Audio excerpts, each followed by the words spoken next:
You've got to be kidding me. By Win Valentine. Copyright 2026 by Win Valentine.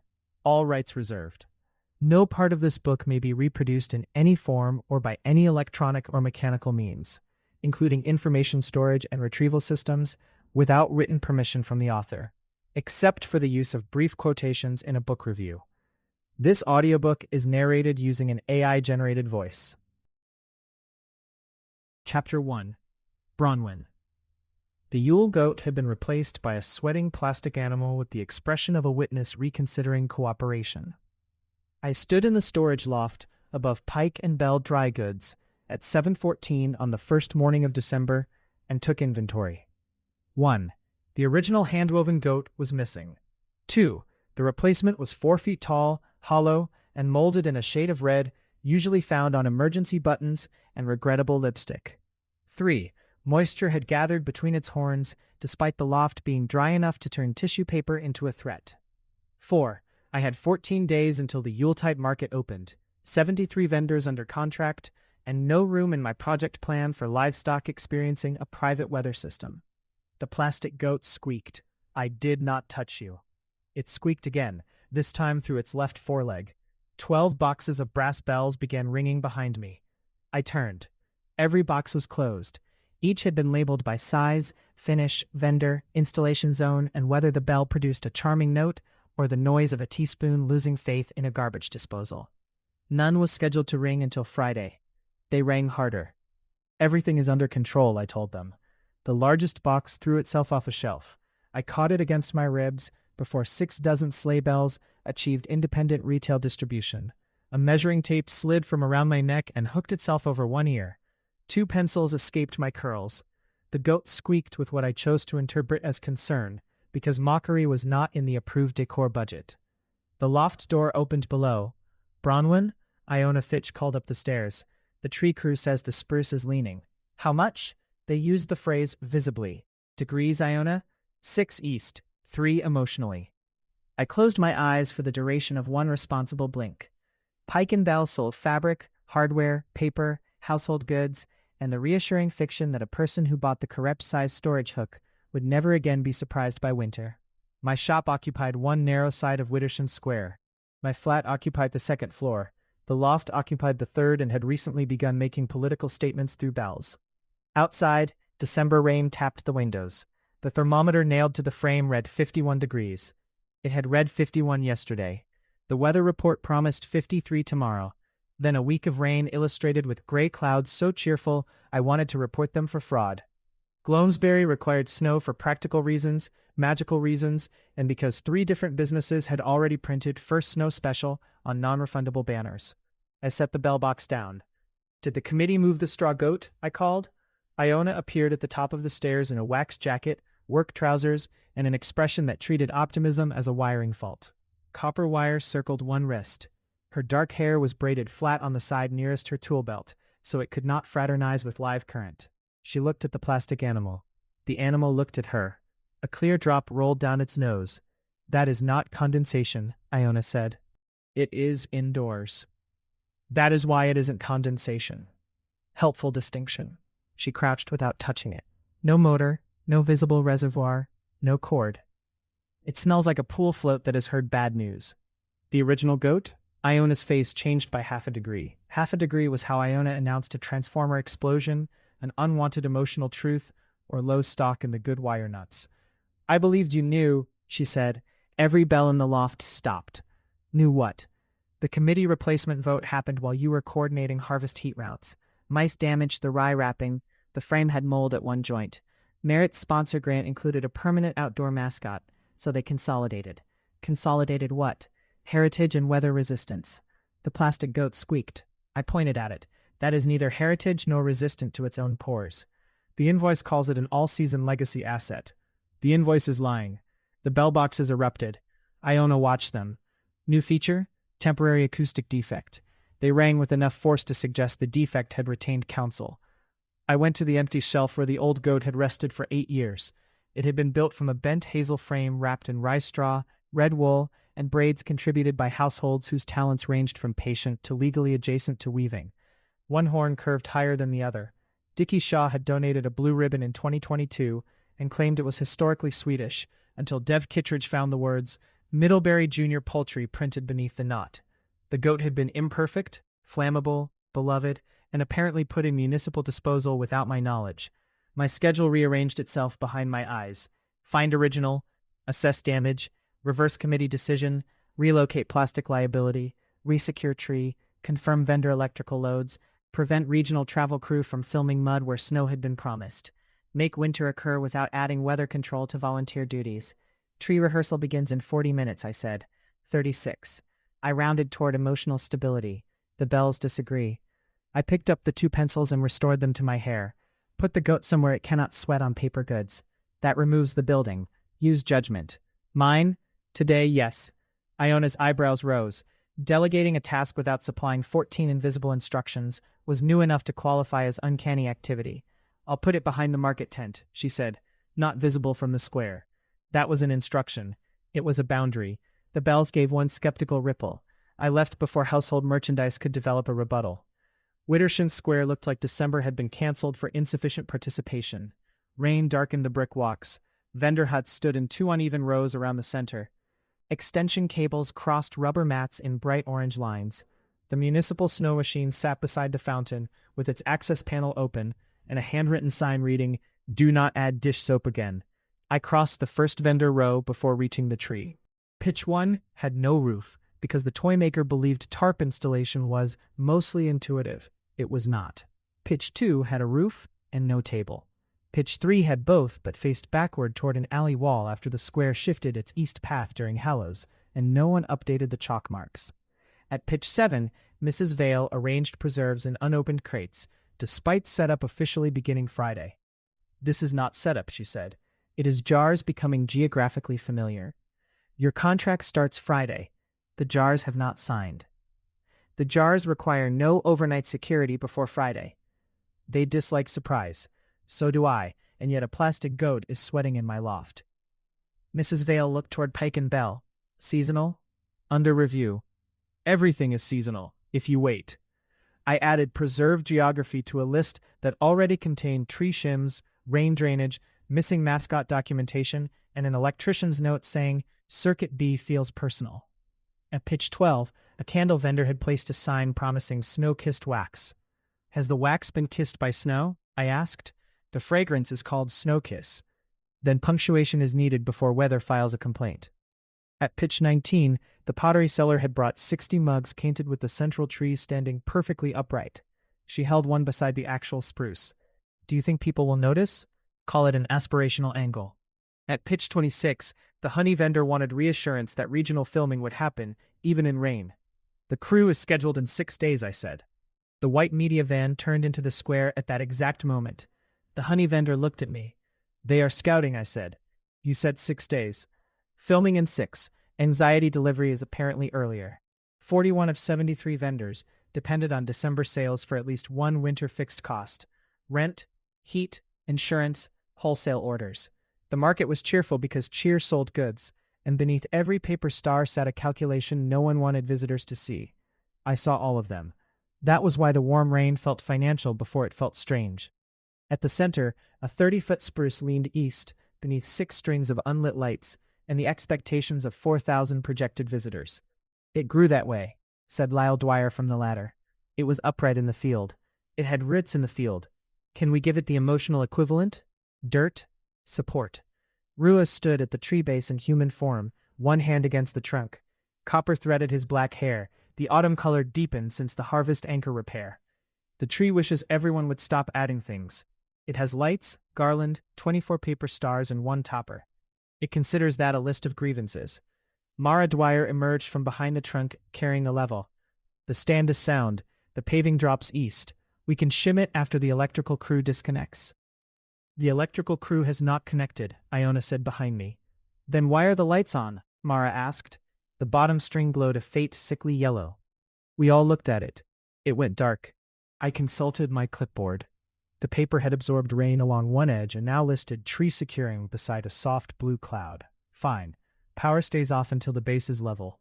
Rua, can you ask it whether moving 2 stars would reduce distress?" "You may ask the tree yourself." I am not the harvest anchor. Neither is the tree. I put Ask Tree directly beneath a list that included confirm cider insurance and locate 6 missing elves, then face the spruce. Would removing 2 stars help? 1 paper star detached itself and landed in a puddle. Clear feedback, Mara said. We have a process. The Thursday table group had learned to become suspicious whenever I said that sentence, but none of them were present except Mara, Rua, Iona, and possibly the tree, which did not yet have a chair. Across the square, a white van pulled beside the curb. My stomach tightened.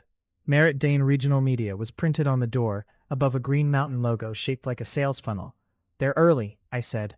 By 6 days? Mara asked. That is one interpretation of early.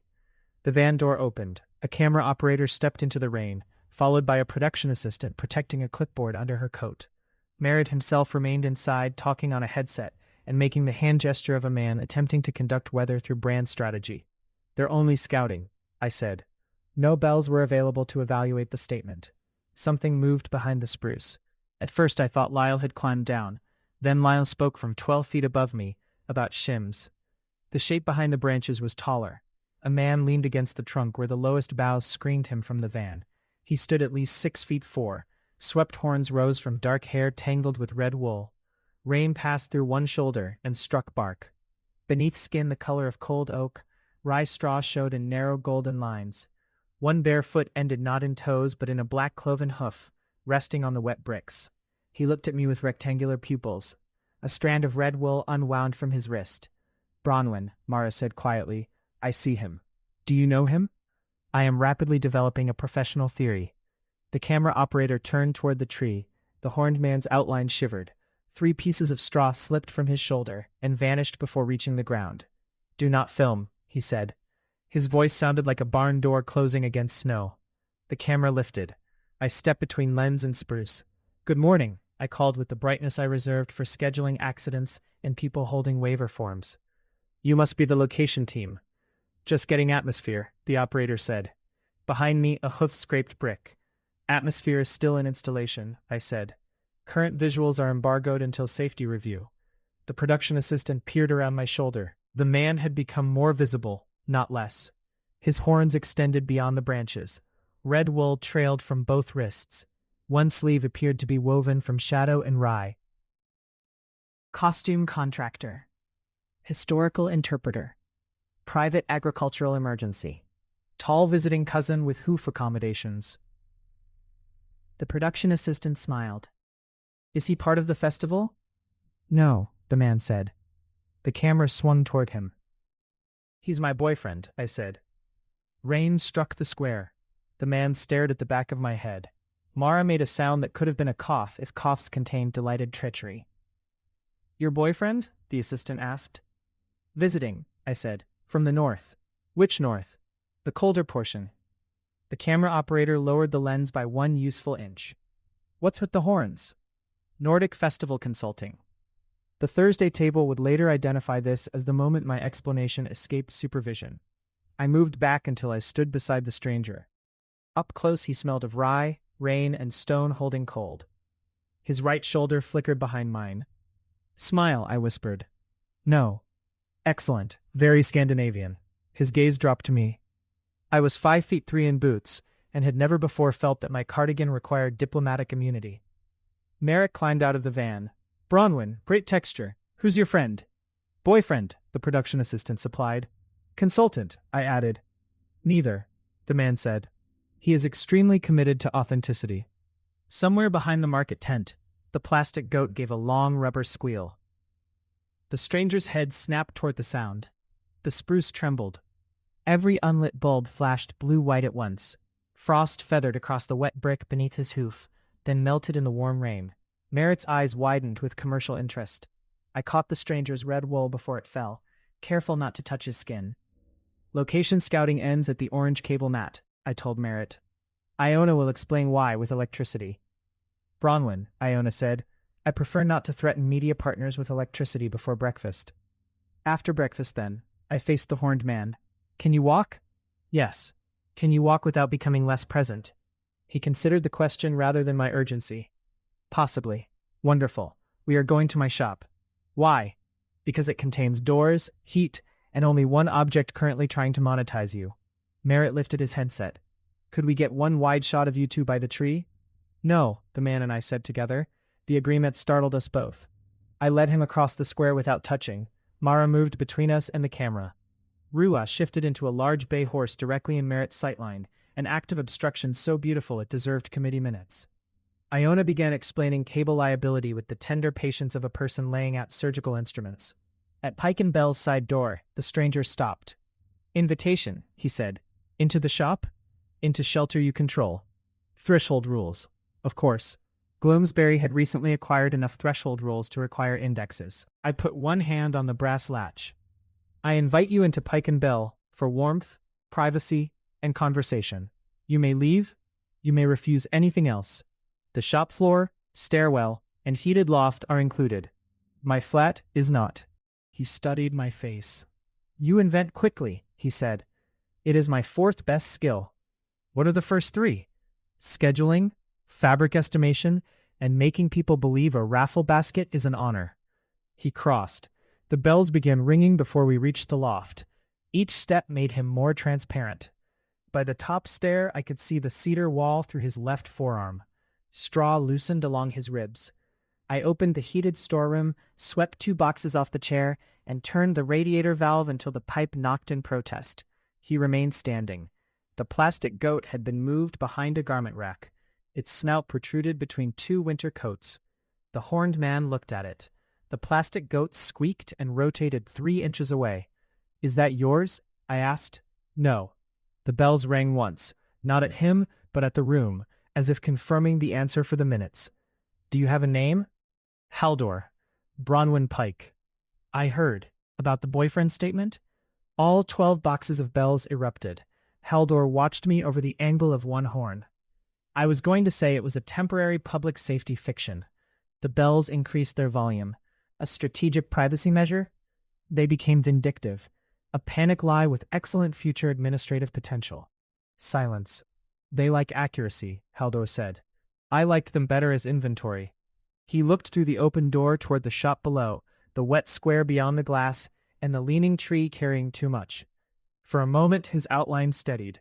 The tree, he said, is structurally sincere, but emotionally overburdened. Chapter 2. Haldor. The room had 1 cot, 1 chair, 12 boxes of bells, and a woman who believed 4 separate invitations turned panic into governance. I chose the chair. It had a woven cane seat repaired with red cord. The repair was ugly, sound, and performed by someone who understood that a chair's purpose was to hold weight rather than win approval. I sat carefully because my left hip had not decided whether to remain flesh. Bronwen stood beside the radiator with her hands open at her sides. Her wool trousers were the yellow of late birch leaves. 3 pencils held her black curls, though I had seen 2, and suspected the third had been assigned supervisory authority. Do you need food? She asked. Eventually. Water? Yes. Hot, cold, or room temperature? Water. That was not one of the temperature choices. It was all of them. 1 bell rang. Bronwen looked at the boxes. Was that you or me? The bell is not mine. None of today appears to be yours. The observation contained no accusation. That made it more accurate. She left the room after saying where she was going, and returned with a glass pitcher, a tumbler, oatcakes, cheese, 3 apples, a folded blanket, a ceramic basin, towels, and a clipboard. She placed the supplies on the floor, within my reach, without arranging them around me, as though I had already accepted residence. The clipboard stayed in her hand. Cicely Rook is coming, she said. She has the accord ledger. Mara has asked the camera crew to leave the square. Rua is being a horse in front of their van. A useful horse? Enormous. Photogenic, philosophically opposed to clearance. I drank. The water tasted faintly of iron pipes and cedar dust. Enough cold had gathered in the pitcher to let my hand become solid around the glass. Bronwen saw the change. She did not reach for it. That was the first thing she did correctly without turning it into an accomplishment. What are you? She asked. Haldor. You told me your name. You asked what I am as though the answer will tell you what to do. Will it? No. Then I am asking for context. Context becomes instruction quickly in human hands. That was almost a decoration review. No. You have not yet decorated yourself beyond endurance. 2 bells rang from separate boxes. Bronwen glanced down at her bright trousers, red cardigan, measuring tape, pencils, brass safety pins, and socks patterned with blue stars. The bells have poor visual judgment. They heard the word yet. The shop door opened below. Cicely's voice came up the stairs. Bronwen? Loft. The bells are hostile. Are they striking anyone? Only rhetorically. The reeve entered carrying the accord ledger inside its brown cloth case. Cicely Rook was a broad-shouldered woman with iron-gray hair, and a face made for honest answers she had not always given. The autumn repairs had changed the way she carried the ledger. She no longer held it against her chest like private authority. She held one handle, while Dev Kittredge held the other. Dev entered behind her in a long black coat damp at the shoulders. She looked at me once, noticed my horns, hooves, missing edges, and the straw accumulating beneath the chair, then looked at my face. "May we enter the heated storeroom?" Dev asked. Bronwen opened her mouth. "His shelter," Cicely said. Bronwen closed it. I said, "For record consultation, the ledger remains across the room. No image, tracing, or description of my unstable form leaves without permission." Dev nodded. Accepted. Cicely did the same. They crossed. Bronwen stepped out, then looked back through the door. "Do I need invitation?" "You established shelter," I said. "You did not surrender the building. Enter if you choose." She entered and remained near the door. Dev placed the case on a cedar trunk. Cicely opened it to the winter corner. The page had 3 recent seams. Hallows held with black thread darkness around repaired names. Harvest carried a thin copper line where the crack had closed at Thanksgiving. Winter remained brittle beneath a faded drawing of a horned goat. The goat looked nothing like me. That was an advantage. "Haldor," Cicely said, "the town recognizes you as the winter anchor." The town recognized a plastic object as permanent embodiment. Bronwen's fingers tightened around her clipboard. "That wording came through the sponsor contract," Cicely said. "It was not entered into the accord." The plastic goat squeaked behind the coats. The winter page cracked from one margin to the first drawn horn. "The local agreement received it," I said. Dev leaned closer without touching. "The clause has acquired a surface annotation." Words rose slowly beneath the faded ink. "Permanent official embodiment of Gloamsbury Yule." The phrase smelled of hot display lights, adhesive vinyl, and an office where no stored food had ever depended on the season. Bronwen came one pace closer. "Can we strike it?" "You can strike ink," I said. "Can we repair what it did?" "Possibly." Her shoulders lowered by the width of hope. "Possibility is not a schedule," I said. The bells rang. Bronwen stared at them. I did not say it was. They rang harder. "I thought it," she admitted. Silence returned. Cicely looked at the straw beneath my chair. "Winter has not arrived. December arrived. Humans confuse a date with a season because calendars are easier to command." "Can you call snow?" Bronwen asked. "For moisture, when cold permits. There is moisture. There is rain. Can you make it cold? I can invite first snow when winter recognizes its place. I cannot manufacture weather from nothing or make air obey a market opening. The market opening is in 14 days. Winter remains unmoved by retail. Winter has never met 73 prepaid vendors. It has met hunger. The room changed. Not in temperature, in weight. Behind Bronwen's bright face stood shelves, rents, December payrolls, households that sold enough in 2 weeks to survive the dull months. Behind my answer stood root cellars, grain lofts, lambing sheds, bodies spending darkness because spring required something left. Neither of us was wrong enough to make the other simple. Dev broke the silence. "The old vessel?" "An offering," I said. "Not my body." "Did it focus manifestation?" "When tended." "Could another?" "If made through relationship and freely received." Bronwen lifted her pencil. I raised one hand. She stopped before writing. "Ask," I said. "May I record those conditions?" "For current diagnosis. Not promotion, sponsorship, or instructions for producing a likeness." "Accepted." She wrote slowly enough that every word had time to refuse. Cicely turned back through the ledger. "The 1920 winter minutes refer to straw work, but the enforceable clause says only the anchor protects provision and receives communal honor." "Honor," I said. The wreath hanging outside the door fell off its nail. Bronwen picked it up. It carried dried orange, cinnamon sticks, red berries, 6 brass stars, 2 velvet bows, and enough wire to restrain a minor bridge. "What?" she asked it. One orange slice detached. "It is tired," I said. "It is decor." Those states are not exclusive. She removed one bow. The wreath settled in her hands. Dev's mouth moved, almost a smile. Cicely said, "We expected the winter anchor to strengthen after Hallows and Harvest repaired.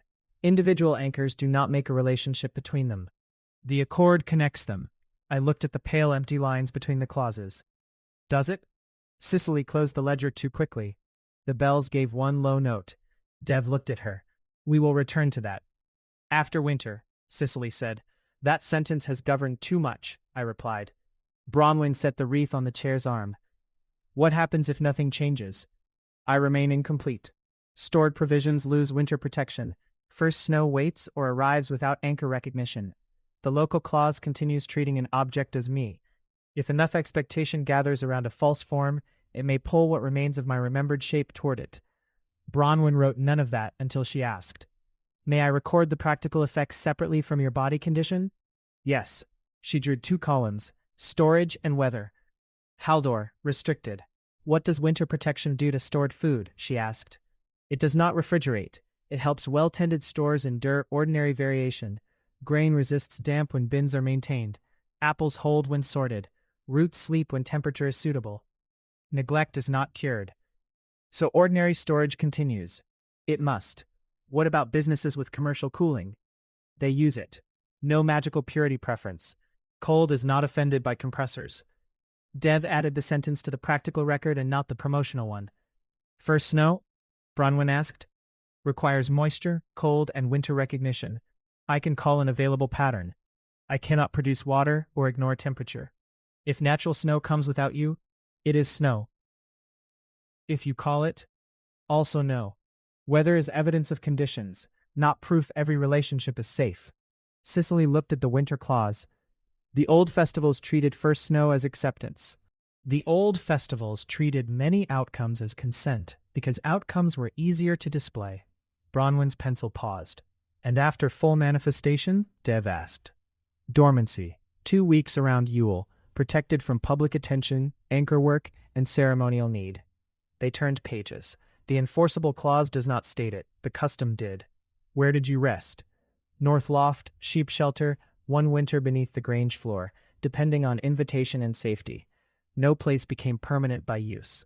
Bronwen glanced toward the heated storeroom. "If this room becomes temporary shelter, it does not become assigned dormancy housing." "Correct." "And fake relationship does not create access." "Correct." "We need to state that, before we need it." She wrote the sentence. "The plastic goat, too empty to hold me, sufficiently official to block me." Behind the coats, it squeaked with bureaucratic pride. "How long can you stay like this?" Dev asked. "That depends on attention, cold, rest, and whether humans continue asking me to demonstrate what is failing." Cicely lowered her gaze. "Understood." "No," I said. "Accepted provisionally." She met my eyes. "Accepted provisionally." After they left, Bronwen closed the storeroom door. The bells did not ring. She faced me with the clipboard held against her chest. "Merritt believes you're my boyfriend. Merritt believes many things because a camera gives them edges. The cover kept him from filming you. For 1 minute. He will return." "Yes." "If I retract the claim immediately, he asks why. If I say you are a seasonal guardian, he films harder. If I say you are a costume performer, he treats your body as contract inventory. You have considered several bad doors. I would like a less bad one." She placed the clipboard on the trunk and turned a clean sheet toward me. "Would you maintain the public cover for 14 days while we diagnose the winter anchor?" she asked. "Only where needed to protect your identity and unstable form. We write the limits now. You can end it at any time." I watched the bells. They remained still. "Why 14? Market opening, December 14th. Your solution may not arrive because your deadline does." "I know." One small bell chimed. Bronwen closed her eyes. "I am attempting to know." That was true enough for silence. "Conditions," I said. She picked up her pencil. "No touch without a signal agreed in advance. No invented personal history. No photographs of my unstable form. No public claim about what I am. No use of me to validate decor, merchandise, sponsorship, food, weather predictions, or local authenticity." Her pencil paused at decor. "Does private opinion count?" "Yes. Even if I do not publish it, especially if you use it to avoid your own judgment." She wrote the sentence. "Public appearances only by separate agreement," I continued. "It does not grant touch, biography, affection, residence, images, or future. Yes. If a situation requires a romantic gesture, we stop and ask. There is no emergency romance. That should be printed on municipal forms. No. Right. No merchandise. The corner of the paper warmed beneath her hand. My condition, Bronwen said. You tell me when your form worsens, not after a shoulder falls off. Straw loosens. Shoulders rarely detach. The modifier is not comforting. I will name significant change when I can perceive it. And if you need help, you ask or state that you cannot ask. Accepted. Food and shelter are not payment for the cover. Accepted. You can stay here while we work, separate from the fake relationship. The room has one cot. I have an apartment downstairs. Your radiator is connected to this one. That is an infrastructure detail. Every bell rang. Bronwen looked toward the pipes. I may have turned my apartment heat off to increase flow up here. Turn it on. You are becoming transparent. You require rest as much as any stored root. I am not a root. The bells shook inside their boxes. I waited. I possess root-adjacent qualities, she said. The bells quieted. Bronwen drew a line beneath the conditions and wrote, Public cover, in letters large enough to supervise us. We need 3 answers, she said. What do I call you, what do you do, and why are you here? Haldor, I protect winter stores. Your town misplaced winter. Those answers are honest and produce 6 follow-up questions, 3 camera crews, and a commemorative apron. Then do not answer. Humans interpret silence. Humans interpret speech more aggressively. One bell made a small, sympathetic sound. She paced the narrow strip between cot and garment rack. Name, Haldor. No surname? No. I will not invent one. Occupation, festival consultant. I have not agreed to consult. Seasonal observer? I am not a migrating bird. Vel visiting craft specialist. I have agreed to make nothing. Private citizen with strong wreath feelings. The wreath slid farther down the chair arm. That is accurate, I said. She wrote it, then crossed it out with visible regret. Public version, Haldor is visiting Bronwen privately. Questions about work, travel, appearance, and relationship history receive no answer. Good. If they ask how we met, no answer. How long we have been together, no answer. Whether you always dress like this, I ask whether they do. That answer may be retained. She made another note. What may I say when people congratulate us? She asked. For what? Being romantically attached. Is that considered an achievement? In Gloamsbury, it is often considered community infrastructure. Say the matter is private. That will be interpreted as serious. It is serious. It is false. The bells rang at false, and then, after thought, stopped. Bronwen sat on the edge of the cot. The mattress sank under her, as though surprised to receive a person before midnight. Merritt will want charm, she said. He may want it elsewhere. Vendors will want snow. Want does not make me weather equipment. The committee will want a plan. They may have one. It may not include my obedience. Her pencil moved. I know. No bell rang. You are learning, I said. I learn extremely fast, under municipal threat. The bell nearest her gave one doubtful tap. Fine. I learn quickly. The application remains uneven. Silence. She looked up at me. 14 days to diagnose, not 14 days to guarantee repair. Public cover revocable. Appearances separate. No weather promise. No decorative endorsement. No emergency romance. And no making my refusal into charming severity for the camera. The pencil stopped. I do that, she said. Yes. To everyone? Mostly yourself. For the first time, her cheer disappeared without formal announcement. The room held only rain, radiator knocks, and the sound of a person not feeling quiet because she had run out of ways to label it useful. Then she wrote the sentence down. We signed the sheet. Her signature ran quick and uphill. Mine required me to hold my wrists together with 2 fingers while I wrote. She saw the red wool slipping loose. May I help? Not yet. What signal? I touched 2 fingers to my opposite wrist. I do this. You offer an open hand.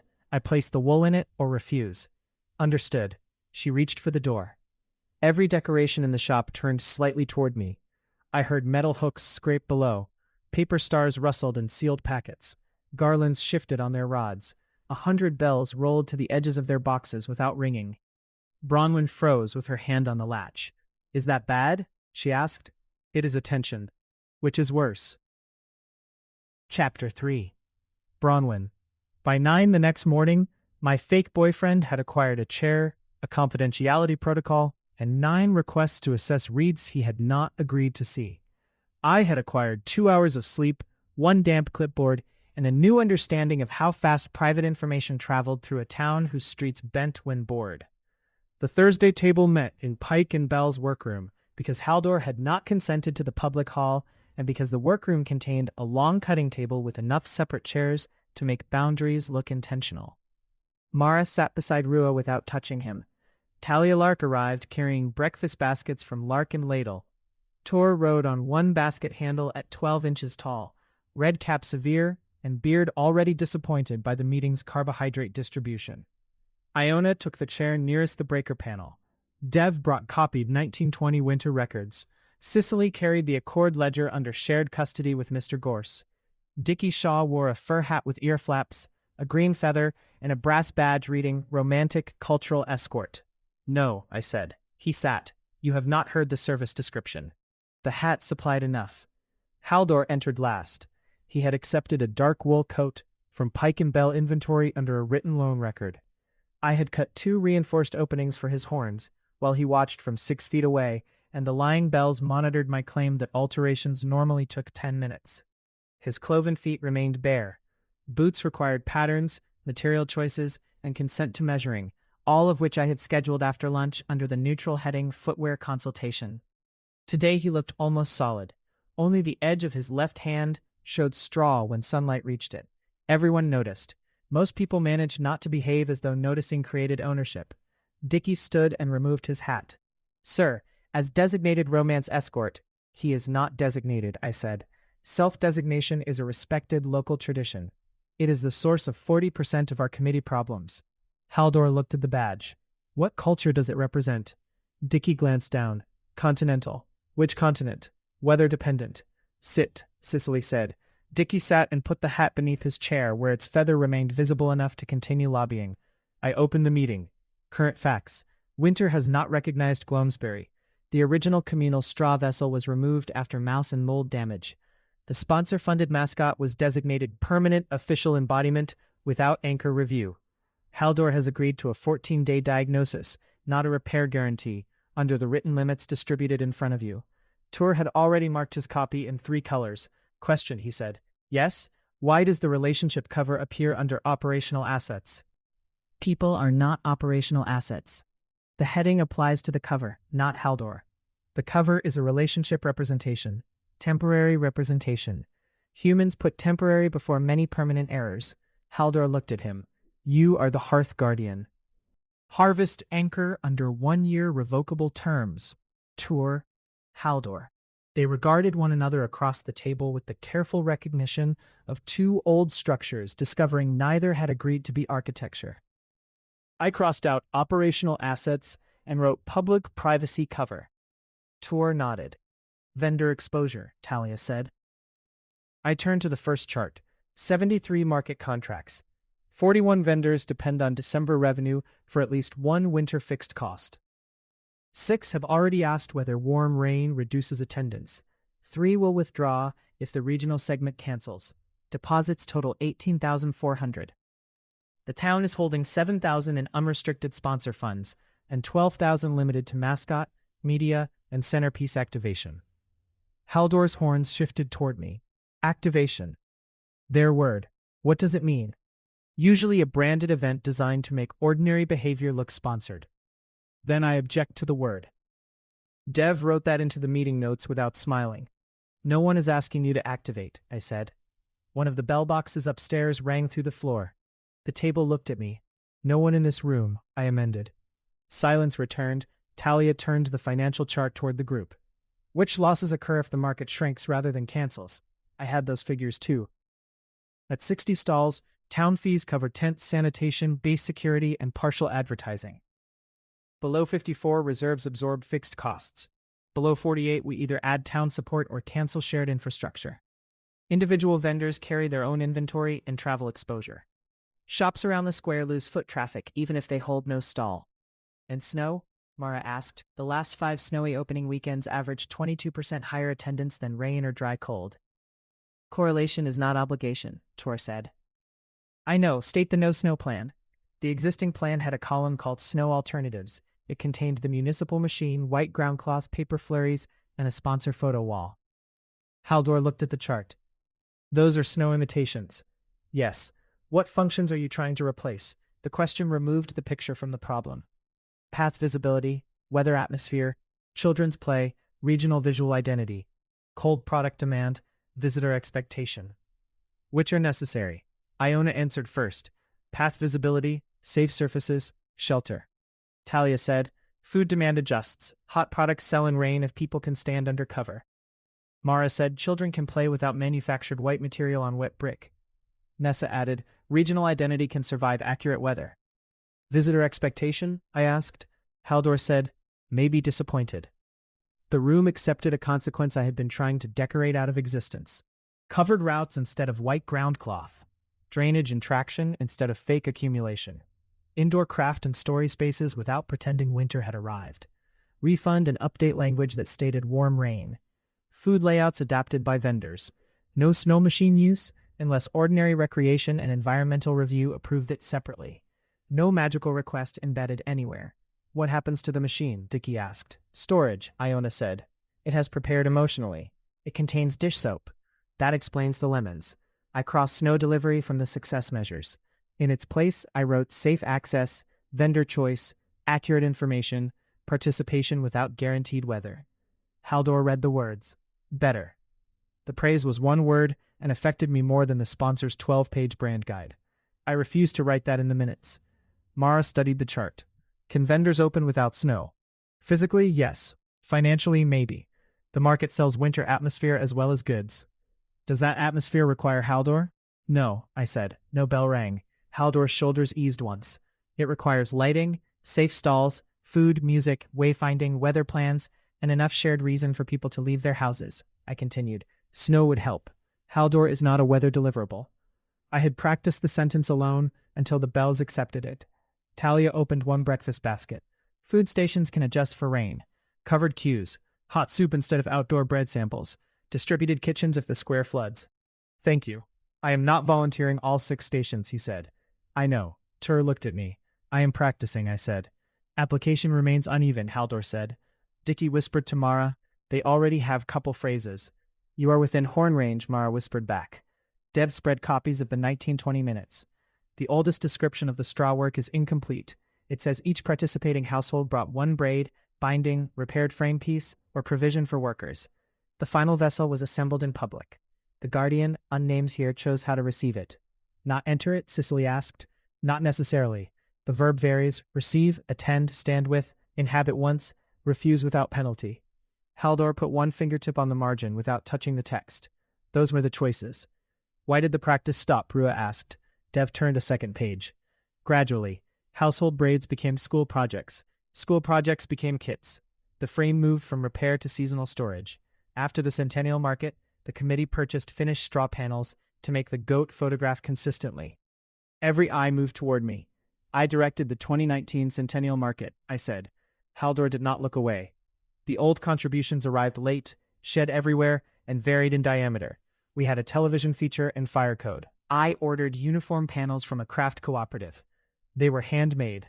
By people in relationship with what? Haldor asked. Their craft, their business, the order. Not this winter. The answer hurt, because it did not accuse me of cheapness. I had paid well. I had selected skilled work. I had converted participation into quality and believed the improvement self-evident. Tur broke an oatcake into 4 exact portions. Competence is a dangerous hiding place. Talia took 1 portion before Tur could decide whether it was commentary or breakfast. Eat. I was distributing. Distribute the second. Tur ate the first while glaring, which appeared to be part of their courtship structure. I wrote restore household contribution, then drew a box around it. Haldor said no. My pencil stopped. No restoration? No assignment before asking whether people want the practice. No production quota disguised as community. A voluntary workshop. Possibly. Unpublicized. For diagnosis. Small. Defined by participants, not camera capacity. I wrote each term. Would you teach? Not yet. The urge to offer 6 reasons teaching would be efficient rose through me like a brass band climbing stairs. I let it reach my teeth and stop. Would you attend? I asked. If separately invited after structure is agreed. Accepted. The upstairs bells remained quiet. Mara slid a separate sheet across the table. Public cover appearances. I had drafted 6. Tree inspection. Vendor walk. Bent antler supper. Thursday table arrival. Travel segment scouting. Sponsor preview. Haldor drew a firm line through the last 3. Why the supper? He asked. Merritt booked the bent antler tonight. If we are seen eating together, he is less likely to pursue private footage. That is an appearance. Yes. Not a date. Correct. Dickie's hat feather stirred beneath the table. No chaperone, Haldor said. I have not spoken, Dickie protested. Your hat has. Mara turned the appearance sheet over. Before either of you goes into public, test the privacy answers. We do not need rehearsal, I said. The radiator in the workroom knocked, despite being off. Haldor looked toward the ceiling, where the lying bells waited 1 floor above. The building disagrees at a distance. We need limited rehearsal. Dickie raised his hand. Still no, I said. I possess natural curiosity and no restraint. That makes me ideal press simulation. It makes you a comment section in a hat. Thank you. He placed the fur hat on his head and leaned across the table. How did you two meet? Private, Haldor said. Was it romantic? No answer. Who approached whom? A camera approached both of us, I said. Haldor's gaze moved to me. That is true, I said. It is also an answer. Right. Private. Dickie narrowed his eyes with surprising professional menace. Is the relationship serious? It is private, Haldor said. Are the horns real? Are yours? Dickie touched his bare forehead, considered the theological implications, and wrote something on his sleeve. Mara took over. Can we photograph Bronwen alone? Haldor said nothing. I said, yes, if I separately agree. He nodded once. Haldor alone? Mara asked. No. May a vendor mention seeing you? People may describe their own day, Haldor said. They may not use my presence as product approval. Talia lifted a breakfast jar. If you eat soup at my stall, may I list soup as winter anchor approved? No. If you dislike it, I will tell you. Privately? That depends on the danger. Tor bit into his oatcake. Correct. Iona asked, what if your form shifts in view of the public? Bronwen states that I need privacy, Haldor said. She does not call me tired, shy, temperamental, mysterious, overcome, or adorably overwhelmed. 6 phrases I had already imagined died without ceremony. I say you need privacy, I agreed. She asks before moving near enough to block sight, he continued. If there is immediate physical danger, she may act under the ordinary safety exception and name the action. Mara said, signal for walking together? Haldor touched 2 fingers to his wrist. This asks for an offered hand. It does not require one. My offer is palm up, I said. He chooses contact. Dickie leaned closer. And if you need to appear affectionate? Privacy is not improved by adding performance, Haldor said. Suppose Merritt says 1 quick kiss for atmosphere. The room went still. I answered first. We say no. Suppose a vendor's income depends on the footage. We say no. Suppose snow itself. No emergency romance, Haldor and I said together. Dickie sat back, satisfied. Good. That phrase has structural promise. Dev added it to the notes. Do not turn it into a sign, Haldor said. They crossed it out. Last question, Mara said. If one of you wants something real while the cover is active. The red wool around Haldor's wrist tightened. My own pulse behaved as though the meeting had moved unexpectedly downhill.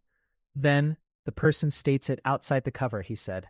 The other answers without public consequence. And if the answer is no, I added, the cover does not change. Unless either person chooses to end it, Haldor said. Yes. Tor marked the sheet with a green line. Adequate. From him it sounded like a parade.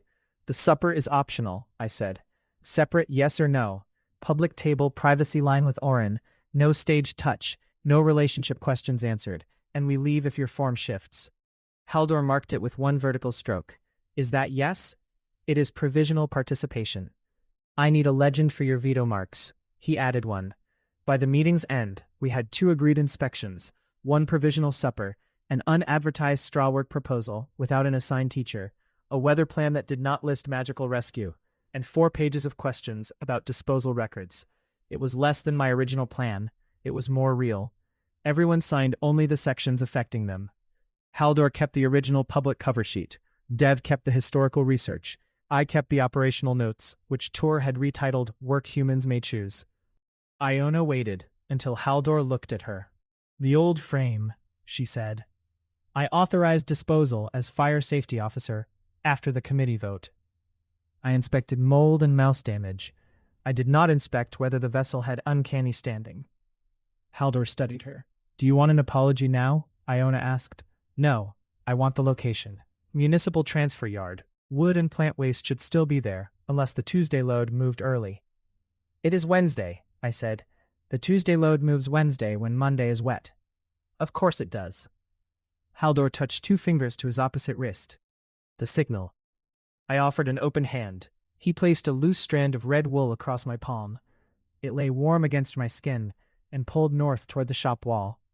"The retained binding remembers the frame," he said. "We follow it after the tree inspection. Before, the tree crew is waiting."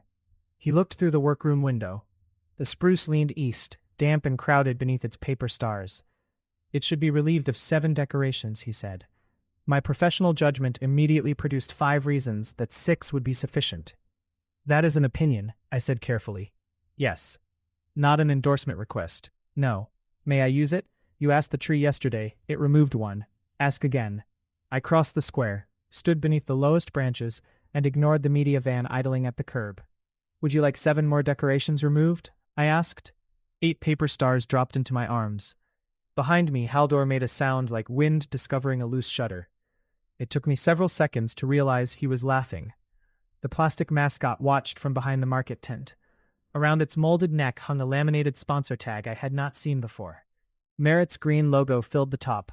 Beneath it, the contract language read, "Permanent Official Embodiment of Gloamsbury Yule." Chapter 4. Haldor.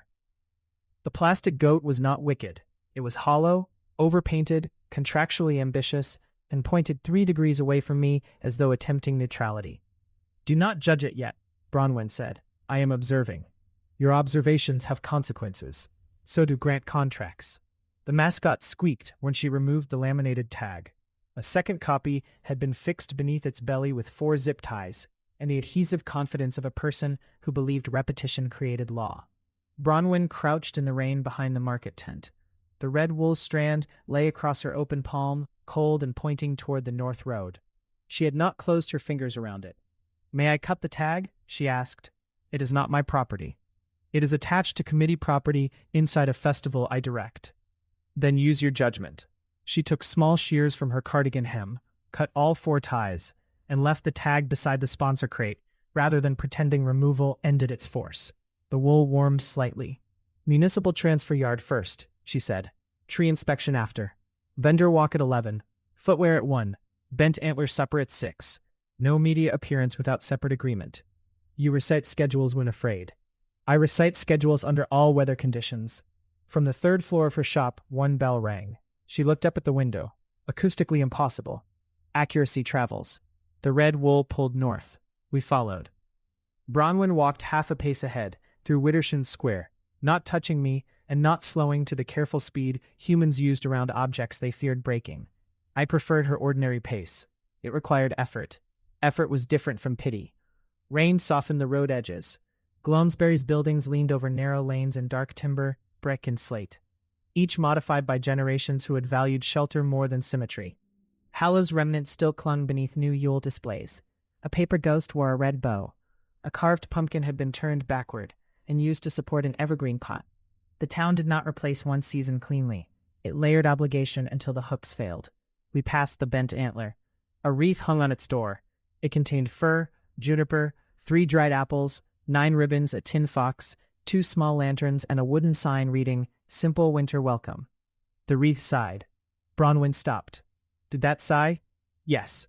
Orrin Bellwether opened the door from inside. He wore a blue mug in one hand and fatigue around both eyes. "Morning. Is it supposed to do that?" "No," Bronwen said. "Yes," I said. She looked up at me. "Which answer helps?" "The wreath is overloaded. Its upper binding has stretched. The left lantern collects water. The sign is untrue. Oren read the words simple winter welcome. The welcome is genuine. The simplicity is fraud. The tin fox nodded. Bronwen made a sound behind her teeth. Do not use my opinion, I said. I am not. I have my own opinion, which is that the wreath needs 3 objects removed and a drainage hole. Which 3? Oren asked. She studied it. 1 lantern, 4 ribbons, and the sign. 4 ribbons count as 1 object? They share a bad decision. Oren removed them. The wreath rose by an inch. 1 fir branch relaxed across the door as though released from a committee appointment. Better, Bronwen said. I did not endorse it. The wreath knew. By the time we reached Candlehook Lane, 3 merchants had followed us. The first carried a porcelain angel with 1 chipped wing. Can he look at this? She asked Bronwen. No, Bronwen said. I had already looked. The angel held the memory of being wrapped each year by a child's hands, then an adult's, then hands beginning to shake. The chip had occurred during grief. It had been repaired badly with kitchen glue because waiting for proper adhesive had felt worse than imperfection. It is generous, I said. The merchant's eyes filled. A tension struck my chest. My right shoulder loosened beneath the coat. Bronwen saw 1 strand of rye slip from my cuff. Haldor needs privacy. She did not call me tired. She did not explain. She stepped near enough to block the merchant's view only after looking at me. I touched 2 fingers to my wrist. She offered her hand. I did not take it. I placed a loose straw in her palm and continued walking behind the shield of her body. The second merchant raised a silver sleigh. Just 1 quick assessment? No assessment line exists, Bronwen said. The sleigh's right runner bent inward. It is concealing weak joints with vanity, I said. Haldor. The joint is a safety concern. The merchant turned it over. A decorative plate covered a cracked solder seam. Oh, she said. More people looked. The market acquired the information that I could read moral structure and decoration before Bronwen and I reached the lane's end. Humans carried news faster when it appeared to excuse purchasing decisions. A garland was brought from a bank. It had been installed by employees after hours and resented every coin in the building. A carved bear arrived from a family bakery. It loved children, disliked raisins, and had been painted with lead in 1978. Iona removed it for containment. A wreath made entirely from wine corks was not immoral. It was proud of surviving 6 committee meetings and wished to be left alone. A crystal snowflake priced beyond reason carried no cruelty at all. Its maker had used the sale to leave a dangerous home. The shopkeeper cried when I said it was brave, and then attempted to order a sign quoting me. No endorsement, Bronwen said. But he said, he spoke about an object.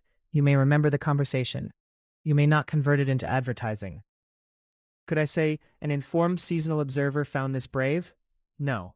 What about just brave? You already have the word without renting his mouth. Bronwen said it cheerfully. The refusal held. That was the second thing she did correctly without requiring praise. A tension entered my body through every remembered gap. In 1986, store lights had burned white across a painted version of my face, while children were told to stand beneath it and smile. The campaign had used my horns, my wool, my name altered by 1 letter for trademark, and none of my silence. Cameras made the false form more visible than memory. By 12th night, I had forgotten the precise shape of my own left hand. Now my fingers became straw inside the coat. Stop, Bronwen said. The word addressed the crowd, not me. She climbed onto a stone planter.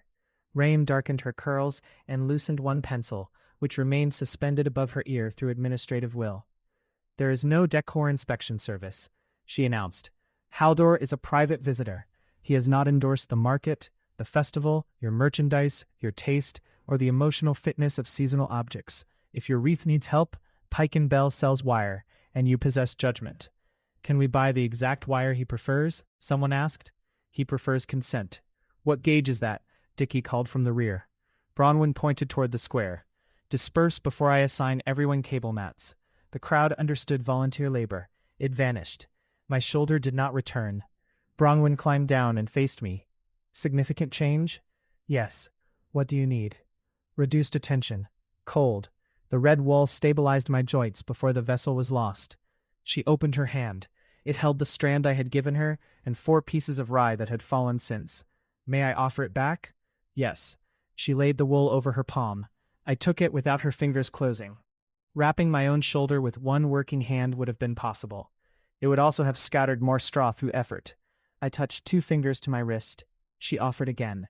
This time I placed the wool in her hand and held my arm still.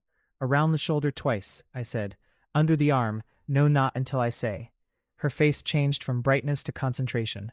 She moved slowly, keeping her fingers on the wool. Where her knuckles brushed my coat, I felt no claim, only pressure named before it happened. Under, she said. Yes. Twice. Yes. Tension? More.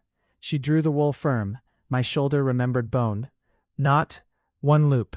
It must release when pulled. She tied it. The repair was bright, visible, and temporary. She did not tuck the ends away to make me look finished. Done, she said. The word did not mean healed. I flexed my hand.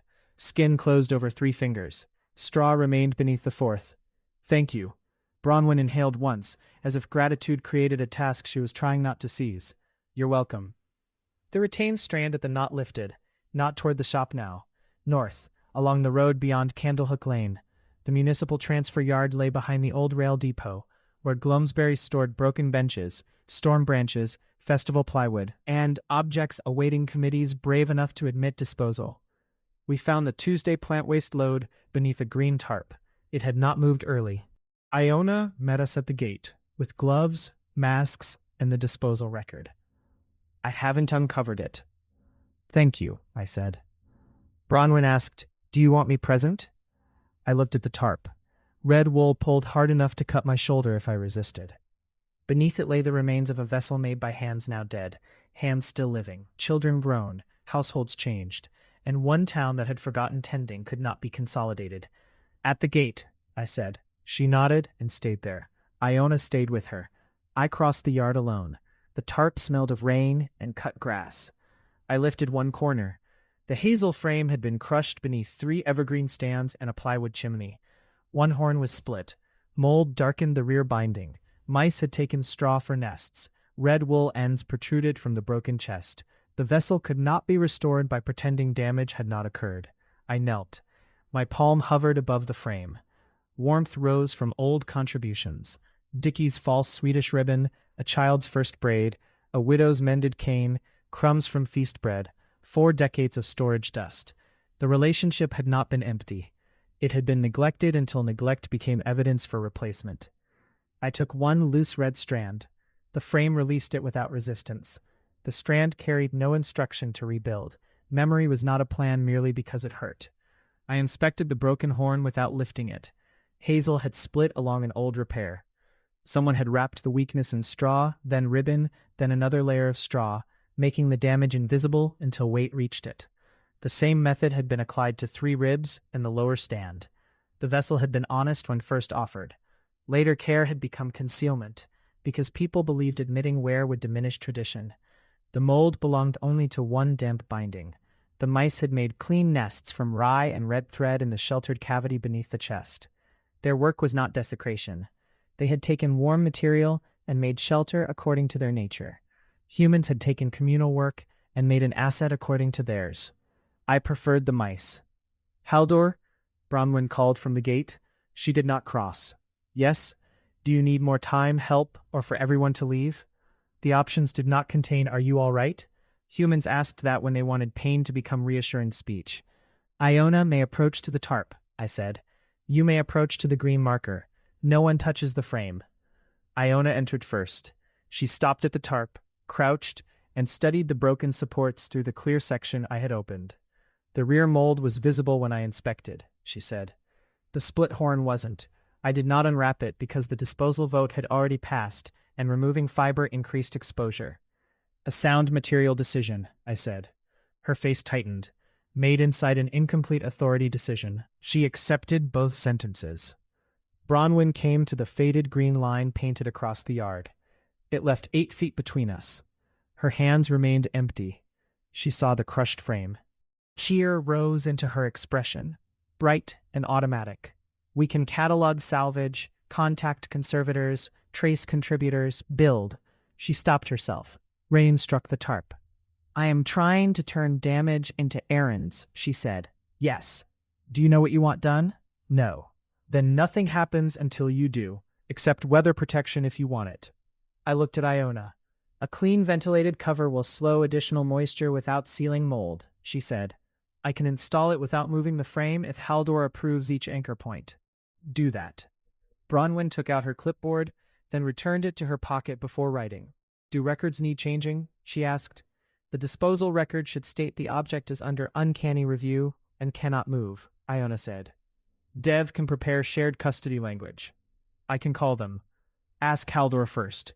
Bronwen looked at me. Yes, I said. Only the location and hold. No description of condition beyond damaged. She repeated the limit before placing the call. Her voice stayed low. She did not say ruined, sacred, heartbreaking, or emergency.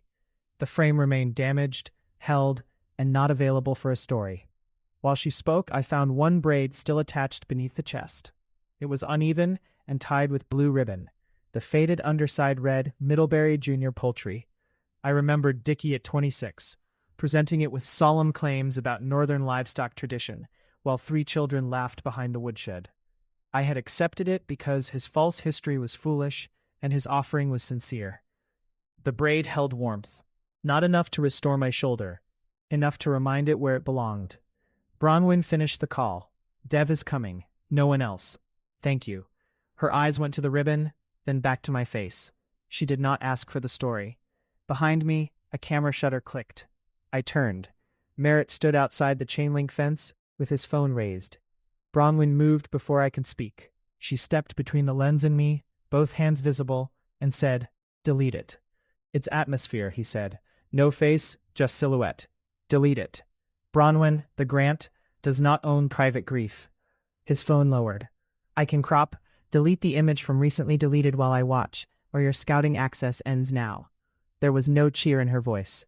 Merritt deleted it. The red wool at my shoulder warmed. I stood beside the ruined frame and trusted Bronwen Pike with my back. Chapter 5. Bronwen.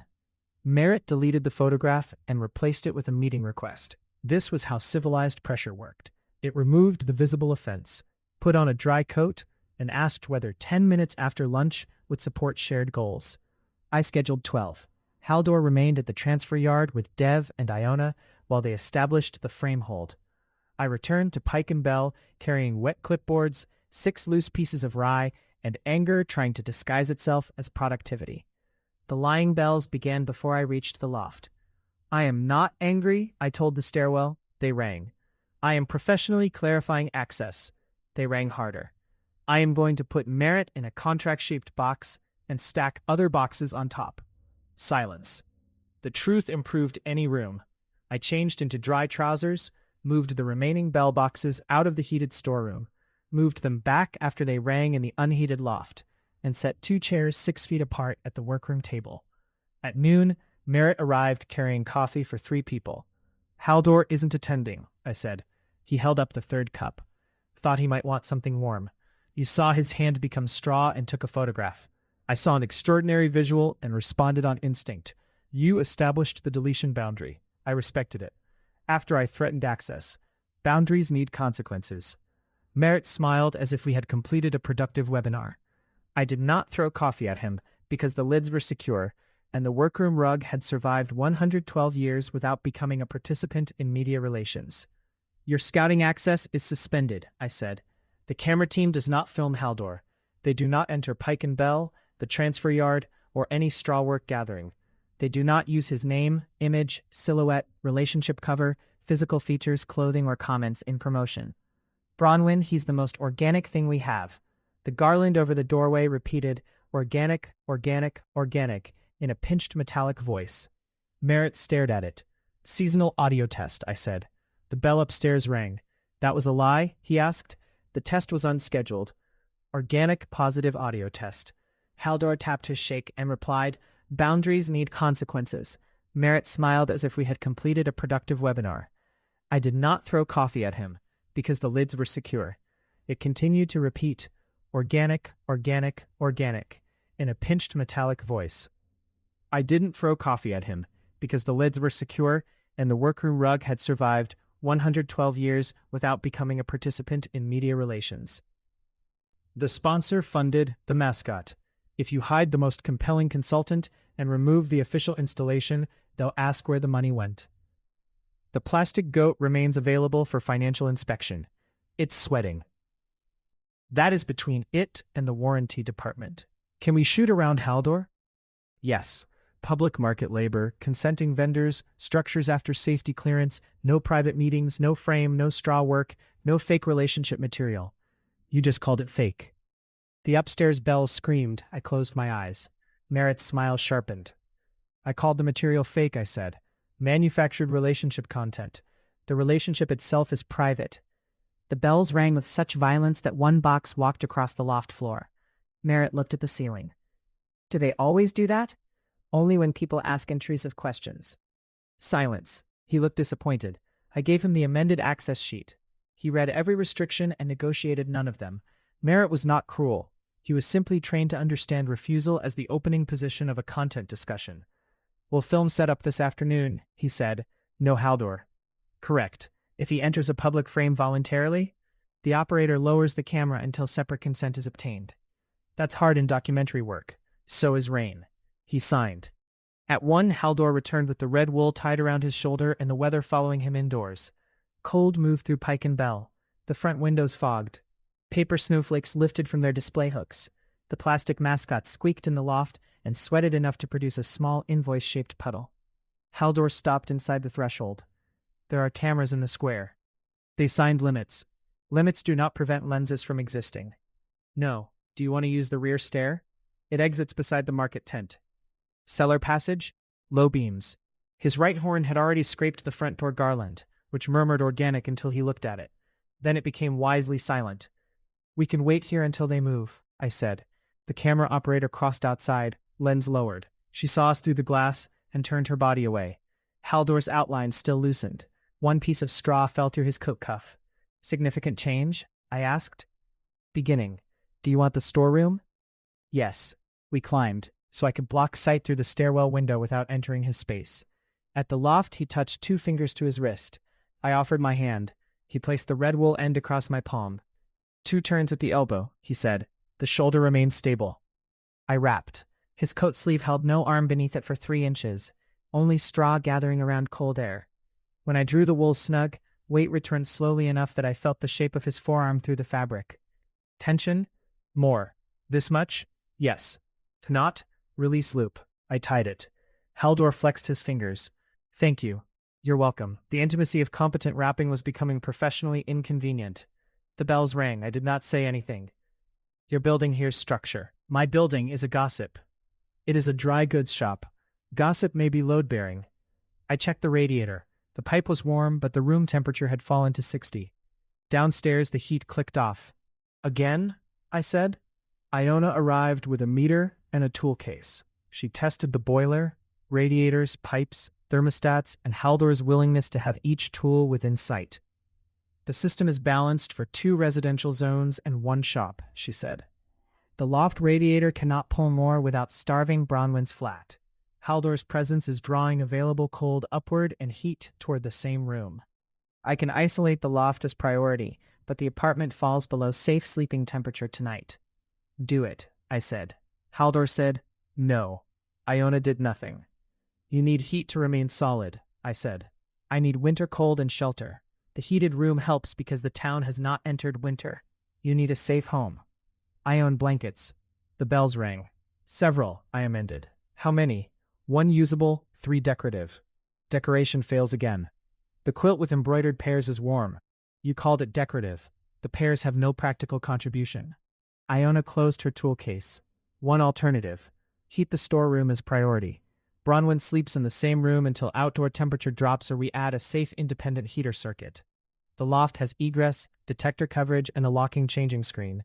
Consent and occupancy are not electrical questions. They became silence questions. The storeroom had 1 cot, 1 chair, 1 locking screen narrow enough that Haldor's horns would qualify as a second occupant, 12 boxes of bells. I can sleep in the workroom, I said. No overnight egress rating, Iona replied. The shop floor. Display shelving blocks the rear path after closing. Talia's spare room. Occupied by 6 cooperative binders and 1 small wall house accessibility prototype, she said. Haldor looked at me. Do you want to share the heated room? he asked without making need into permission. I made myself answer the question he had asked, not the schedule that wanted to answer for both of us. Yes, under separate sleeping, changing, and quiet terms, I will take the floor. No, the cot belongs to the room you own. Your knees do not fit on it. Neither do my horns. Chair? For sitting. We can borrow a folding bed. After measuring floor clearance, Iona said. I have already measured it. The bells rang. I estimated with unusual confidence. Silence. Haldor examined the available floor. A bedroll beside the radiator for me, cot for you, screen position between, clear path to door. No assumption that sharing shelter is part of public cover. Yes. Quiet begins at 10. 10:30. 10. The vendor call ends at 10. Then it ends at 9:50. 9:55. You bargain with rest as if it were ribbon. Ribbon has wholesale tiers. 9:50. Accepted. Iona wrote the circuit plan while we wrote the room terms. Separate invitations. Separate storage. The screen closed during clothing changes.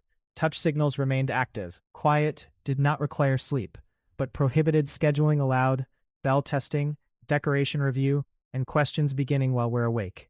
At the bottom, Haldor added, rest is not created by finishing everything. I stared at the sentence. That is aspirational, I said. The bells began. It is structurally necessary, he replied. I signed. At 3, I went downstairs to tell staff I would be sleeping in the loft with my private visiting boyfriend for infrastructure reasons. Kit, my Saturday clerk, accepted this with the serene expression of a 19-year-old receiving confirmation that adults had never controlled anything. Mrs. Vale, shopping for curtain hooks, asked whether infrastructure was what young people called it now. I told her it was what the fire code called it. Dickie arrived wearing a new hat with a red tassel and 2-stitch snowflakes. Shared winter quarters, he said solemnly. My escort duties expand. Your escort duties have been eliminated. By which culture? All of them. At 6, Haldor and I walked to the Bent Antler under the provisional supper terms. Merritt's camera crew filmed vendor stalls on the far side of the square. The lens stayed lowered when we passed. Haldor remained solid. At the tavern door, the overworked wreath had only 1 lantern, 5 ribbons, and no false claim to simplicity. It moved aside enough to let his horns pass. Better? I asked. He looked at me. My opinion, I said quickly. I think it looks better. Then why ask me? The answer was so ordinary I almost disguised it. Because I wanted company in the judgment. The wreath settled against the door. Haldor touched 2 fingers to his wrist. I offered my hand. He did not take it. He laid 1 warm strand of red wool across my palm, then opened the tavern door himself. Oren had reserved the small corner table beneath a sign reading Private Party, which in Gloamsbury meant everyone would look only while pretending to search for cutlery. Ground rules, he said. Staff answer no questions about you. No one moves tables for sightlines. If anyone photographs without consent, their dessert becomes unavailable through ordinary kitchen discretion. Dessert law is not ordinary, Haldor said. You haven't met our ginger pudding. We sat. Haldor took the chair facing the wall because his horns required clearance, and his unstable shoulder required no strangers behind it. I took the chair opposite. The placement looked less romantic than side-by-side seating and more intimate than I had intended, because there was nothing between us except a candle, 2 menus, and all the attention we were refusing to serve. Dickie occupied the bar in his tassel hat. He is chaperoning, Haldor said. He is drinking cider under an accessory. Dickie raised his mug. Continental discretion. Oren moved him to the far end. The first interruption arrived before water. A table leg failed beside the fireplace. Haldor heard the joint strain, caught the table before 3 bowls became floor soup, and refused applause. The second arrived with water. Louise from Larkin Ladle brought a cider keg to the rear door, discovered the dolly wheel had seized, and asked whether I knew where Oren kept grease. I did. Haldor watched me stand. You are not tavern staff. I know the storage cabinet. Oren knows the storage cabinet. Oren pointed from the kitchen, bottom left, beside the mop sink. Luis got it himself. I sat. The third interruption was a vendor who wished to ask whether her silver bell garland had good energy. Oren removed her with a menu and the phrase dessert discretion. This is our private public supper, I told Haldor. It is neither. Exactly. Very convincing. He looked at the candle. It is leaning toward the emergency exit. The candle? It understands the evening. I laughed before checking whether he intended humor. His mouth shifted at one corner. Was that a joke? I asked. No decorative endorsement. Private classification only. You may use your judgment. I decided it was a joke and felt absurdly rewarded. Oren brought stew, rye bread, and roasted carrots. Haldor inspected the meal without pronouncing on its moral condition. He tasted one carrot and closed his eyes. Good? I asked. It was stored in dry sand. The person who packed it sang badly and stayed until the work was finished. That is Oren's cousin Mel. Her pitch is structurally unsound. Her care is excellent. May I tell her? The second sentence. I made a note, then caught myself making a note on a fake date. You brought the clipboard, he said. It is part of my body after November. The candle leaned farther toward the exit. I put the clipboard beneath my chair. For 6 uninterrupted minutes, we ate. The tavern made human sounds around us. Spoons against bowls, boots beneath benches, the door wreath adjusting when guests entered, Oren telling Dickie that a hat badge did not confer jurisdiction. Haldor chewed slowly. Warmth held his face solid. Red wool showed above his collar where I had tied the shoulder. Does eating help? I asked. Being fed without exhibition helps. Even here? They are trying not to exhibit. At the next table, Mrs. Vale lowered a menu she had been reading upside down. Trying is not succeeding, he added. It may still carry care. The distinction loosened something beneath my ribs. I keep thinking I can build a rule that prevents every wrong outcome, I said. Rules can protect choice. Not perfection? Perfection is a vessel humans build when they wish to inhabit everyone else. The words should have felt like another review. Instead, they felt like a chair with an ugly sound repair. Oren arrived with ginger pudding. No one broke privacy enough to lose dessert. From the bar, Dickie said, I exercised heroic restraint. You asked the cider tap whether they had kissed, Oren replied. The tap declined comment. Haldor tasted the pudding. Moral condition? I asked. Dangerous. In what way? He took a second bite. Scarcity. I ordered another before he could call that management. Behind us, the plastic mascot squeaked from the market tent. Tomorrow's warranty inspection had become personally urgent. Tonight, we had one public supper, one heated storeroom, and 12 bells waiting to hear me say this would be simple. Chapter 6. Haldor. Bronwen owned 4 blankets. One was wool and useful. One was cotton and thin. One displayed embroidered pears that contributed nothing to warmth but maintained high morale. The 4th had been folded beneath a display sleigh since 2. The pear quilt goes on the cot, she said. It is decorative. It can evolve. You permit tradition to change when it benefits you. That is the most reliable entry point. At 9:30, we arranged the heated storeroom under written terms. The cot stood beneath the sloped wall. My bedroll lay beside the radiator, with a folded wool blanket beneath my hips, and the thin cotton one above. The locking screen divided changing space without dividing the radiator. A strip of red tape marked a clear path from both sleeping places to the door. The 12 bell boxes occupied shelves above us. Bronwen pointed at them. Quiet terms apply to inventory. The bells did not answer. They have not signed, I said. They are bells. One rang. They are insubordinate bells. She changed behind the screen at 9:40. Fabric rustled. A pencil hit the floor, followed by 2 more. Do you sleep with those in your hair? I asked. No. The bells rang. Not intentionally. Silence. She emerged in blue flannel trousers and a long gray shirt, curls loose around her shoulders. Without color arranged across her body, she looked less like a festival and more like the person who remained after visitors left. I looked away because privacy applied even when she had chosen to be visible. Your turn, she said. I do not require the screen. Do you want it? The question was different. Yes. She moved to the cot and opened a book while I changed.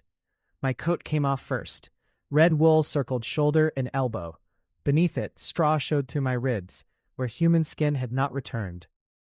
I removed the trousers Bronwen had altered for my hooves. Their inner seams carried her chalk marks, and no hidden attempt to measure me more precisely than agreed. My sleeping clothes were an old wool tunic and loose trousers I had carried in memory, until the shop's stored cloth gave them substance. Cloth made by no current hand had weak edges. At my left knee, the weave opened into straw. I closed the screen. Bronwen's book was upside down.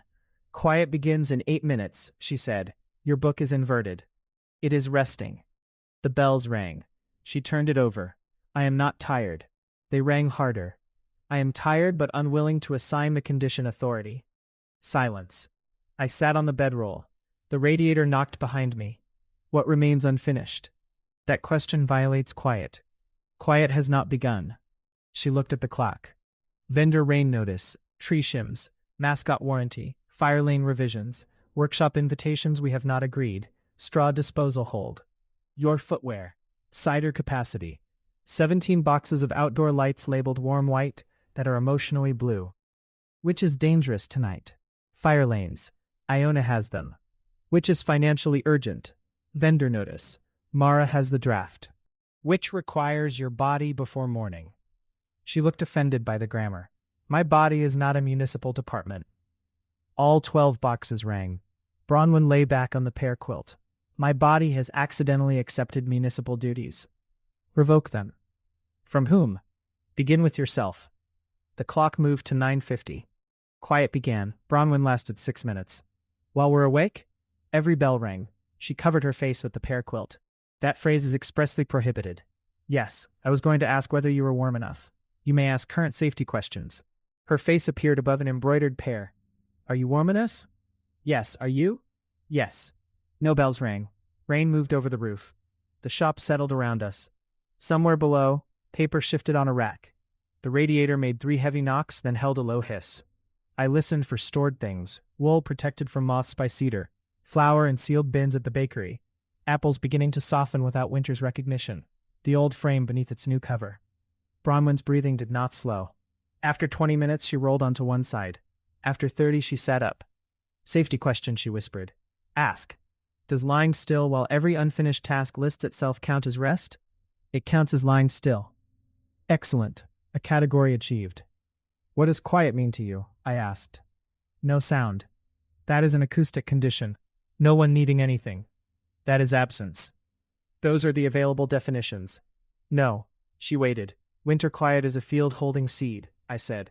"A root taking no visible action, stored grain kept from damp. The work is not absent because humans cannot watch it. You make dormancy sound employed. It is not employment. That is why it survives." The bells remained still. "Do you sleep all winter?" she asked. "After full manifestation, I require 2 weeks of dormancy around Yule. Beyond that, I rest when the season permits, and wake when stored provisions, weather, or chosen company call. The old winter clause does not name dormancy. The old custom did. Humans honored rest until they converted honor into appearance." Her silhouette held still against the pear quilt. "Were you required to appear?" "Eventually." "By the town?" "By expectation. It is harder to strike from a contract because no one admits writing it." "Could a new agreement protect it?" "Possibly. I will not schedule that possibility tonight." No bell rang. "Do you want company without conversation?" The bells stayed silent. She considered. "Yes." I sat with my back against the radiator. She sat on the cot. We did not speak. Silence had structure when shared. Rain made the outer wall. Heat made the center. The screen made privacy available without demanding distance. Her breathing made time ordinary. After 11, she slept sitting up. I placed the useful wool blanket within reach on the cot and returned to my bedroll. She found it in sleep and pulled it over her shoulders herself. At 3:17, I woke with loose straw inside a box labeled, "No loose material." My left leg had unraveled below the knee. Rye filled the red-taped egress path. The box had fallen from a low shelf and received most of it with administrative precision. Bronwen sat up. "Significant change?" "Yes." She switched on the shaded lamp, not the overhead light. "What do you need?" "Cold water. Red wool. No alarm. I can provide 2 immediately and work on my face." She brought the basin, poured water, and set it beside me. I submerged both hands. Cold gave my fingers edges. She offered her palm when I touched my wrist. I placed the wool in it. "Below the knee," I said. 2 turns. Do not gather straw yet. She knelt outside the red path and rapped without touching my skin. The wool crossed emptiness and drew shin, ankle, and hoof back into relation. Tension? More. This much? Yes. Loop? Yes. When she finished, I swept the loose rye into the box with my own hands. Bronwen held the box steady only after asking. Does it go back into you? She asked. Some has become only material. Do we save it? Yes, not as relic. It may be useful for repair or craft if I choose. She wrote a label. Haldor material, no use without current permission. No loose material, I read from the original print beneath it. The box has experienced growth. One bell rang. The box has experienced relabeling, she amended. At 7, we woke again to the smell of coffee and porridge. Talia had left a breakfast basket outside the loft door, under the food offer protocol. A note in Ter's narrow script stated, Eating creates no consulting obligation. The porridge is not ceremonial. We ate in the storeroom. At 7:30, Bronwen unrolled a sheet of brown pattern paper across the floor. Footwear consultation, she said. Optional. Separate from cover, shelter, and diagnosis. I looked at the row of objects beside her. Soft measuring tape, chalk, paper, wool felt, waxed canvas, leather scraps, 4 buckles, 2 pencils, 1 ruler, and the expression of a person attempting to make preparation look casual. You have selected materials. For discussion, not decision.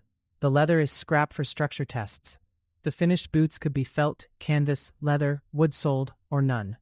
Iona recommends non-conductive soles near market cable mats. I recommend something between your hooves and Vermont road salt. You may recommend that I stop speaking. Not yet. She sat cross-legged on the paper. I need shape without treating your feet as a problem to disguise. They are hooves. Correct. Not feet requiring correction. Correct. The toe must remain split enough for balance. The rear edge cannot rise against the pastern. A sole must flex differently from a human shoe. Her pencil moved over a blank page, not the pattern paper. May I write those requirements? Yes. May I look closely? From there. She studied without moving. Her attention carried practical warmth, not the burning attention of cameras. That difference did not make it harmless by default. It made consent possible. May I place the paper beneath one hoof? She asked. She slid it across the floor and withdrew her hands. I stepped onto it. May I trace from 2 inches away without touching? Yes. She drew the outline. The chalk line showed the divided front and narrow rear. She did not round it into human familiarity. May I measure circumference with the tape if you position it yourself? Yes. She handed me the tape. I wrapped it where the covering would sit and read the number aloud. Other side, she asked. Different by 1/4 inch. Bodies refuse wholesale sizing. A useful refusal. We measured both. She drafted a 2-part gaiter with a flexible sole and an open split, then cut a paper mock-up. It resembled a municipal envelope attempting agriculture. I put it on. The heel collapsed. Structural betrayal, she said. It warned you through shape. I thought the tab would carry load. You assigned optimism to paper. The bells rang. She drew a second version. This one held until I took 3 steps, then rotated sideways and attached itself to the red-taped egress path. No, I said. An elegant technical review. The third used a broad strap, separate heel cup, and 2 felt layers cut on different grains. I walked to the door and back. It protected the hoof without forcing it flat. Bronwen's face brightened. Prototype only, she said before brightness became a claim. Do you want a second and a road test? Yes. No public description as custom heritage footwear. Private visitor hoof gaiters. No sign. No sign. She marked the pattern Haldor current fit, not standard form. Good, I said. Her smile arrived without performance for one breath. It affected my stability more than it should have. The skin at my left wrist warmed. No straw fell. Bronwen folded the prototype and put it in a box with my permission. She did not call the task finished. She wrote road test, ask, then turned to a new line. Bronwen opened her clipboard after the last bite. Quiet ended at 7, she said before I could object. The sun has not appeared. The clock has. She showed me the day's list. At the top, above mascot warranty and vendor rain notice, she had written basic straw braid. Ask Haldor. You wish to learn? I asked. Yes. Privately, not for workshop production, not to copy a vessel. I want to understand the difference between handling material and tending it. Those are not opposites. Then I want to understand the sentence better. I took 3 lengths of clean rye from the workshop supply Dev had delivered. Sit on the floor. She sat. Remove the clipboard. She placed it on the cot. From reach, she pushed it beneath the pear quilt. The rye is dampened enough to bend. Too dry it breaks. Too wet it rots. Hold here. I showed her the crossing point. She watched my hands, not my face. Her first turn was too tight. You are strangling it. It is dead grass. And yet you found a way to overmanage it. The bells gave 2 bright notes. She loosened her grip. The second turn was too loose. The third trapped one end beneath another. Her braid curved left, widened, narrowed, and developed a small opening no planned vessel would accept without adjustment. Bronwen frowned. Do not fix it yet, I said. It is structurally uncertain. Hold it. She rested the crooked braid across both palms. The rye carried the night's attention, her waking without making my instability public, the careful lamp, the question before holding the box, the label refusing future use. Warmth entered the braid. It entered me. My left hand became fully solid from wrist to fingertips. Bronwen stared. She did not reach for it. The braid rested between us, one side pressed to her palm and one end against mine. Its crooked opening admitted air. Had she tightened the first turn, the rye would have broken. Had she hidden the widening, the braid might have looked cleaner and carried less of the mourning. My hand remembered other work. In 1920, each braid had arrived with its own weather. Smoke from a widow's stove, milk on a child's cuffs, blood from a farmer who split his thumb and returned after binding it. No contribution had matched. The finished goat had listed left and required 2 stones beneath its stand. I had inhabited it for 1 hour because the town understood the form was an invitation and the imperfection left me room. Later, they repaired the listing. They standardized the lengths. They asked craft teachers to correct children's hands before the braids reached me. The vessel improved until it contained less space for choice. Bronwen's work carried no skill worth praising yet. It carried attention. Did I do that? The work between us did. Should we record? She stopped. May we record the condition? She asked. Yes. No image of the braid yet. She retrieved the clipboard and wrote without straightening the rye. What did you feel? She asked. Warmth, relationship, no command. What made it different from a purchased handmade panel? The panel may hold care. It was made for an order, then installed as representation. This was made with me under current terms for no required outcome. So commerce is not empty. No, plastic is not automatically empty. I looked toward the garment rack, where the mascot hid. Material is evidence, I said, not verdict. The official substitution is the problem, and the absence of relationship. She wrote both, then laid the pencil down. Can the braid remain here? She asked. On the cedar trunk. No display. No workshop example without separate permission. Yes. She set it on the trunk as it was. No ribbon, no label describing meaning, no adjustment to make the opening symmetrical. The plastic goat squeaked behind the coats. Bronwen looked at it. Do you want to see the braid? It rotated another 3 degrees away. Clear refusal, she said. Her crooked braid had held more winter than the perfect plastic goat downstairs. Chapter 7. Bronwen. The first strawwork invitation was not an invitation. It was a question printed on plain cream paper in 12-point type, without holly, horns, snowflakes, sponsorship logos, photographs, exclamation points, or the phrase, family fun. Would you like to help test a small, private winter craft practice? Participation optional, skill unnecessary, no finished object promised, no photography, materials provided, food available, leaving early permitted, silence permitted. Children welcome with an adult who does not correct their braid unless asked. I stared at the final sentence. 2-pointed, I asked. Haldor sat at the workroom table, testing the second felt hoof gaiter. It points where harm occurred, so it stays, if the children agree. Children do not usually approve invitations. He looked at me. We can ask 2 before distribution. The lying bells gave a faint approving rustle upstairs. I had invited Dev to review historical accuracy, Mara to review participation terms, Tur to review labor, and Kit to represent people who received festival information, primarily as screenshots cropped too tightly. Kit read the page. It looks like a dentist appointment. Excellent, Haldor said. Not excellent, I said. Low pressure does not require beige to spare. Add one red line, Kit suggested. No goat picture. Why? If there is a goat, people assume they are making it. The whole point says no finished object promised. Haldor nodded. We added a single red line down the left edge. Mara changed materials provided to materials offered. Bringing none is fine.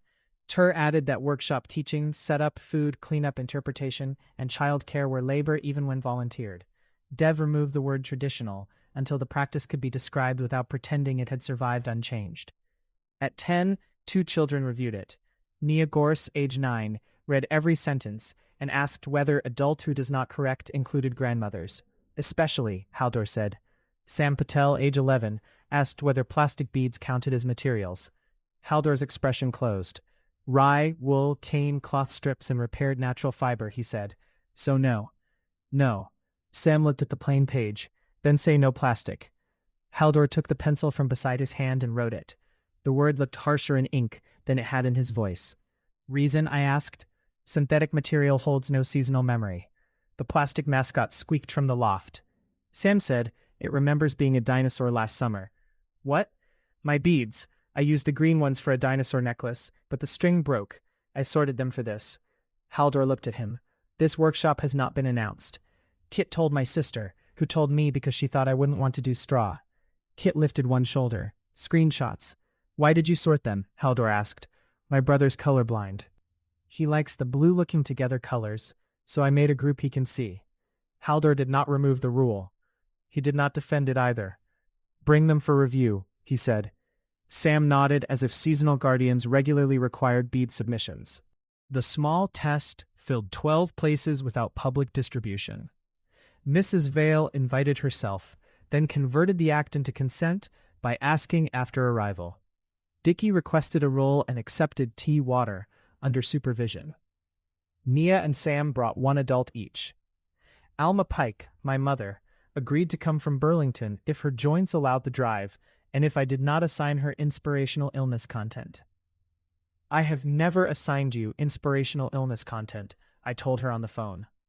The bells rang from the 3rd floor, loudly enough for her to hear through the receiver. Your shop says otherwise, Alma replied. The shop lacks nuance. You made me give the centennial opening speech about resilience. You wrote it. After you sent me 7 themes and a preferred closing image. I sat on the cutting table.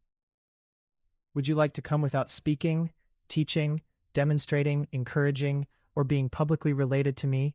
Now that sounds festive. She said yes. The workshop would happen Saturday morning in Pike and Bell's rear stockroom. No media. 12 participants plus 3 facilitators who had separately agreed to labor terms. Haldor had not agreed to teach. He had agreed to attend for 20 minutes, then choose whether to remain. This created a gap where a leader normally went. I attempted to fill it 6 times. First with a step-by-step card. Haldor removed the numbered steps. Then with 3 sample braids. He turned them face down. Then with seating assignments, Mara erased the names. Then with a timed welcome, Ture crossed out the duration. Then with an outcome board, Kit carried it into the alley. The 6th attempt was a basket labeled Optional Tools. Haldor examined it. This may remain. I experienced unreasonable pride over a basket and wrote nothing about it. We tested the room without participants. Not rehearsed outcomes. Physical access. Iona checked tool spacing, fire load, exits, and whether loose rye could reach the floor radiator. Mara checked that a person could leave from every chair without asking another to move. Ture checked whether facilitators had paid setup time, rest, and food. Kit checked whether the plain invitation looked private from the street rather than mysteriously exclusive. Haldor checked what no form could contain. Remove the front table, he said. It holds sample materials. It also creates a front. We moved it to one side. Remove the large clock. People need to know time. A small clock may be available. The large clock makes pace public. I replaced it with 2 small clocks placed where people could choose to look. No finished braids on the wall. They demonstrate possibilities. They establish quality before hands arrive. We put examples face down in an optional reference drawer. Where do unfinished pieces go? Kit asked. I pointed to a tray labeled In Progress. I changed the label to Currently Here. Where does someone sit if they want food and no craft? Mara asked. We added 4 beside the wall, then removed the sign saying observers. A person eating porridge was not observing by default. The room became less legible in photographs and more usable in bodies. Who opens? I asked. The first person with key authority, Mara said. Who explains? Whoever receives a question and wants to answer. Who closes? Assigned paid staff after the stated end window. Participants may leave before. Who makes it feel welcoming? Haldor looked at me. No one person. I removed welcome lead from the staffing sheet. The gap beneath it remained. Dev arrived with a second record box just before noon. The cardboard had softened at the corners and carried a depot accession number from 1963. The formal minutes were copied from working notes, they said. These were filed under agricultural exhibitions because someone described the goat as livestock adjacent. Dickie's influence reached backward through time. We cleared the cutting table. Dev opened the box under dry hand rules and distributed 3 notebooks inside protective sleeves. The 1920 hand belonged to a woman named Elsie Gorse. Her working list did not begin with materials. It began with absences. Mill household not participating. Mourning. Vale Cottage contributing bread, no braid, injured hand. 3 North Road families will bring cane after dark. Do not announce names. Children may leave work unfinished. Haldor has refused bell procession. No replacement entertainment required. I read the last line twice. No replacement entertainment, I said. Haldor stood at the window with the prototype gaiters on both hooves. Refusal left space. Our current festival fills space before it knows what space wants. Your current festival? My current festival. The distinction landed where it should. Dev turned a page. The work ran for 4 days. Not everyone came at once. There was no unveiling time. How did the vessel finish? I asked. It did not, according to the notes. One side remained open because 2 braids failed in damp. They placed it in the square anyway. Haldor said. I stood beside it. Not inside? Not that year. And winter came? Winter was already present. Snow confirmed nothing except moisture and cold. I crossed first snow moment off the private planning page beneath my clipboard. I had not shown it to anyone. The line had included lantern placement, musicians, and a cocoa cue. The upstairs bells rang once as the pencil struck paper. Dev read another note. December 27th. Haldor resting in North Loft. Do not ring. Apple stable. Gorse child left soup, removed next morning uneaten without comment. Dormancy, I said. Haldor faced the window. The custom recorded it, Dev continued. But the 1920 Accord Clause says only communal honor and suitable winter keeping. No enforceable duration, access restriction, or freedom from appearance. Honor assumed privacy then, Haldor said. The assumption failed when the market learned cameras. A new agreement needs explicit dormancy, I said. He looked at me. If there is a new agreement. If. The 1948 notes showed the first scheduled unveiling. In 1962, a newspaper requested Haldor pose beside the vessel. He did not attend. The committee apologized to the newspaper for his seasonal reserve. In 1986, the department store campaign received permission from a market chair to use an authentic local goat figure. The notes contained no request to Haldor. His body became very still. Do you want us to stop? Dev asked. Read the authorization. They did. The store could adapt name, likeness, costume, image, and associated folklore for advertising throughout New England. The fee funded market lights. The chair had signed beneath a line certifying authority over all festival properties. You were classified as property, I said. Representation was. Humans treated the difference as permission. One of the notebooks trembled inside its sleeve. Dev removed her hands. I wanted to apologize for a contract signed when I was not alive. The apology would have made my discomfort central, and asked Haldor to receive it. What record action do you want? I asked instead. Copy the authorization into the shared anchor file. Mark authority disputed. No public release until I choose. Dev repeated the limits. Anything else? Find the image use end date. They turned to the last page. In perpetuity. The room cooled. Haldor's outline flickered along one horn. I did not move closer. Significant change? Memory not current attention. It will pass. What do you need? The record closed, the window open. No comfort performance. Dev closed the box. I opened the window. Rain-air entered around Haldor and steadied the edge of his horn. We stood in quiet for 3 minutes. Then he said, "The workshop remains." Not because Old Harm had created duty, because he chose the next work. I wrote no inspirational conclusion. At noon, Oren sent a note confirming our second public supper rehearsal. Bent Antler, 6 o'clock. Same privacy terms. Dickie had been barred from the room after submitting a proposed menu called Lovers of the Long Night. "Why rehearse again?" Haldor asked. "Merritt's crew films general tavern atmosphere tomorrow. We need to know where sightlines fall and whether the privacy zone holds." "That is logistics, not dating." "Exactly. Then why does your schedule say fake date practice?" I turned the clipboard around. The heading did say that, surrounded by 2 small hearts Kit had drawn while reviewing screenshot legibility. Because if I label it Tavern Sightline Assessment, I will spend the entire supper assessing sightlines. And if you label it Date, I may spend part of it eating. He considered. Honest labeling. The bells remained quiet.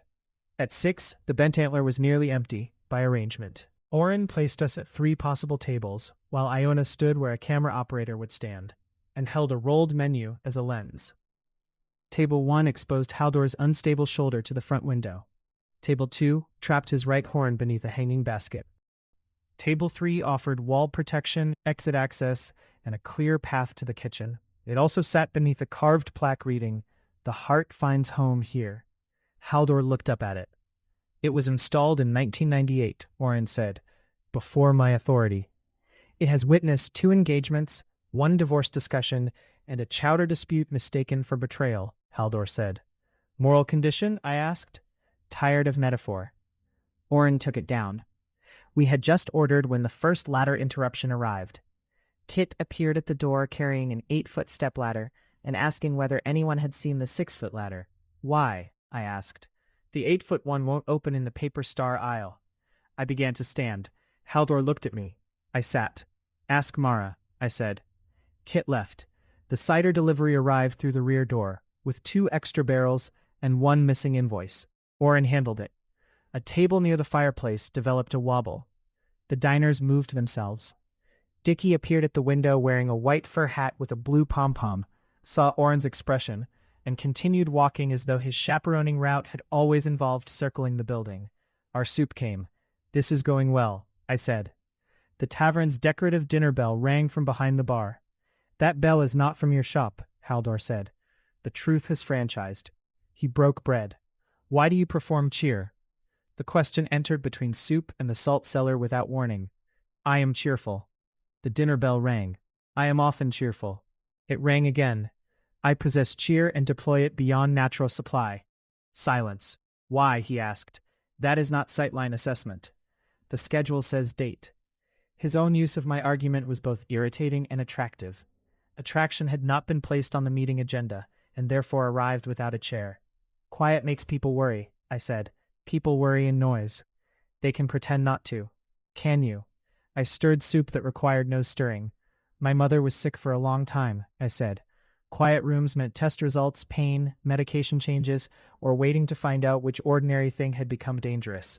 I kept projects moving. If everyone was busy, the bad news had to stand in line. Haldor did not tell me the logic had failed. "Your mother lived," he said. "She did. The quiet did not kill her. No. The projects did not save her." The words hurt cleanly. "No." Oren approached with 2 bowls of stew, saw our faces, and retreated so fast he nearly backed into Dickie at the window. Haldor rested one hand on the table, palm down. "Winter quiet is not pending loss. You said it is a field holding seed. You remembered." "I remember everything. It is exhausting." His mouth changed at one corner. The tavern door opened. Merritt entered without a camera, carrying a revised schedule and enough urgency to bend the air around him, which meant he had decided the interruption was worth its cost. Regional programming moved. Our segment shoots Saturday morning instead of Tuesday. Weather package wants the warm December angle. Saturday morning, the private straw work. We won't enter Pike and Bell. Exterior and consenting vendors only. No filming participants entering or leaving. We can route around the rear. No Haldor. Per signed limits. Haldor looked at me across the table.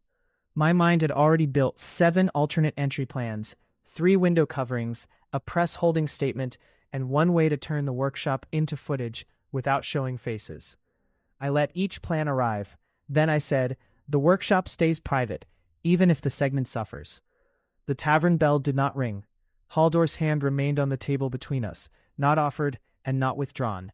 Saturday had acquired cameras outside, straw inside, and no leader assigned. For the first time in my festival career, I allowed the gap to remain visible. Chapter 8. Haldor. The private straw work began without a welcome. At 9 on Saturday morning, 12 participants entered Pike and Bell through the rear door at different times. They hung wet coats on mismatched hooks, accepted or refused porridge, chose chairs without name cards, and discovered no one standing at the front. Bronwen occupied a stool beside the optional tools basket. She did not greet the room as a group. This required visible effort. Her fingers tightened around the stool edge each time the door opened. A sentence formed behind her teeth, bright and efficient, then remained there until she could offer each person an ordinary good morning instead. The travel crew filmed the square outside. Black cloth covered the rear door window. Mara stood in the alley to prevent accidental entry. No sign named the gathering. I waited in the heated storeroom for 20 minutes after the first participant arrived. My absence was part of the work. No one sent a child to ask when the goat man would appear. No one rang a bell. The room below produced chair scrapes, low conversation, spoons against bowls, and the soft complaint of rye handled by uncertain fingers. At 9:20, Bronwen came to the open loft door but did not cross into my shelter. "The workshop is underway," she said. 12 participants, 3 facilitators. Mara remains on media boundary. No photography attempted. Haldor is invited to the rear stockroom for any duration he chooses. Who is leading? At present, Mrs. Vale is explaining that straw respects confidence. It does not. Nia has told her so. I stood, both gaiters held around my hooves. The crooked braid remained on the cedar trunk, unchanged. I touched it once before leaving, not for luck, to acknowledge the work that had made departure possible. Downstairs, the stockroom contained no vessel frame. Rye lay in shallow baskets. Wool, cane strips, cloth remnants, repaired cord, and tools occupied the central table. Participants worked alone or in small groups. Some braided, some untangled. One woman ate porridge and touched no material. Alma Pike sat beside her in silence, hands around a blue mug. Bronwen's mother had the same amber-brown eyes, and none of her daughters practiced velocity. She looked at me, nodded once, and returned to the quiet woman beside her. Dicky heated tea water under Touré's labor rules. His hat had ear flaps embroidered with 2 flags belonging to different countries, and 1 maritime signal meaning, "I am altering course to port." "Appropriate workshop attire," he whispered, "for a ship in fog. Winter is broad." I did not answer. He accepted this as conversation. Nia sat on the floor with 3 lengths of rye, and a grandmother who kept moving her hands toward the child's work, then catching them against her own knees. "Do you want help?" the grandmother asked. Nia's braid kinked sharply. She studied it, added another crossing, and produced a shape resembling lightning attempting a rope career. "Is it wrong?" she asked me. "Does it break when pulled gently?" She tested. It held. "Does it need to be straight for what you want?" "I don't know what I want." "Then it is not wrong yet." Her grandmother exhaled through her nose. "Would you answer differently?" I asked her. "I would have redone the second turn." "Do you want to make your own?" She looked surprised. Nia pushed rye toward her. "You can redo all of yours." The grandmother began a braid so exact it resented her. At the far table, Sam Patel opened a metal lunch tin. Plastic beads filled 6 compartments: blue, yellow, white, black, green, and a mixed group that appeared brown to me. His younger brother sat beside him wearing blue-tinted glasses. "Those," the brother said, pointing to blue, yellow, and white, "together." Sam threaded the chosen beads onto 3 lengths of recovered cotton cord, spacing them with knots. The result was not straw work. It was work. "The invitation says plastic under review," Sam told me. "Review them." Bronwen made a small sound near the tool basket and converted it into a cough. I sat across from Sam. "Where did the beads come from?" "Craft store, then dinosaur necklace, then floor, and sorting tray, then here." "Why these colors?" "Eli sees them different enough." His brother nodded. "They don't turn into one mud." "How long did sorting take?" 2 afternoons. He changed his mind. You changed it back, Eli said. You said yellow after I finished blue. Yellow is better. It is not. Both remained? I asked. Sam looked at the cord. Blue and yellow alternated beneath white. Yes. The beads held machine heat long gone. Oil, shipping, shelves, cash exchange, dinosaur play, broken string, irritation, 2 afternoons, and a brother's perception given room to change. My rule had read synthetic material holds no seasonal memory. I had confused the material's first making with the relationship it could later carry. The plastic is not empty, I said. Sam waited. My refusal was too broad. Bronwen did not smile at my improvement. That was care.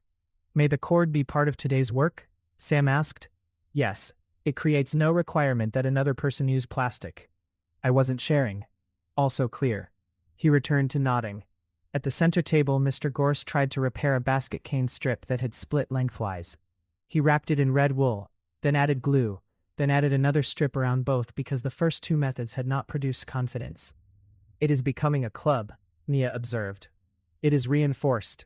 For hitting winter, for supporting structure. He held it up. The cane bent only at the unwrapped end, placing all force beside the repair. What do you think? He asked me. Do you want assessment or help? Aren't they the same? No. He considered. Assessment. The repair hides movement until the next failure. It is strong where strength is not needed and weak beside it. He frowned at the wool. I showed him how to remove the outer wrapping without cutting the old strip, then how to soak the split cane and lace it loosely beside a second piece. The repair remained visible. It flexed across a longer section, instead of forcing one point to carry every bend. Mr. Gorse tested it. That looks less professional. You are not a professional. I have repaired baskets for 40 years. Badly? Nia asked. Privately. He kept the visible repair. Beside Alma, the quiet woman had begun rolling a strip of old cloth between her fingers. Mrs. Vale noticed. If you fold it lengthwise first, it will sit flatter, she said. The woman's hands stopped. Bronwen looked up from the tool basket, her body prepared to cross the room and mediate.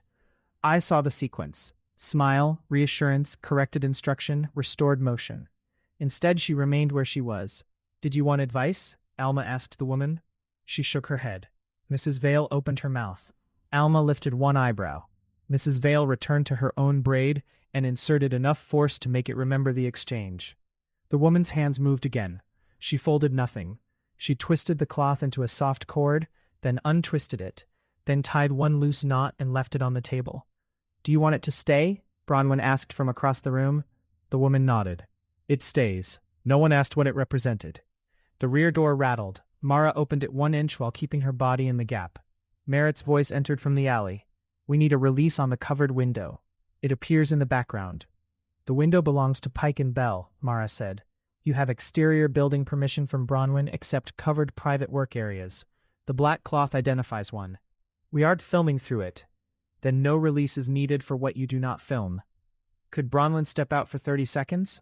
Mara looked toward her. Bronwen's fingers tightened around the tool basket. She asked the room, do participants need anything from me before I consider stepping outside? No one answered. Do the facilitators? Tur said, your absence does not end consent structure. Bronwen went into the alley and closed the door. The workshop continued. That was new for her. It was new for the room. No one looked toward the door waiting for direction. Nia argued with a knot. Mr. Gorse tested his cane. Sam sorted a white bead into the yellow group because Eli changed his mind again. 5 minutes later, Bronwen returned. She did not tell us what Merritt wanted or how she solved it. She resumed her stool beside the basket. The room had survived her absence. Relief and pain crossed her face together. I understood. A guardian who believes absence causes failure will turn even rest into threat. Warmth entered the room slowly, not radiator heat. The held warmth of attention traveling without a central object. A cane strip carried an old basket's market mornings. A red wool loop held a teenager's boredom and her decision to remain beside her father anyway. Mrs. Vale's braid carried confidence, 3 corrections, an eventual surrender to a visible lump. Alma Pike contributed no material. Her quiet company entered through the woman beside her, whose hands stopped shaking enough to eat. No one assembled the pieces. They lay separately across the central table. My shoulder became solid beneath its wool binding, then my elbow. Then the left knee that had opened in the night. Cold gathered along the floorboards. Not harsh cold, preserving cold, the temperature of apples held firm and seed protected from false spring. People noticed. They kept working. Bronwen stood beside the tool basket with both hands at her sides. Her amber eyes widened when my coat settled against a body no longer losing edges. She did not announce it. At 10:15, the crooked braid on the loft trunk slid down the stair by itself. It traveled one step at a time, pausing on each tread, then crossed the stockroom floor toward Bronwen. She looked at me before picking it up. I nodded. She placed it beside Sam's bead cord, Mia's lightning braid, Mrs. Vale's confident lump, and the other work. The pieces did not connect. They did not need to. My manifestation completed. Skin closed over straw. My weight entered both hooves. Horns became dense enough to pull at my neck. The red wool remained around my joints as record, not emergency structure. Sound changed first. Half manifested, I heard rooms through missing places. Voices arrived from inside walls. Floor vibration traveled through straw, and every loud human expectation struck bone that did not fully exist. Solid, I heard distance again. Mrs. Vale's breath belonged across the table. Rain belonged outside. The camera crew's cartwheel rattled on another street and did not enter my shoulder. Scent separated too. Rye was rye, not my own loosened body. Wool held lanolin and hams. Porridge contained nutmeg, salt, and Torre's written insistence that it was not ceremonial. Bronwen smelled of cedar dust, coffee, and the orange soap beside the stockroom sink. My coat had weight. The prototype gaiters pressed around both hooves. The floor held me without portions of it passing through. I spread my fingers. Bronwen watched the movement and then deliberately looked at my face.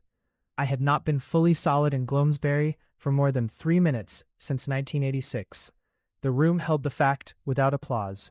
Dickie poured tea so fiercely that water missed 1 cup. Torre handed him a cloth. Celebration does not remove spill labor. I am silently overwhelmed.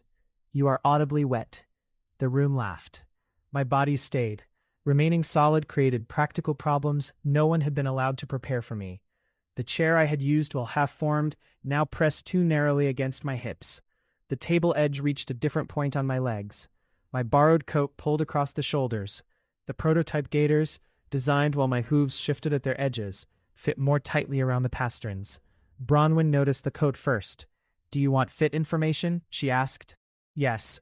The left shoulder seam is carrying load. Right side appears safe. Your collar clears both horn bases.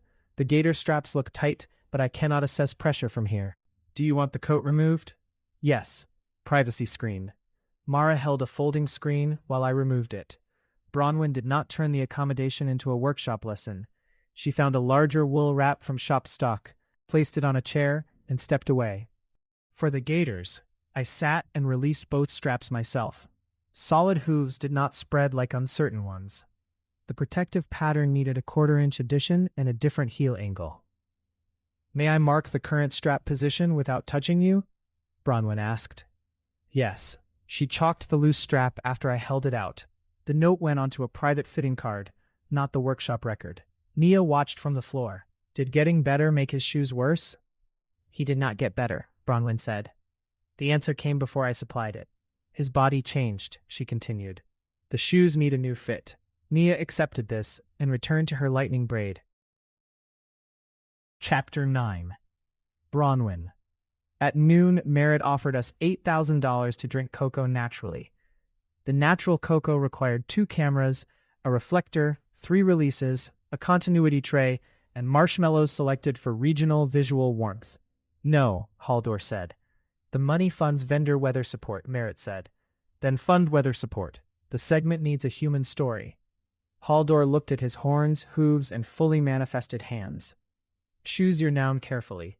We stood in Pike and Bell's workroom after the private straw work. Haldor had remained solid through cleanup and lunch. His footprint had melted in the alley. No one had photographed it. The 7 workshop pieces rested in individual paper trays under their owners' names or chosen descriptions, none labeled vessel component. Merritt had obeyed every filming boundary and arrived at noon believing obedience had matured into access. "The sponsor can reclassify the existing $8,000, he said. No new funding. It moves from mascot activation to weather resiliency if the segment includes 2 minutes of couple material and one handcrafted centerpiece plan. The mascot is a sweating contractual obstruction, I said. Reclassify is appropriate without romance. Appropriate and persuasive are different budget categories. No stage touch, Haldor said. Fine.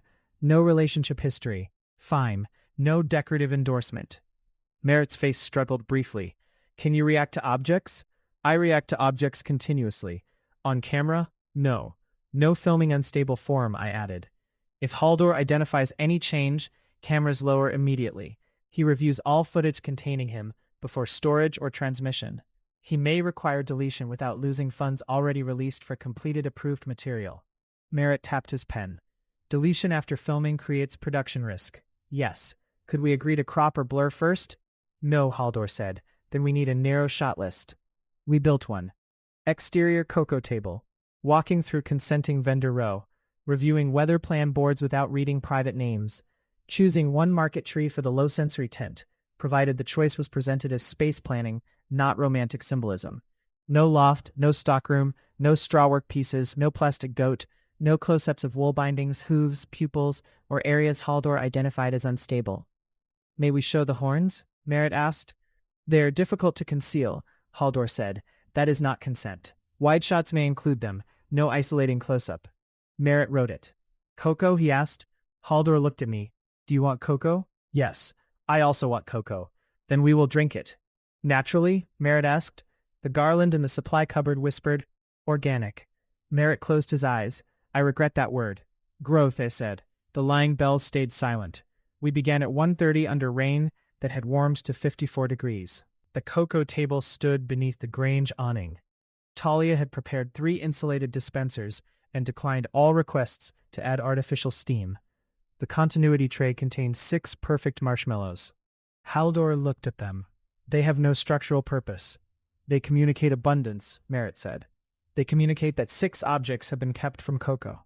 Tur, seated beside the dispensers, wrote, Citation 12, Food withheld for visual labor. Merritt put the marshmallows into our cups. The first take failed because Dickie crossed the background wearing a silver fur hat with a plume long enough to require flag clearance. The second failed when the plastic mascot squeaked from inside the market tent and rotated to face the camera. The third failed because Haldor drank the cocoa and said, Too sweet, with such moral finality that the camera operator laughed. Can we use that? Merritt asked. It is a private opinion about beverage balance, Haldor said. May the opinion be public? Yes, it is not an endorsement. The hot cocoa is authentically too sweet, Merritt said to his producer. No word authentically, I said. The hot cocoa is locally too sweet. Talia said, It was prepared to your requested sugar specification. Merritt drank his own cup and changed the line to generous. We moved to vendor row. 41 vendors had opted into background filming. Each stall displayed a green card showing approved shot zones. Red cards marked merchandise or staff not cleared. Merritt's camera operator followed the map without complaint, which made me like her enough to worry. Haldor and I walked side by side without touching. Closer, Merritt called. No direction of proximity, I said. The frame has a gap. The gap has consent. We continued. At Mrs. Vale's preserve stall, a jar pyramid leaned toward collapse. Haldor saw it first. Stop, he said. I stopped. The camera stopped. Mrs. Vale did not. She placed one more apple butter jar at the top. The pyramid shifted. Haldor caught the upper 3 jars. I braced the display base. Mrs. Vale rescued the price card before the lowest row rolled into the lane. The table slopes, Haldor said. The square slopes, I replied. The jars were arranged for height, not stability. Mrs. Vale took the jars from him. Height brings customers. Broken preserves bring wasps. In December, at 54 degrees, winter has declined pest control. She rebuilt the display in 2 low rows. The camera remained lowered until Haldor said he was ready. We reached the low-sensory tent site. 3 potted evergreens waited for selection, 1 tall and narrow, 1 full and balanced, 1 short with a missing side where deer had browsed it. Merritt said, Pick the tree that best represents your relationship. That is not the agreed scene, I said. Just a playful prompt. You can reject it on camera. We rejected off camera, Haldor said. The lens lowered. We selected the short tree because the missing side could face the quiet corner without consuming aisle width. Its root ball was healthy. Its branches required 6 decorations at most. It does not require decoration, Haldor said. 1 soft light string for path visibility. Functional. 2 paper stars made during optional quiet craft. Why 2? Because I want to. Your judgment. The tree lifted 1 branch away from my shoulder. We are getting along, I said. You asked it fewer questions. Trees appreciate growth. Trees appreciate carbon and water. The camera operator laughed again. Our banter required no rehearsal. That was professionally dangerous and personally worse. Merritt requested 1 final walking shot under the agreed list. No touch direction, no relationship question. We would cross from the low-sensory tree to the information booth while discussing actual weather access. What happens if rain continues? Haldor asked as the camera rolled. Covered paths, distributed indoor warming, stall mats, drainage, reduced occupancy, online vendor board, and no one calling mud charming. You called it atmospheric yesterday. Atmosphere is weather with a marking degree. Organic, whispered Merritt's Garland from the distant crate. The camera operator kept laughing inside her coat. At the information booth, a visitor who had not signed a background release stepped into frame. The operator lowered the lens immediately. The visitor looked at Haldor and me. Are you the festival couple? She asked. Our relationship is private, I said. But you're together? Private. Did you meet here? Haldor said we met in weather. The answer was true, unhelpful, and attractive enough that I resented him. That is so romantic, she said. It was rain, he replied. She bought a map and left satisfied. You answered, I said. I stated weather. You made weather sound intimate. Weather has no obligation to sound distant. Merritt asked whether we would repeat the exchange on camera. No, we said. The crew reset for an approved wide shot of the information booth. While they worked, a production assistant approached me alone. The network wants a clean still of you two for the segment card, she said. No close-up, we can pull from video. No still extraction under current permission. Merritt thought the wide walk might qualify. It does not. Haldor stood 20 feet away and could not hear. I did not decide image use because I wanted the funds. Ask both of us through the established review, I said. She did. Haldor refused.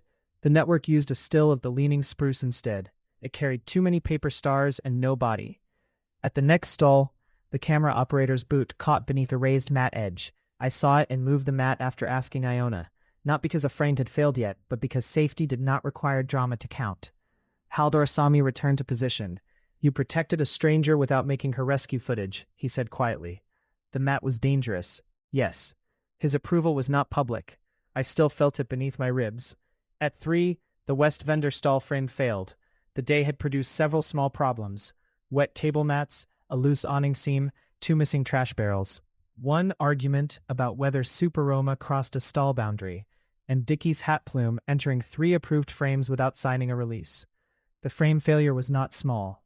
I heard wood crack behind me. Haldor turned first.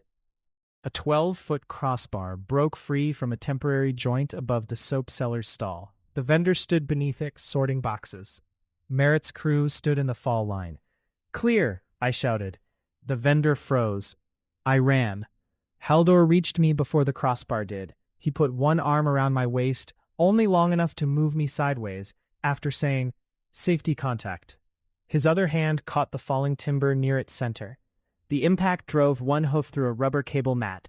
Straw burst from his shoulder. The camera stayed up. I saw the red light. "Lens down," I shouted.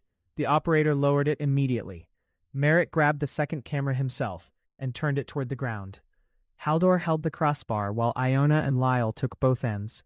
The soap vendor escaped. The frame settled onto 2 empty tables. Haldor released it. His right arm remained solid. His left shoulder opened beneath the red wool, straw visible in a gap the size of my fist. Significant change? I asked. Yes. Privacy? Yes. I looked at him before moving. He nodded. I stepped between his shoulder and the square. Mara and Rua built a second visual wall. Iona cleared a path to Pike and Bell. No one touched Haldor. Merritt brought both memory cards to the workroom afterward. Primary camera lowered before visible loss, he said. Secondary captured 4 seconds from impact through my turn. Who saw it? Haldor asked. Me, operator, producer. No transmission.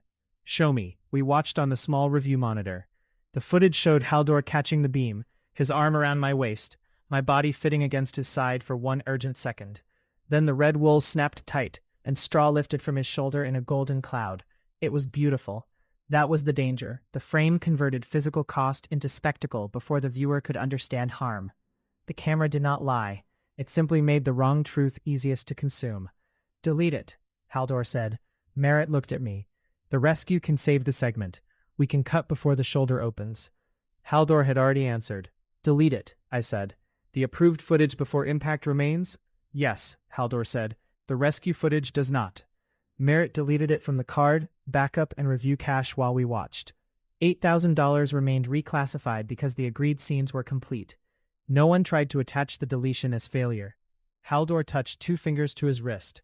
I offered my palm. He placed the loosened end of red wool in it. "Storeroom. Shoulder requires rewrapping. Do you want me to do it?" "Yes." We left Merritt in the workroom with the equipment and climbed. Haldor used the handrail. His full weight had begun leaving one leg again, not enough to make the step unsafe, and enough that I noticed every place I was not touching him. Inside the heated room, he closed the door. "Coat off," he said. "I will stand behind the screen until you call." "Yes." I waited. Fabric moved. A buckle struck the cedar trunk. Haldor breathed once through pain, and did not turn the sound into reassurance. "Ready," he said. He sat on the chair in his wool tunic. The left shoulder had opened from collarbone to upper arm.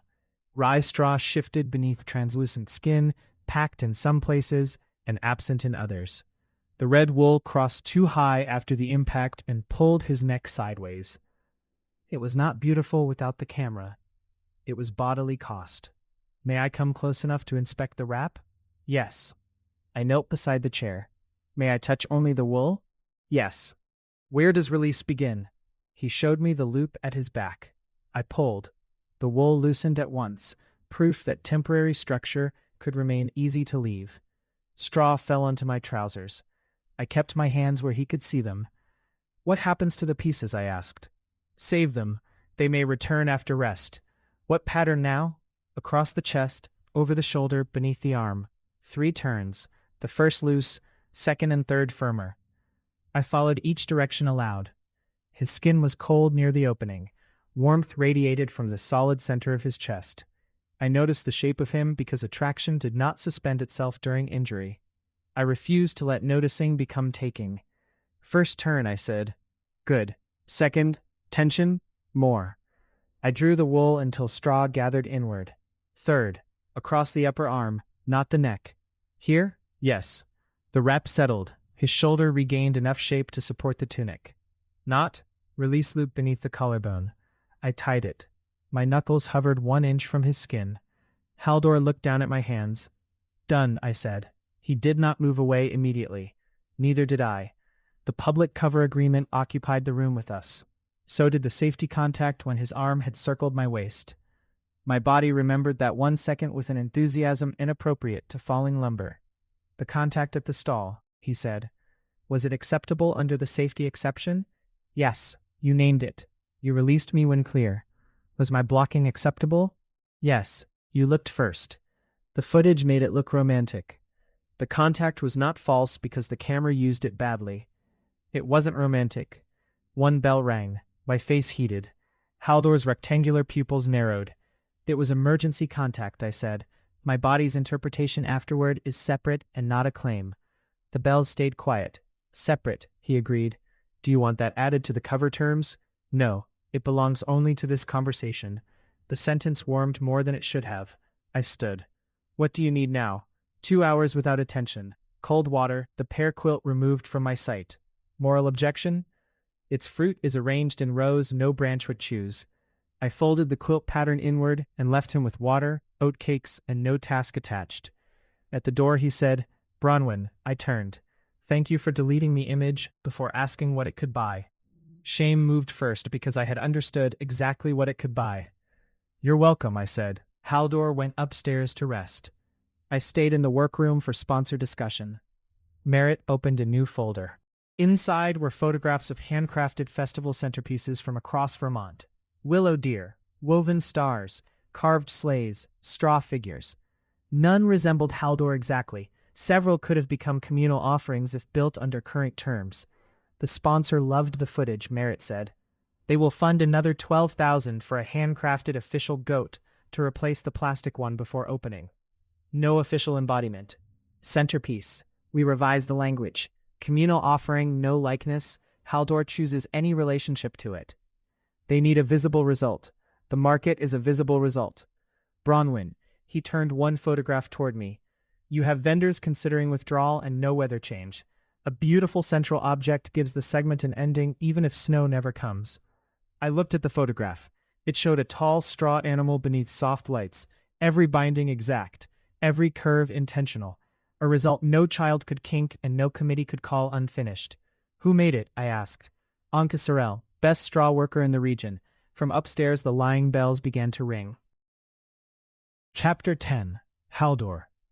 2 hours after my shoulder opened beneath a falling beam, Bronwen brought me an offer for a handcrafted goat and did not pretend it was only paper. She stopped outside the storeroom. May I enter for sponsor discussion? Yes. The door opened. She carried a folder beneath one arm and the pear quilt beneath the other. I removed it from your site, she said. The pears are appealing the decision. They have no standing. She placed the quilt behind the screen where its embroidered fruit could conduct no public campaign. My shoulder had regained skin beneath the red wool. Full manifestation remained through the rest of my body, though my left hand sometimes showed straw when attention passed the shop window. The 2-hour quiet had done more than the room's heat. Nothing had required me to improve where a person could witness it. Bronwen sat on the cot. She kept the folder closed. Merritt says the sponsor will release $12,000 for a handcrafted centerpiece, she said. Anke Sorel would build it. The official embodiment language could be revised. To what? He proposed official handcrafted goat. I rejected official. He proposed featured heritage centerpiece. I rejected heritage. Current draft says community winter centerpiece. Made by one artist, with workshop input. What input? Not decided. What form? She opened the folder. The photographs showed excellent work. Willow carried its own curve. Rye followed structural lines without being forced smooth. Anke Sorel knew how weight moved through a horn and where a chest frame needed open space to breathe. One goat stood beneath market lights with its head lowered and one front leg raised. It did not resemble me. The shape still pulled at my shoulder because the folder offered representation before relationship. No official likeness, I said. Agreed. No goat designed for my body. Agreed. No object presented as holding winter. Her fingers tightened on the page. Could it be presented as a communal offering you may accept, stand beside, inhabit, or refuse? If it is communal, can one artist provide structural frame while participants contribute material? Possibly. Hope entered her shoulders. Possibility is not permission to commission. The hope stopped. I know, she said. No bell rang. I may attend beside an offering, I continued. I will not appear on schedule. No one promises manifestation or snow. No design is approved because it is beautiful. The workshop pieces remain with their makers unless each chooses otherwise after a separate request. Yes, no sponsor language on the object. They will require acknowledgement somewhere. Place it on their money. Her mouth moved before laughter emerged. Money already has many acknowledgements. Then it is prepared. Do you consent to Anke receiving general vessel history and material rules? She asked. Not images of me, not measurements, not descriptions of unstable form. She may receive the 1920 public minutes after Dev approves release. May she meet you? She may request a meeting after receiving terms. May I tell Merritt we are considering a communal frame? Yes, not centerpiece, not goat yet. He will hate that. He has other feelings available. The folder closed. Bronwen did not leave. Rain struck the roof. Her schedule pages protruded from beneath the sponsor file. Colored tabs marking vendor decisions, electrical work, food plans, media access, and my body in categories she was trying to keep separate. What remains? I asked. Nothing appropriate to ask you. The bells rang. One thing inappropriate to ask you, she amended. Ask, I may refuse. If the communal process cannot finish before opening, would you attend beside an incomplete frame? Possibly. If no frame exists, Possibly. If vendors leave because there is no snow, their decisions do not change my answer.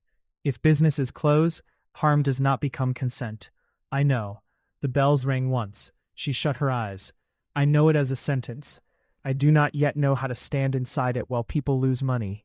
Then do not claim you do. That is not comforting. Comfort offered falsely conceals weather. She stood. I have a vendor call. Do you want company? No, I want control. The bells stayed silent. Thank you for accuracy, I said. It is becoming a terrible habit. She left.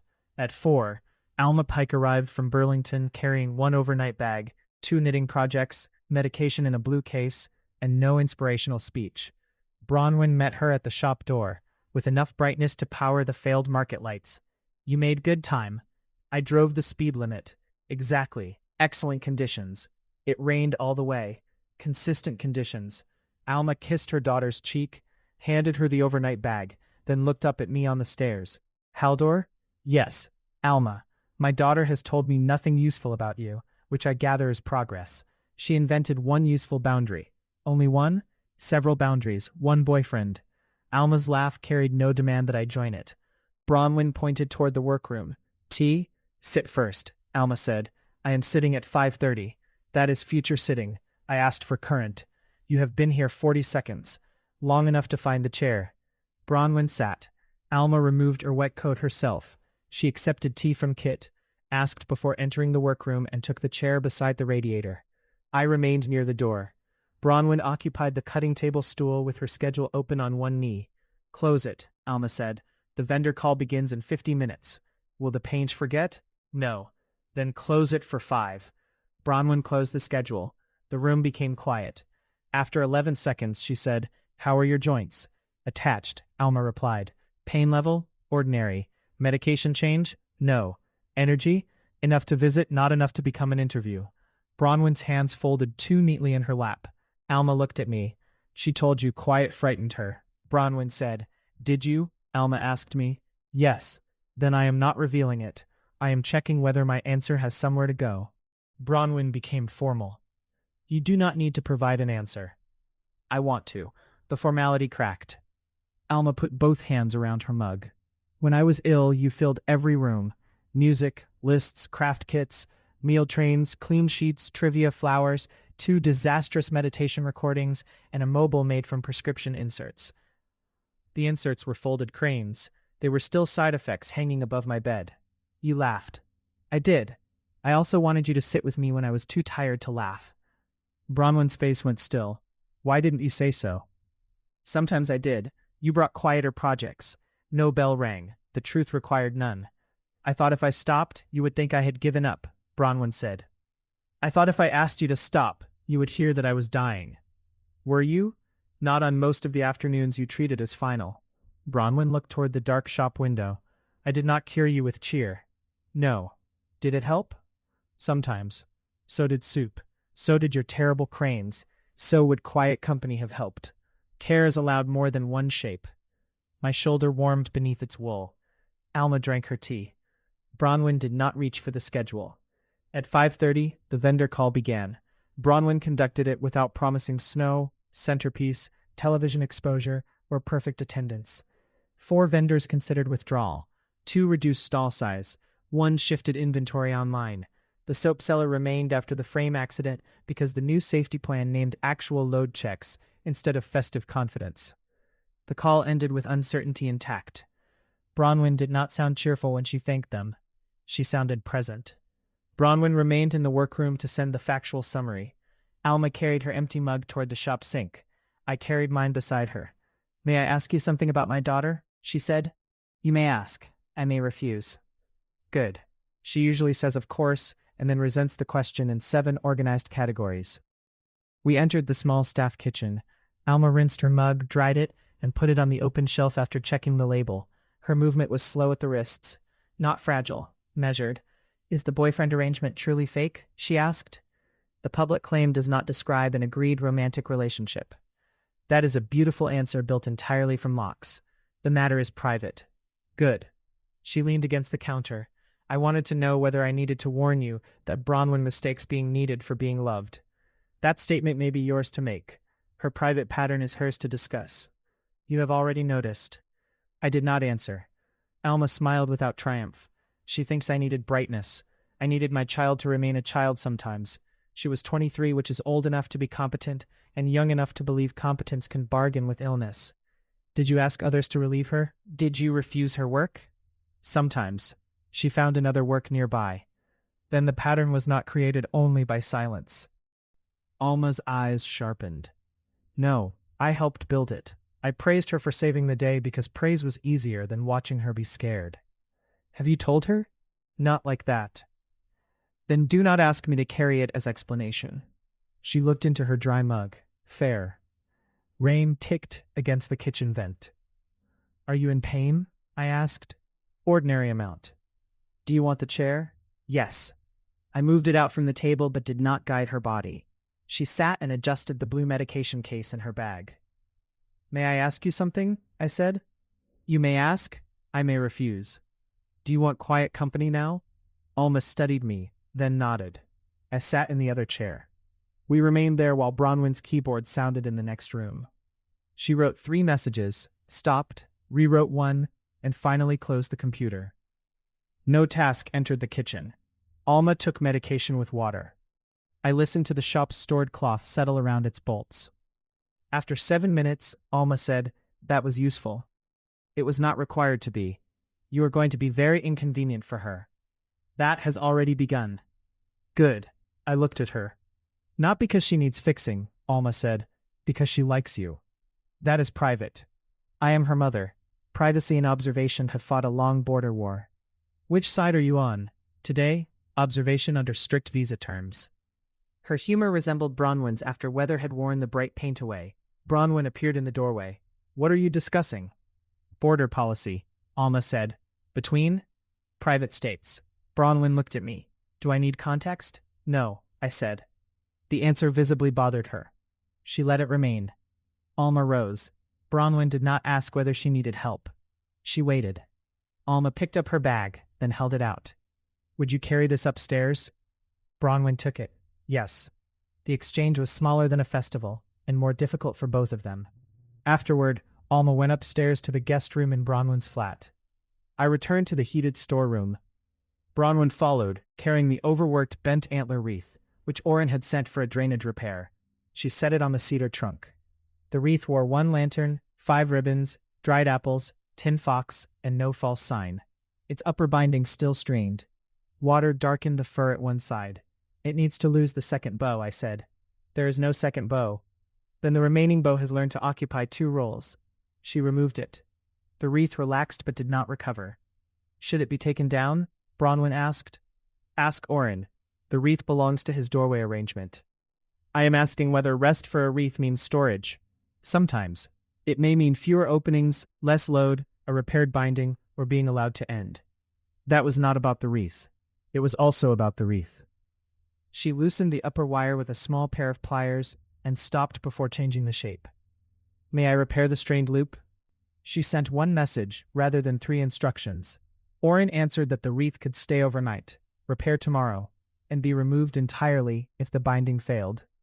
No festive emergency. Bronwen put the pliers away. I want to fix it now, she said. Yes. Not because it is dangerous tonight. No. Because an unfinished repair makes my shoulders itch. Your shoulders are misclassifying information.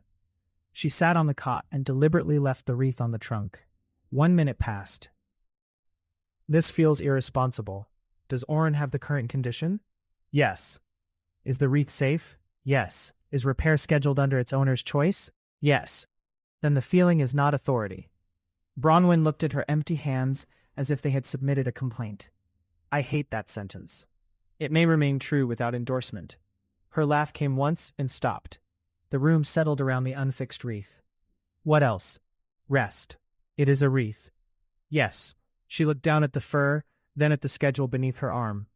When you called it exhausted, she said, did you mean me? The bells waited. I could have softened the answer until it became another decoration. Yes. Bronwen swallowed. She crossed the room and opened each bell box. 1 by 1, she removed the padded clappers from the loose stock and wrapped the mounted sample bells in wool. The room became truly quiet. No mechanism remained to expose an edited truth. She sat on the cot. I sat on the bedroll beside the radiator. Neither of us spoke. The first minute felt like failure to Bronwen. I saw it in the way her fingers reached toward one another, searching for a task small enough to pass unnoticed. They found the seam of her trousers and stopped. The second minute made room for the radiator. 3 knocks, a hiss, heat traveling through iron with no audience. The third made room for the rain. The fourth made room for my body to loosen from the day's attention. My shoulders settled against red wool. One straw strand slipped from my wrist and landed beside the bedroll. Bronwen saw it and did not ask whether to gather it. I picked it up myself and placed it in the material box. The 5th minute made room for her grief.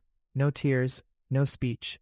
Only a face no longer arranged to reassure me that her mother's illness had become a useful lesson.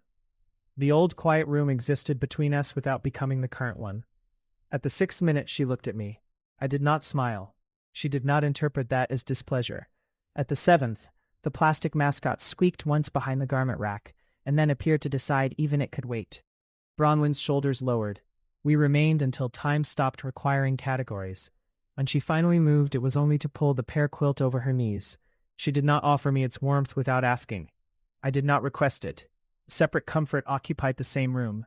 The wreath rested unfixed on the cedar trunk. Nothing collapsed because we let it wait. Outside, warm rain fell over a festival with no guaranteed centerpiece, 4 uncertain vendors, 1 damaged anchor, and a director who had stopped performing resolution. The silence held. Chapter 11.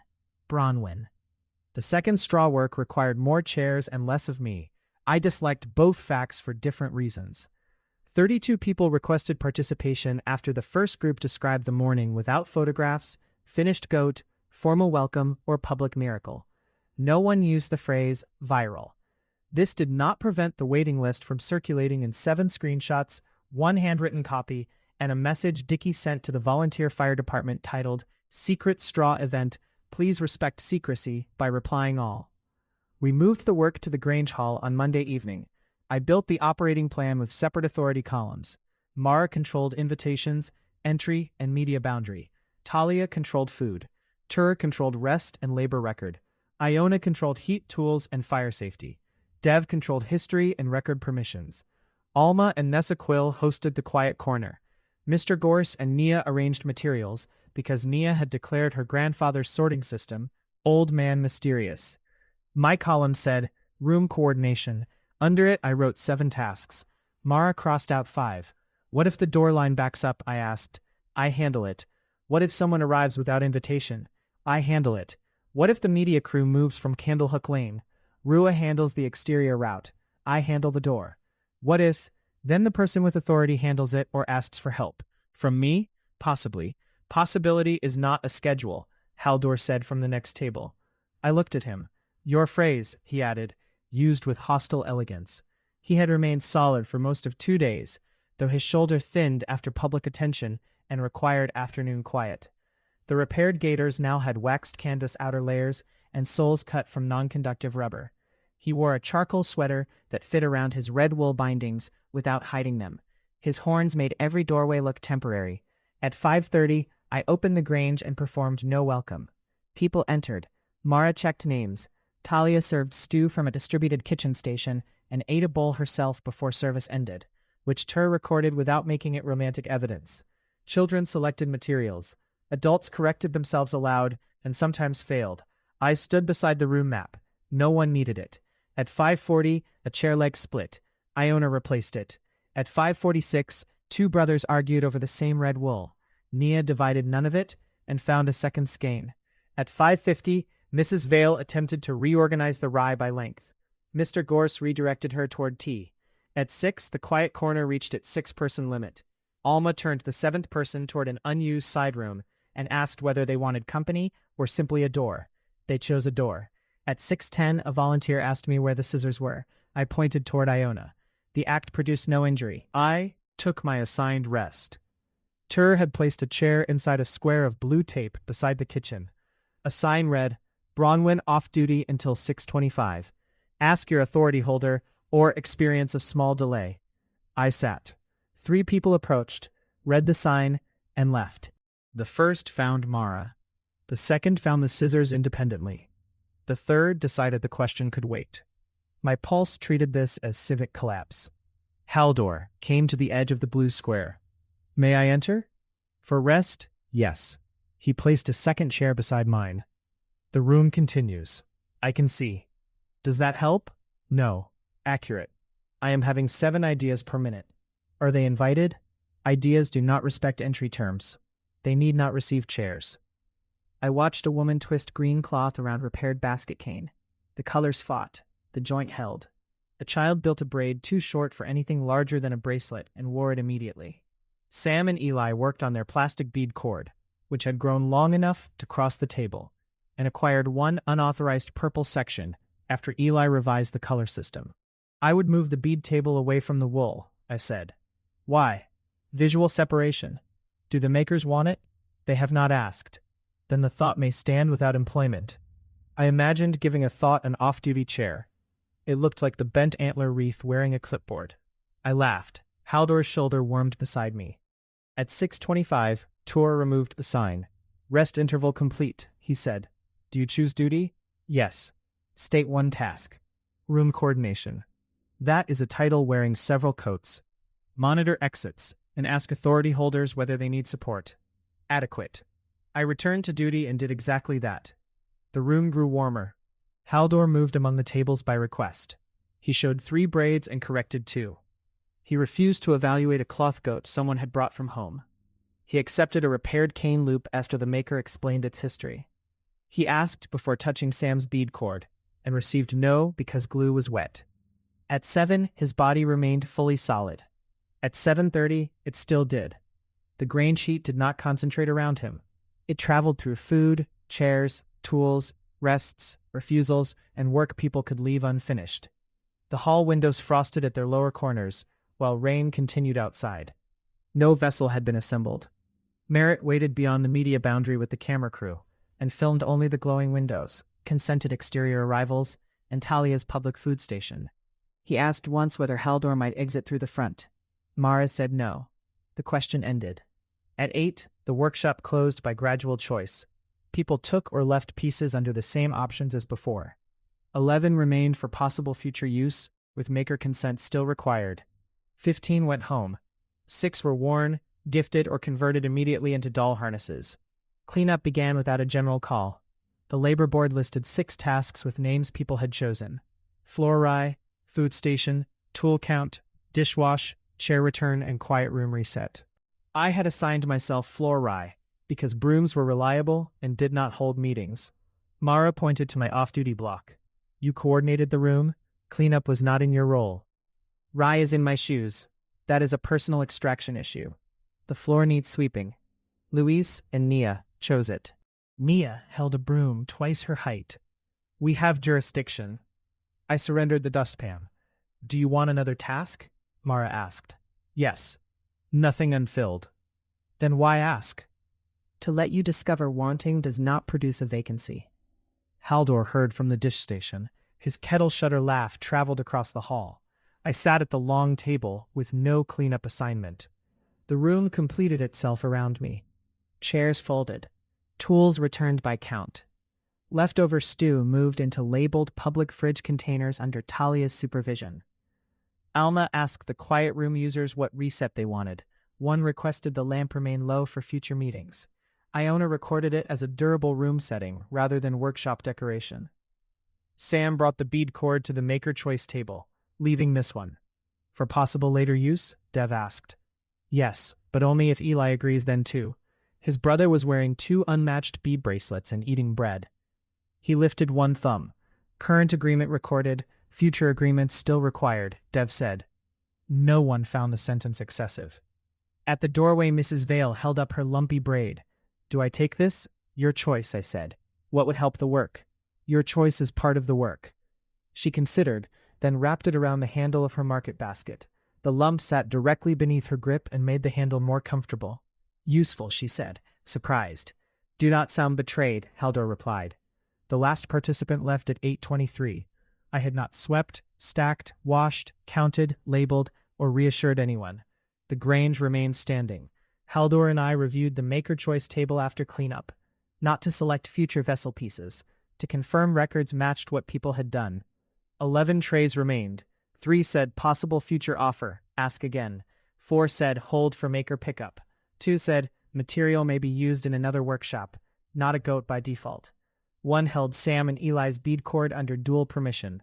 1 held a single red wool loop with no name because the maker wanted anonymity even from future participants. Does anonymity prevent valid use? I asked. It prevents recontact, Haldor said. Then current permission must state duration and limits clearly enough to stand without future assumption. Dev checked the card. The maker had permitted the loop to remain separate for 30 days, then return to general wool stock if unused. No assembly permission. Adequate, Haldor said. I experienced the strange satisfaction of a record closing no loop at all. My crooked braid remained at Pike and Bell. I had not brought it as an example. Do you regret leaving yours? He asked. No, I want it private. Private because it is ours? The question stood outside the cover. Private because I made it with you under a specific invitation, and putting it here would change purpose, I said. Also because it is ours if you want that word. Haldor's gold-brown eyes held mine. I do. The room had mostly emptied. Mara counted chairs at the far wall. Talia and Tur argued quietly about whether one leftover oatcake constituted a meal or an insult. No one watched us, as programming. May I ask about your current form? I said. Yes. Are you solid because the workshop continues through the pieces, or because care completed a threshold? Neither alone. The room offered relationship without assigning a vessel. My body accepted presence. It may change after rest, attention, or new conditions. So I do not put full manifestation achieved on tomorrow's plan. Correct. May I put current conditions stable under private work terms? In the restricted safety record only. Yes. He looked at the empty place where my clipboard normally lived. You are asking before writing. Do not make it emotionally significant. I have a reputation. Your reputation is wearing fewer coats. His humor reached me before I found the defense. Haldor ate dinner at the long table after most participants left. He had become more solid through receiving care and less exhausted through not being made the center. The contradiction irritated my fondness for clean charts. You are staring, he said. Private visual assessment. Did you request permission? May I look at you? His rectangular pupils widened slightly. Yes. I looked. The red wool crossed his shoulder beneath charcoal knit. Dark hair curled at the base of his horns. His hands rested around a bowl, broad and fully present. His mouth held the memory of dry jokes even when still. Attraction moved through me without requiring a task. May I look at you? He asked. Every managerial thought fell out of its chair. Yes. His gaze traveled over my face. Loose curls, bright green sweater, measuring tape, and the pencils I had reduced from 3 to 1 under workshop safety rules. He did not inspect me like decoration. He looked as if attention could be offered without conclusion. Your rest sign was useful, he said. That is what you found attractive? You wore no sign. Metaphorically. Metaphor is overused decor. So says the man dating me for privacy. The word dating entered the table. Haldor's hands remained around his bowl. Public cover. Yes. Do you want the word to mean something else? My heartbeat began arranging emergency exits. I do not know yet, I said. No bells existed in the Grange Hall. The answer still felt true. Do you? I asked. I want the question to remain available. Accepted. We cleaned our own bowls. At 9 we returned to Pike and Bell. Alma had chosen the guest room again. The heated storeroom held 1 cot, 1 bedroll, the muted bell boxes, and 3 new pieces of rye on the floor, where Haldor's coat had shed them. Significant change? I asked. No, ordinary cost. I picked up none of it until he put the material box beside me. May I gather? Yes. We collected the rye together. My hand brushed the back of his once. Both of us stopped. Accidental, I said. Yes. Acceptable? Yes. Neither of us moved immediately. Haldor's fingers turned beneath mine until his palm faced upward. The change was an offer, not contact. I laid 2 fingers across his palm. Current touch? He asked. Wanted. His hand closed gently around mine. No camera made it rescue. No public cover made it romance. No bell made it honest. At 10, quiet began. We changed behind separate screens and took our sleeping places. The light went low. Rain moved across the roof. I lay beneath the pear quilt, while Haldor rested beside the radiator. The silence did not feel empty. It felt crowded, with the hand contact we had ended by agreement after 1 minute. At 10:15, Haldor said, "The quiet term allows present safety questions." Yes. Does it allow one question about fear? That depends on whether either of us wants it. Do you? I watched shadows from the radiator move across the sloped ceiling. Yes. When quiet feels like pending loss, what do you expect to lose? The old answer was my mother. Tonight it was more specific. The moment before it becomes real, I said. If something is still busy or funny or scheduled, it has not reached the point where someone can say no, leave, get worse, or die. Haldor's voice came from the floor. Then performance keeps possibility open by preventing an answer. Sometimes, it also prevents yes. Yes, the word frightened me less after speaking it. What do you fear? I asked. That being seen creates a form I must continue occupying. Even privately, especially privately, public performance can be refused as contract. Private expectation calls itself love. I turned toward him. I do not want to make a form for you. I know it as a sentence, he said. My own words returned without cruelty. Do you know how to stand inside it? Not yet. Accurate. We shared quiet again. At 10:30, I said, tomorrow's public cover rehearsal includes a relationship origin question. No invented history. Merritt agreed we can answer with true statements about recent events without implying a timeline. That is a narrow path. Would you practice now? Quiet term prohibits work. Then no. At breakfast. Accepted.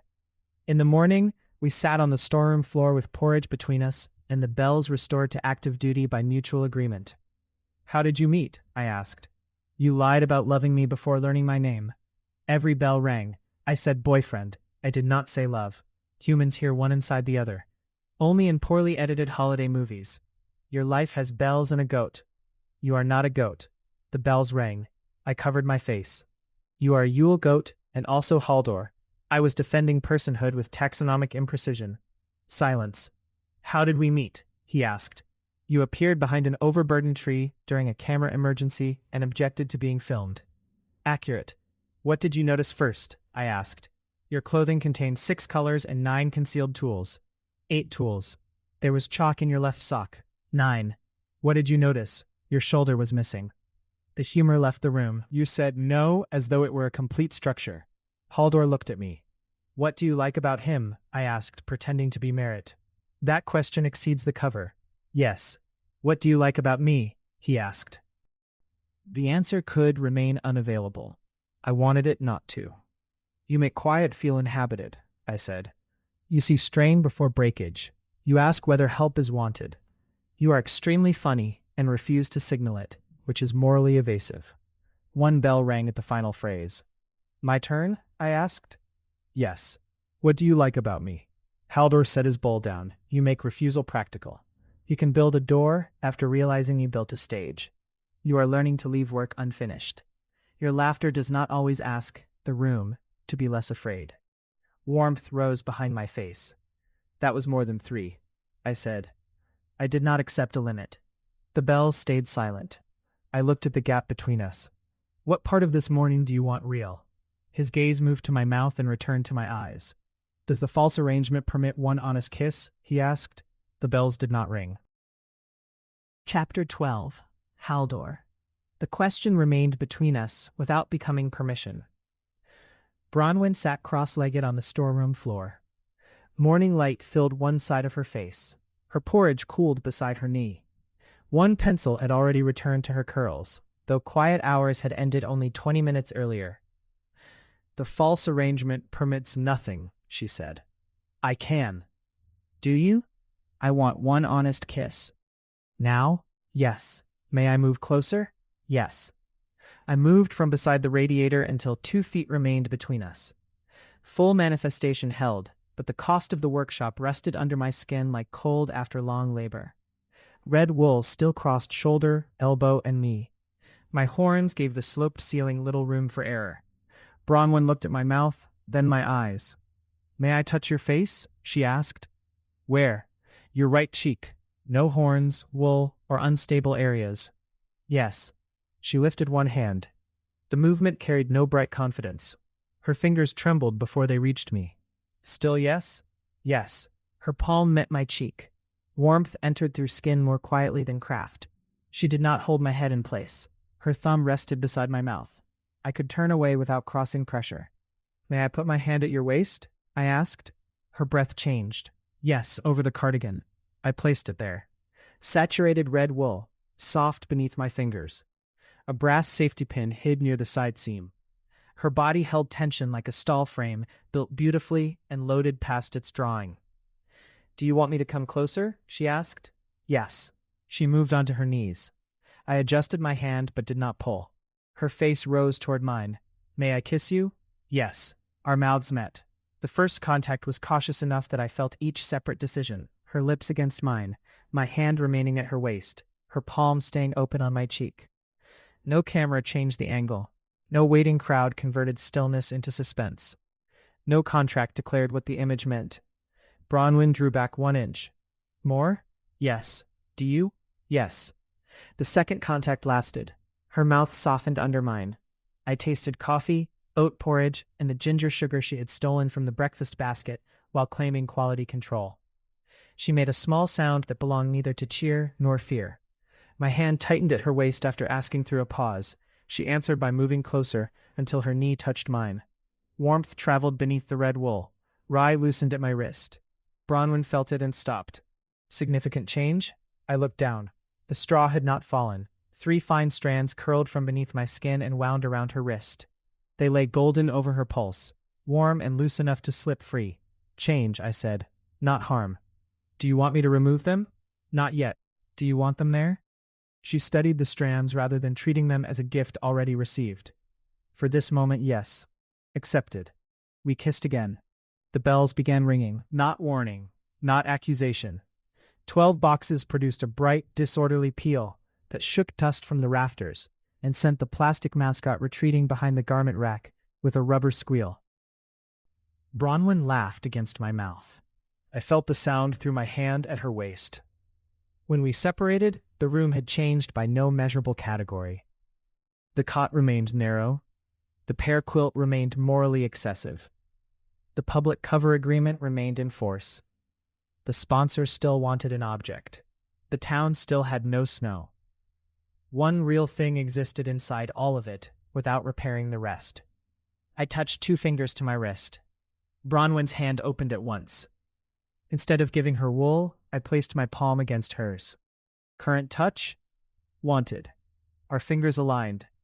Mine were longer, roughened by remembered craft. Hers carried small calluses from scissors, pencil pressure, and the constant use of pins no sensible hem required. Her pulse moved beneath the rye strands at her wrist. Does full manifestation make touch different? She asked. It makes distance clearer. Half-formed, I sometimes feel a room where skin should end. And now? Now your hand is your hand, and mine is mine. That sounds less romantic than it feels. Romance often depends on poor structural language. She smiled. Do you want to hold hands for 1 minute? Yes. She turned the small travel clock so we could both see it. No bell supervised. No stopwatch converted the contact into a test. The minute simply gave an edge we could extend or leave. At 30 seconds, her thumb brushed once across my knuckle, after she asked with a pause and I answered by moving closer. At 50 seconds, neither of us pretended not to notice the end. At 1 minute I said, continue? Yes. We held hands for another minute without timing it. When we released, Bronwen did not immediately reach for the clipboard. She ate the last cold spoonful of porridge and made a face. Moral condition? I asked. Abandoned through romantic negligence. Food cannot consent to narrative. It can consent to cinnamon. She added some and finished the bowl. Bronwen lowered her hand from my face. Do you want the straw back? The strands rested around her wrist like an open bracelet. They are part of my body, I said, not automatically a token. Yes, I may need them for stability. Yes, I do not need them now. She waited. Do you want to keep them until our next private conversation? I asked. Yes. May I secure them with loose red thread so they don't catch? Show me the method first. She took thread from the repair box and made one sliding loop around her own finger. It released under a single pull. That method, I said. She secured the rye around her wrist. No knot closed the circle. One red end remained available to pull. Does the kiss change the public cover? She asked. No. Does it create a private relationship? It creates a kiss we both wanted. Do you want another later? Yes. I do too. That creates a future question, not a schedule. Correct. She smiled. The official embodiment clause tightened. The plastic mascot dragged itself out from behind the garment rack, its molded hooves scraping the floor. It turned toward us. Moisture ran from both horns. The sponsor tag, removed twice, had reappeared beneath its neck in raised plastic letters. Permanent official embodiment. My solid hand opened. Straw showed beneath the palm. The bracelet around Bronwen's wrist cooled. Attention? She asked. Contract. The mascot did not carry care, but the town's agreement continued positioning it where a chosen offering belonged. The more my body stabilized through relationship, the more the false clause resisted. It had no power to contain me. It had enough power to deny me place. Can we move it out of the building? Bronwen asked. It will remain official elsewhere. Can we cover it? Covering changes site, not authority. Can we destroy it? It is not the source. The mascot squeaked. I am aware you are an object trapped in policy, she told it. You remain personally irritating. It turned away from her. We took the contract copy to Cicely at the Grange office. Dev joined under record terms. The winter page of the accord showed the surface annotation darker than before. The ink ran between vessel language and sponsor words like a root seeking contaminated water. Public vote, Cicely said after reading municipal adoption procedure. The committee approved the grant contract. To amend its official designation before the market opens requires notice, hearing, and vote. How long? Bronwen asked. Minimum 10 days from posted notice. Opening is in 5. We can begin now. The vote happens after opening. Yes. Bronwen's wrist braid cooled further. What interim authority exists? I asked. Dev opened the town code. The Reeve may suspend an adopted designation for immediate safety, fraud, or rights conflict. It does not permanently amend the contract. Sponsor challenge remains available. Cicely said I can suspend official embodiment today based on uncanny rights conflict. Will you? Bronwen asked. Cicely looked at me. If Haldor requests, I request suspension of the designation, not removal or destruction of the object without its owning body's process. Accepted. She signed the suspension. The winter page loosened enough that my hand became skin again. It did not complete manifestation. Temporary authority could create room, not relationship. The public vote proceeds, Cicely said. No emergency process replacing it. Bronwen nodded. The sponsor may freeze centerpiece funds, Dev warned. Then they freeze. Her answer came too quickly. The bells were at Pike and Bell and could not evaluate it. I could. Do you know how to stand inside that answer? I asked. She looked at the vendor ledger on Cicely's desk. Not yet. Accurate. We posted the suspension in Wittershan Square. The plastic mascot remained behind the market tent, with a new sign. Designation under review. Object is not a person, guardian, weather device, or contractual substitute for consent. Dickie read it and asked whether it remained a goat. Taxonomy does not create authority, Dev said. It wants the question answered, Dickie insisted. It is a molded seasonal display shaped like a goat, Bronwen said. The object stopped sweating for 3 seconds. Progress, she said. The market afternoon passed under warmer rain. 3 vendors requested refunds. Bronwen released one immediately under the rain impact clause. The other 2 stayed after Mara helped reduce their stall sizes. No one promised them the sponsor money. At the Grange kitchen, the second strawwork pieces remained separate. Makers came by to claim, revise, or leave them. Sam's bead cord stretched across one tray. Bronwen's crooked braid sat in another. The care among them warmed my body, but did not settle the winter clause because no offering had been assembled or chosen. This was not failure. It was unfinished work. At dusk, Bronwen and I returned to the heated storeroom. She removed the straw bracelet after asking whether I wanted the pieces returned. Not to my body, I said. Place them in my material box. She did. Do you regret the kiss? I asked. Her head came up. No. Do you? Do you need distance because the clause tightened afterward? No, the clause reacted to stronger manifestation. The kiss did not cause the false authority. I know those are different. The bells remained quiet. I sat in the chair. There is another reason exact representation requires caution. Bronwen placed her clipboard beneath the pear quilt before sitting on the cot. Do you want to tell me? Yes. In 1986, Harriman's department store had wanted an authentic regional Yule campaign. The market chair granted permission over a figure, name, costume, folklore, and all derivative images. An illustrator found me at dusk beside the communal goat and sketched without asking. The final picture looked enough like me to hurt. Same horns, same red wool bindings, same dark coat, same rectangular pupils softened into merry novelty. The painted body carried a smile I had not given and held gift boxes beneath one hoof. Posters filled 6 stores. Newspaper advertisements repeated them. A mechanical display turned the painted likeness toward children while a speaker played bells. Harriman's invited me to appear beneath the main poster on opening day. The invitation arrived after the newspaper had announced my attendance. When I refused, the store hired a performer in molded horns and red bindings. His body was not the harm. The announcement that he embodied the authentic guardian was. People touched his costume for luck. Children gave him lists and expected my gift sense to judge them. Adults stood beneath the poster and asked whether generosity had been seen. Their attention reached for a figure made legible by commerce and found my remembered shape behind it. The image followed, because no wall interrupts expectation once a town calls representation official. At first, only my left fingertips blurred. Then my wrist took the painted angle instead of its own. My horns ached toward the illustrator's symmetry. The poster's smile pressed at my mouth when strangers looked. I did not smile. The remembered muscles still burned from refusal. Before Yule, a photographer came to the shelter, hoping to capture the shy real goat beside Snow. He used a flash through the doorway. The light struck every borrowed edge at once. My left arm opened into straw. Part of my face followed. Not fire as humans experience it. Attention made heat where image and body overlapped, scorching memory rather than skin. I remained conscious while my own shape became less available to me. I escaped through the rear wall because I was no longer solid enough to require a door. For 9 days I existed beneath snow in the Dwyer field, hearing the campaign bells from town. No one came because the market record described my absence as planned seasonal reserve. The old vessel stood beneath the store poster, wearing my red wool.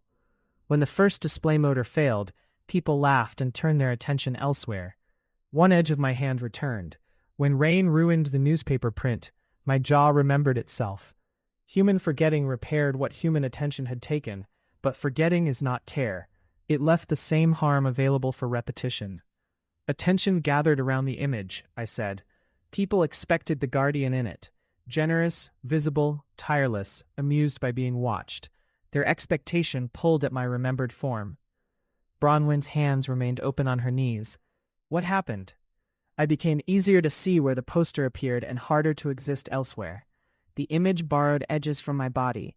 By the end of December, I could not remember whether my left hand had 4 fingers or 5, unless someone who knew me held it. Who held it? No one. The market called my absence reserve and sent apologies to the store. Pain crossed her face. She did not turn it into my task.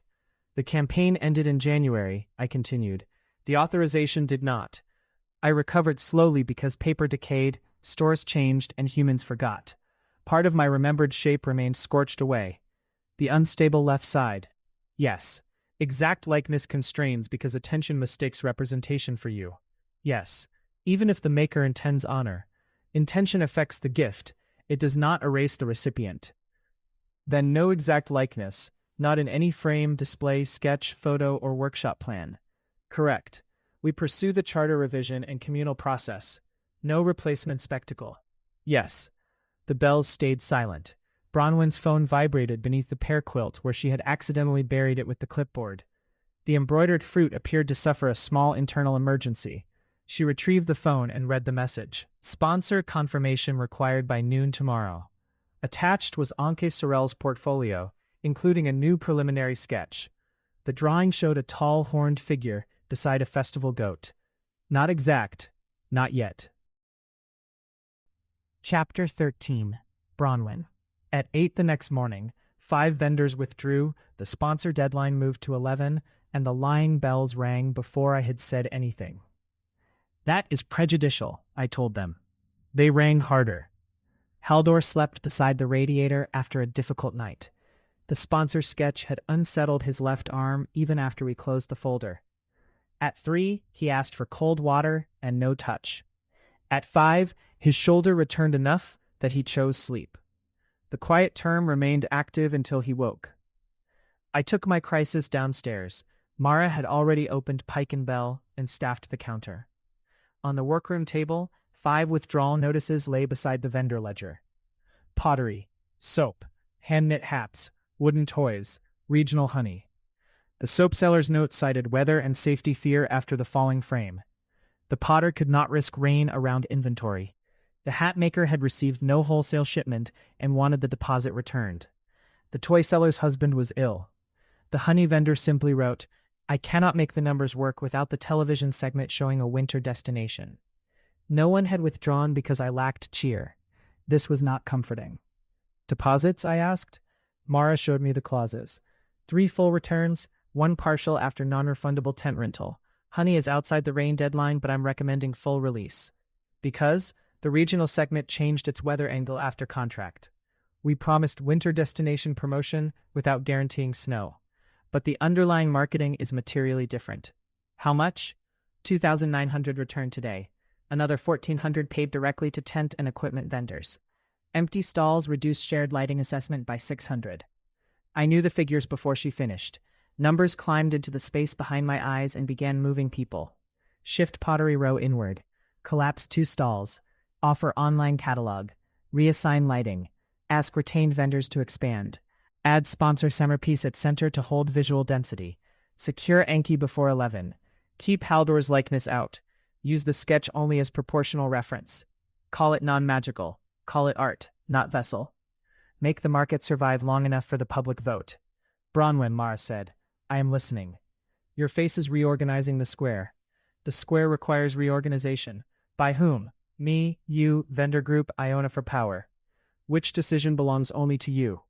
The question interrupted the internal parade. Refund authorization, I said. Sponsor negotiation within existing committee limits. My own work schedule. Good. Do those. Bring layout changes to the vendor group. I signed the refunds. At 8:30, Cicely called. The public amendment notice had posted, but one committee member challenged the Reeves temporary suspension. Hearing scheduled for noon. Does challenge restore the designation? I asked. Suspension holds until decision. Sponsor council has requested standing. Merit? Not council. He delivered their letter. Can the hearing permanently strike the language? No. Only affirm or lift temporary suspension. Permanent vote remains in 10 days. 4 days after market opening. Then the false clause can remain suspended through opening, if affirmed. And if not? We seek emergency review from the uncanny seats. It will take time. Time to become a luxury product available exclusively after deadlines. Haldor is resting, I said. Do not send the hearing request until he wakes. Dev has permission for the clause record, not his current condition. Understood. At 9, the vendor group met by telephone. I presented refunds, open stalls, weather routing, and the sponsor's conditional funds without describing Haldor's private history. What is the centerpiece? Asked the candlemaker. Undecided communal winter work. No guaranteed goat, guardian, magic, snow, or image. Then what are they funding? Materials, artist labor, tent conversion, and weather promotion. What will people see? I looked at Anke's portfolio open on the workroom table. The making process, I said. Television needs a result, said the honey vendor, still on the call despite withdrawal. Process does not sell rooms. We do not sell rooms, Oren said. You sell tavern tables. Fair. The vendor group approved a smaller square layout, shared online catalog, and no expansion by retained vendors without a new staffing choice. They did not approve a centerpiece design because none existed. At 9:40, Haldor woke. I heard the loft floor above me. 3 slow steps, pause, radiator pipe. I did not go upstairs. His shelter did not become my access because his body had struggled. At 9:50, he appeared at the workroom door. His left arm was solid to the wrist. Straw showed through the hand. Red wool crossed shoulder and elbow. He wore the gaiters and carried the sponsor folder closed. May I enter? He asked. Yes. Cicely sent a hearing notice. Are you willing to attend? By written statement. No public appearance. Dev can take it. Yes. He placed the folder on the table between us. My answer remains no exact likeness. Possible communal frame only after terms. Yes. Did you contact Anke? No. The bells upstairs did not ring. I had not contacted her yet. Haldor looked at the vendor withdrawal notices. What happened? I told him the facts, including the money and the honey vendor's weather concern. Do you want my response? He asked. The question made room I did not want. Yes. They may leave. I know. Their businesses may suffer. I know. You cannot convert that harm into authority over my representation. I know. He watched me. I know the sentence, I said. I am still learning how to stand inside it. What do you need? I nearly said snow. An hour to handle work that belongs to me. Do you want company? No. Accepted. Haldor took his written statement to Dev. Before leaving, he touched 2 fingers to his wrist. He placed his solid palm against mine for one breath. Current touch, he said. Wanted. He released me and left. At 10, Merritt called. I have Anke on hold, he said. She can arrive tonight if we confirm. Sponsor will accept community winter work in the contract, but they need a defined deliverable. One large handcrafted installation suitable for the central tent and closing segment. No official embodiment, no exact likeness, no claim of magic or guardian approval. Accepted. Communal process, maker permissions, Haldor may attend or refuse. Accepted in principle. Anke needs structural authority where she cannot guarantee safety. She can have structural authority. Then confirm. The answer was no. Not yet. Not without Haldor reviewing the artist terms, not without maker choices, not without a design that left room for refusal. The honey vendor's note lay beneath my hand. I could confirm an artist without confirming a likeness. I could commission a display separate from the anchor.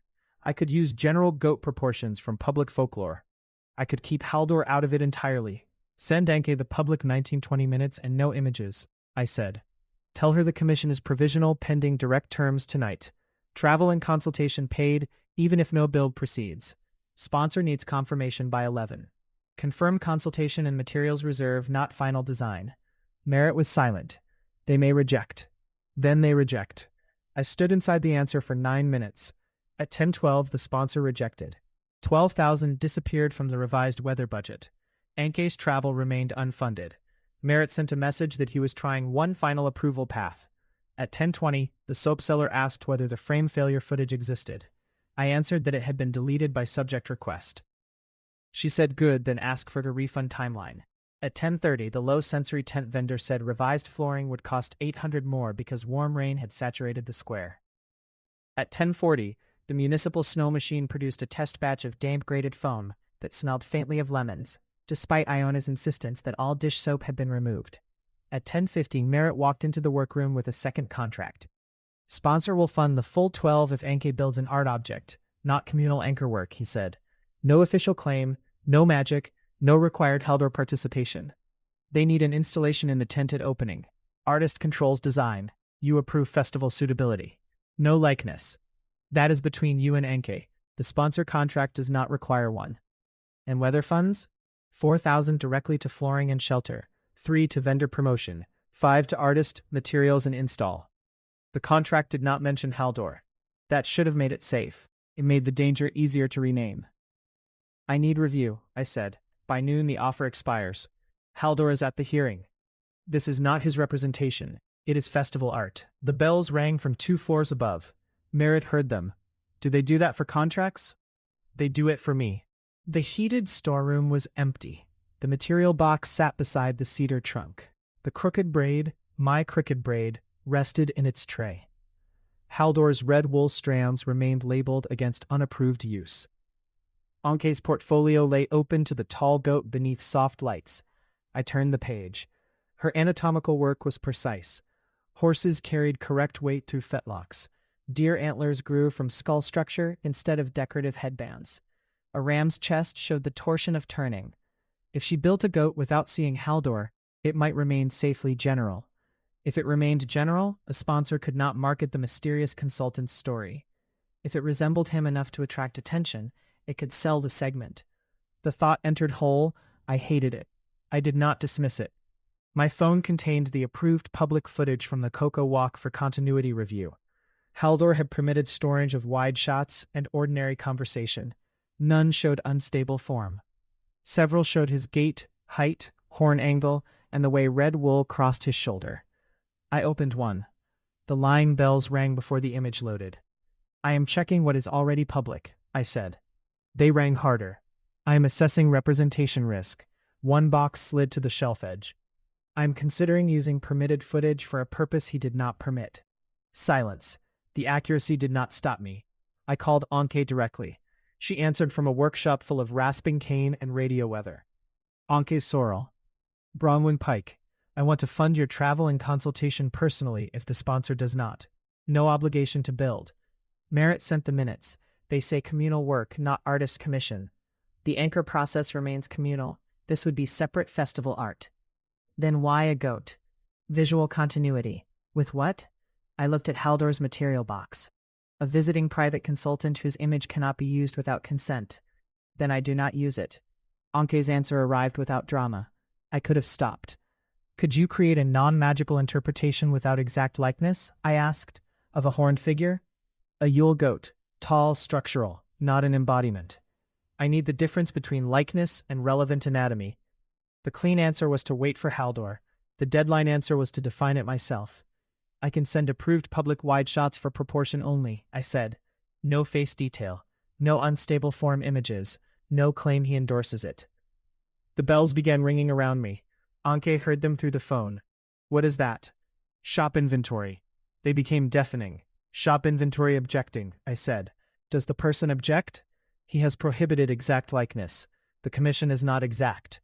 The words were true and built to hide inside themselves. Anke said, I want written limitations and confirmation the footage was cleared for this use. I should have said it was not. I said, instead, not confirmation, not refusal. A sentence shaped like an open gate viewed from far enough away. Anke did not hear the omission as permission. She waited. The footage was cleared for public segment storage and review. I will take responsibility for the design reference. The bells struck so hard that one lid opened. That is not the same clearance, Anke said. No. Then send no footage until you have it. Relief and panic collided. Could you travel for consultation? Yes, with expenses paid whether I billed or not. Come tonight. We signed only the consultation. I paid the travel deposit from my own account and disclosed it to Mara as a personal, non-reimbursable expenditure that created no committee obligation. At noon, the hearing affirmed temporary suspension. Haldor's written statement entered the record. Sponsor council reserved objection. Permanent vote remained after opening. At 12:10, Haldor returned. What happened? He asked. The bells had not stopped. I could still tell him about Anke's consultation. I could still say I had considered the footage and not sent it. I could show him the new sponsor contract before any design existed. Instead, I said, the sponsor reclassified the offer as separate art. No official claim, no magic, no required participation. Anke is coming tonight to consult. No build begins without terms. Every sentence was true. The bells rang from 2 floors away. Haldor looked toward the ceiling. What have you left out? He asked. Nothing that has become an action. The answer was precise. The answer was wrong. Haldor's straw hand closed around the sponsor draft. I am not agreeing to the build. No build without terms, I repeated. Whose terms? Yours for representation. Makers for contributions. Anke's for structure. Committees for public space. And yours? The bells answered before I did. Festival safety and suitability, I said. He read the consultation agreement. It contained no footage release, design, or commission. I will meet her tomorrow after the vendor safety review, he said. Not tonight. Accepted. No goat design before then. The existing agreement said no build. It did not say no design. I heard the difference. I will tell her, I said. The bells rang. Tell her what? That no goat design is approved before your meeting. Approval was not creation. Haldor's face changed. Your truths are wearing masks. I have not authorized a likeness. That is not what I said. No. He waited for more. I had more. I did not give it. At 4, he withdrew to the heated storeroom for quiet. The bells continued beneath his shelter, until he removed their clappers himself and placed each one on a cedar trunk. He did not mute my truth. He refused to sleep inside its alarm. Anke arrived at 6:30, driving a mud-spattered van full of cane, rye, wool, folding stands, and tools arranged without decorative baskets. She was 57, square-built, gray-haired, and dressed in a canvas apron over travel clothes. She entered the workroom, looked at the sponsor contract. The public 1920 minutes, and my face. "Show me the problem before the desired object," she said. I showed her the sweating plastic mascot, the suspended official language, the market tent, empty stalls, rainfall plan, and separately stored workshop pieces. I did not show her the heated storeroom, Haldor's materials, or the old frame. "The problem is a relationship," she said. "The sponsor is funding an art installation separate from that relationship. Then the art does not solve the problem. It solves visual and financial problems, which are real. Yes, and you want a goat. The market has used one for a century. That explains habit, not design." She opened her sketchbook. "No goat design before Haldor's meeting. I can study structure, tent loads, material stock, and non-figurative options." Yes, we measured the tent. We assessed a hanging spiral, an open arch, a field of separate braids, and a large abstract winter shelter. All were beautiful. None gave Merritt the visual ending he wanted, or told visitors what tradition they had arrived to see. At 8, Merritt sent the sponsor's production note. Central goat form required for campaign continuity. Figure may be interpretive, but must read clearly in wide shot. The condition contradicted the contract's open installation language. "Then they amend or withdraw," Anke said. "If they withdraw, weather flooring loses 4,000. Then find 4,000 or reduce flooring. 32 vendors depend on safe foot traffic. Their need does not authorize the image." Everyone had learned Haldor's sentence. I was the only person still searching for a footnote. "Can you create a general goat tonight as one design option?" I asked. "Not approved, not built, no exact likeness." Anke put down her pencil. "Without reference? Yes. It will look like my understanding of a Yule goat." Her first drawing was low, broad, four-legged, and nothing like Haldor. The sponsor rejected it by email within 7 minutes. "Too livestock. Needs magical consultant energy." Anke read the line twice. "They want him. They want visual continuity. Same harm in production language." I opened the approved public footage on my laptop. "Do not send that," she said. "I won't send the file." I paused on a wide frame of Haldor beside the short evergreen. His face was turned away. Horn angle, height, shoulder line, gaiters, and red wool placement were clear. I took out my sketch paper. "What are you doing?" Anke asked. "Providing festival suitability notes from memory. The muted bells upstairs could not ring." My hand knew his proportions from wrapping wool, fitting gaiters, looking with permission, and kissing him once. I drew the swept horn, tall chest, upright stance, and open left shoulder where red binding crossed. I simplified the face. I changed the horn tips. I shortened the arms. It remained him. Anke did not touch the page. "Did he clear this?" "No exact likeness. This is interpretive." "Then I will not build from it." "Will you use the general anatomy and change identifiable details?" "Not until he reviews." The sponsor deadline had already passed, and somehow continued behaving like authority. I signed a private commission for a structural maquette only. 2 feet tall, no public display, cancelable after Haldor's review. Anke insisted the agreement state that my sketch was disputed reference, and could not proceed into the build without subject permission. I signed that too. Then I photographed my sketch and sent it to Merritt as evidence that a campaign-compatible direction existed. The sponsor released the 12,000 pending full-size approval. 4,000 moved to weather flooring before I could change my mind. The muted bells sat above us, unable to testify. My phone showed Haldor's outline in the paused footage beside the sketch made from private knowledge. I had not commissioned an exact likeness. I had converted him into a direction. The chain was already plain. I had used permitted seeing for an unpermitted sketch. Anke had agreed only to a private maquette. Merritt now had my campaign-compatible statement. No one had Haldor's permission for a full build. Chapter 14. Haldor. At 2 a.m, straw left my chest and traveled through the wall. I woke on the bedroll, with red wool tight around my ribs. The radiator hissed. Bronwen slept on the cot beneath the pear quilt. one hand empty beside her face. All 12 bell clappers rested on the cedar trunk where I had placed them. No alarm explained the pull. Rye moved beneath my skin toward the north wall. One strand passed through my tunic, crossed the floor, and vanished into plaster. Another followed.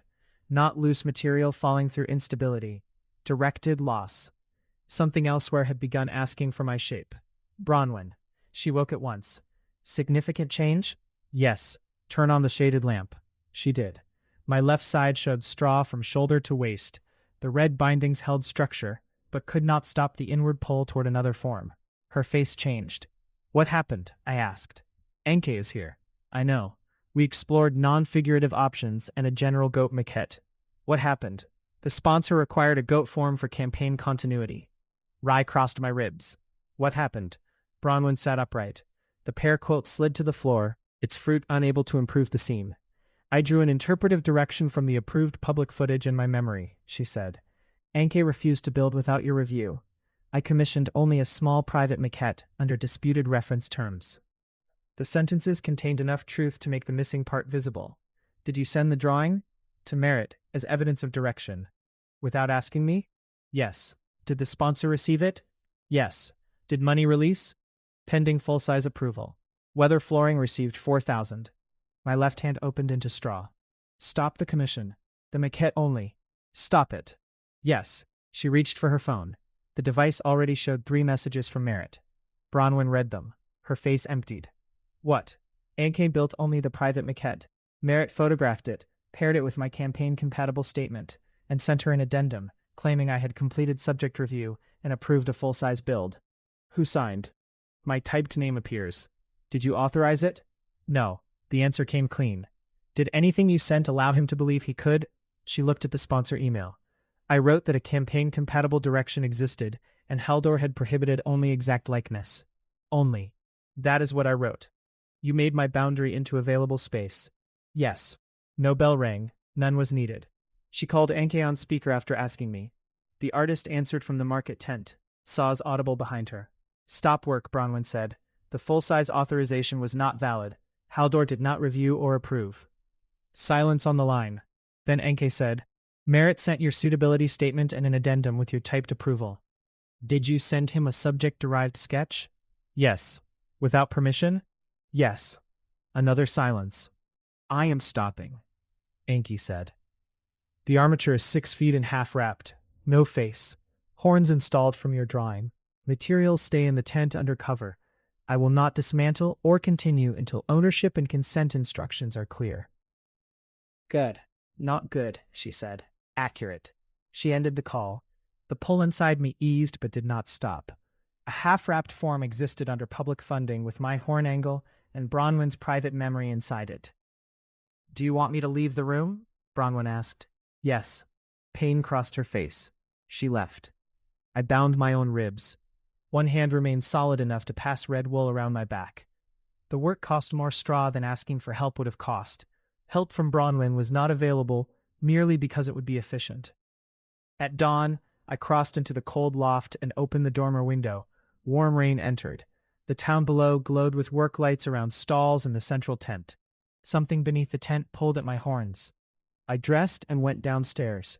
Bronwen waited in the workroom. She had restored each bell clapper to its box. The bells remained silent because she said nothing. I am going to the tent, I told her. Do you want me there? No. Mara can establish privacy. Ask her, do not assign it as my need.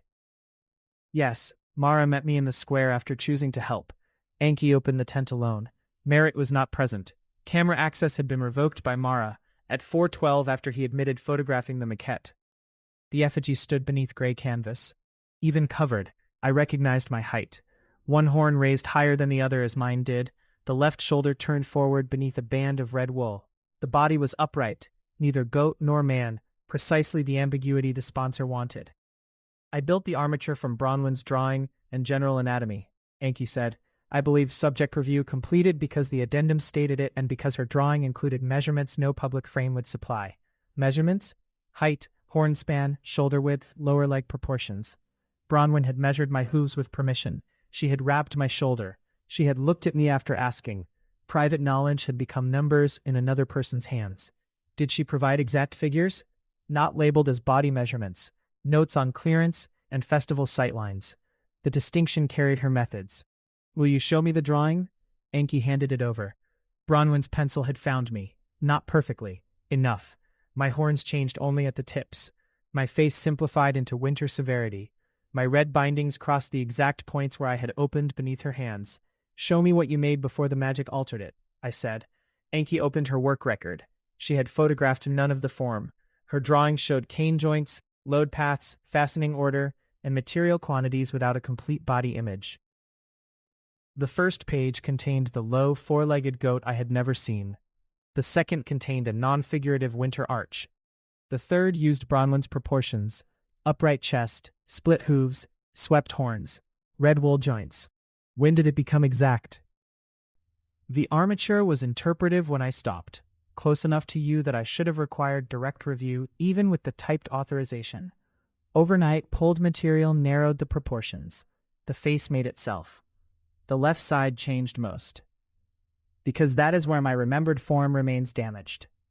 I believe so. I intended visible binding as design language because the notes emphasized it. Bronwen's notes. Anke did not hide behind craft. What do you need from me? She asked. No comfort request, no assurance that you remain a good artist, no instruction beyond current form safety. Accepted. What do you need for safe hold? Dry cover, no heat, no visitors, no movement, no additional fastening. I need authority to cut the tent cover if weather loads it, but not the effigy. Granted for cover safety, no body material touched. Do you want me to remain custodian?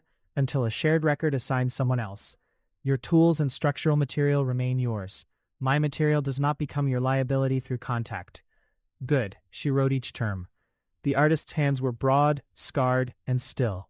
They had built a dangerous form in good faith from a false premise. Good faith required review, not sainthood or exile. If dismantling occurs, I said, will you lead it? If you want me and if material handling terms protect you and makers, I will be paid. I will not offer free labor as apology. Correct. The answer made me trust her more than remorse would have. I will dismantle it if you ask, Anke said, or I will leave it untouched for record review. Materials remain mine until valid acceptance under the commission. The sponsor may dispute. That is not your burden. Leave it covered for now. No image, no visitor, no change. Accepted. I returned to Pike and Bell. Bronwen stood in the same place. You gave measurements, I said. I converted accessibility clearances and the approved wide shot into design proportions. I did not label them as your body. They were my body. Yes. Why? Because the general goat did not satisfy the sponsor. Because 4,000 had moved to flooring. Because vendors were leaving. Because I believed an interpretive object could remain separate from you if I controlled the line closely enough. Did you believe it? She looked toward the bells. Partly. What did the other part believe? That the image would sell the segment. The honesty did not reduce the breach. It prevented a second one. I withdraw permission for public couple appearances, I said. The privacy cover remains only if immediate identification risk requires it. No shared meals for view, no staged walk, no relationship answers. Accepted. Private romantic contact pauses. Her breath stopped. Accepted. Shelter remains separate. I will use the storeroom. You use your flat with safe heat restored. Iona said, the system. Find another safe arrangement that does not make my need your forced proximity. Yes. The kiss remains real. It does not become permission and it does not become false. Yes. Do not ask me to forgive you because you stop the build. I won't. She called Iona. They arranged a temporary listed heater circuit for the apartment by afternoon, paid from Pike and Bell building funds. Bronwen moved the pear quilt, clothing, and personal things downstairs. She left the bells because they belonged to shop inventory, and asked whether I wanted them muted. No, I said. They may tell the truth when no one else is here. After she left, the room held shapes she had occupied. The cot where she slept. The clear path where her bare feet had crossed at 3 a.m. The screen behind which 3 pencils had fallen from her hair. The patch of floor where she had asked for 1 honest kiss and received 3. None of those acts had been false. That made the betrayal larger, not smaller. Trust had given her knowledge. She had converted knowledge into dimensions, while keeping the words of my boundary intact. The harm did not prove the kiss a trick. It proved real intimacy could be used badly by someone who also cared. I wanted to make the story simpler. I wanted Bronwen's actions to reveal that she had only performed understanding. Then I could withdraw without grieving anything true. The bells remained silent. I said aloud, "She understood and did it anyway." They rang once. I added, "She understood partly, chose control, and hid inside exact language." Silence. Accuracy did not comfort me either. At 10, Rua knocked on the outer loft door and waited. Bronwen had not sent him. Mara had offered his name as optional company, after he asked whether I wanted someone who understood involuntary form. I invited him into the loft but not the storeroom. He arrived in human form, tall and copper dark, with horse rein on his coat, despite not currently being a horse. Puka logic did not answer textile questions. We sat beside the dormer window. He chose the floor. I chose the sill. Mara told me no details beyond false likeness and paused contact, he said. "Do you want me to know more?" Bronwen used permitted looking, touch, measurements, and footage to create an interpretive design without permission. Rua's face sharpened. A form assigned from chosen access. "Yes. Do you want anger, company, practical help, or another option I have not named?" "Company. No reassurance." He nodded. We watched rain move through the square. After a time he said, "Humans think of form as harmless, if they call it flattering." She did not call it flattering. More dangerous. She called it interpretive. Yes. Rua leaned one shoulder against the frame. Mara once saw me choose horse form under fear and assumed the same form would help next time. She asked, but the expectation was already built around the question. We learned that familiarity does not make a body available. Did she use it after a no? She broke a boundary because she believed outcome protected everyone. She changed afterward. The breach remains part of us. Did you forgive her? Eventually, not because the outcome succeeded. Because she learned to let my no create consequences she could not solve. Because I wanted the relationship. Because forgiveness became mine after it stopped being her project. I looked at the central tent. I do not know what I want. Then you have one honest thing. We returned to quiet. When he left, Rua paused at the stair. A representation may be destroyed. The knowledge used to make it cannot be returned to you. I know. Repair may need rules for what she still knows, not only what exists. Yes. He descended without asking me to feel better. At noon, vendor preview began under revised media limits. I did not attend as Bronwen's partner. I attended alone for the public suspension hearing record, and left before market programming. Decorations had heard enough of my judgments that they no longer required my voice. The bent antler wreath announced "rest" every time Oren added a ribbon. The silver sleigh displayed its repaired joint and told shoppers, "Vanity concealed structural failure," in a tiny metallic voice. The chipped angel whispered, "Generosity is not warranty." Merritt's battery garland followed in through the square, repeating, "Organic, organic, organic." He removed its batteries. It grew louder. Humans laughed. Then they began asking whether I endorsed the statements. I said no, and left. Attention followed anyway.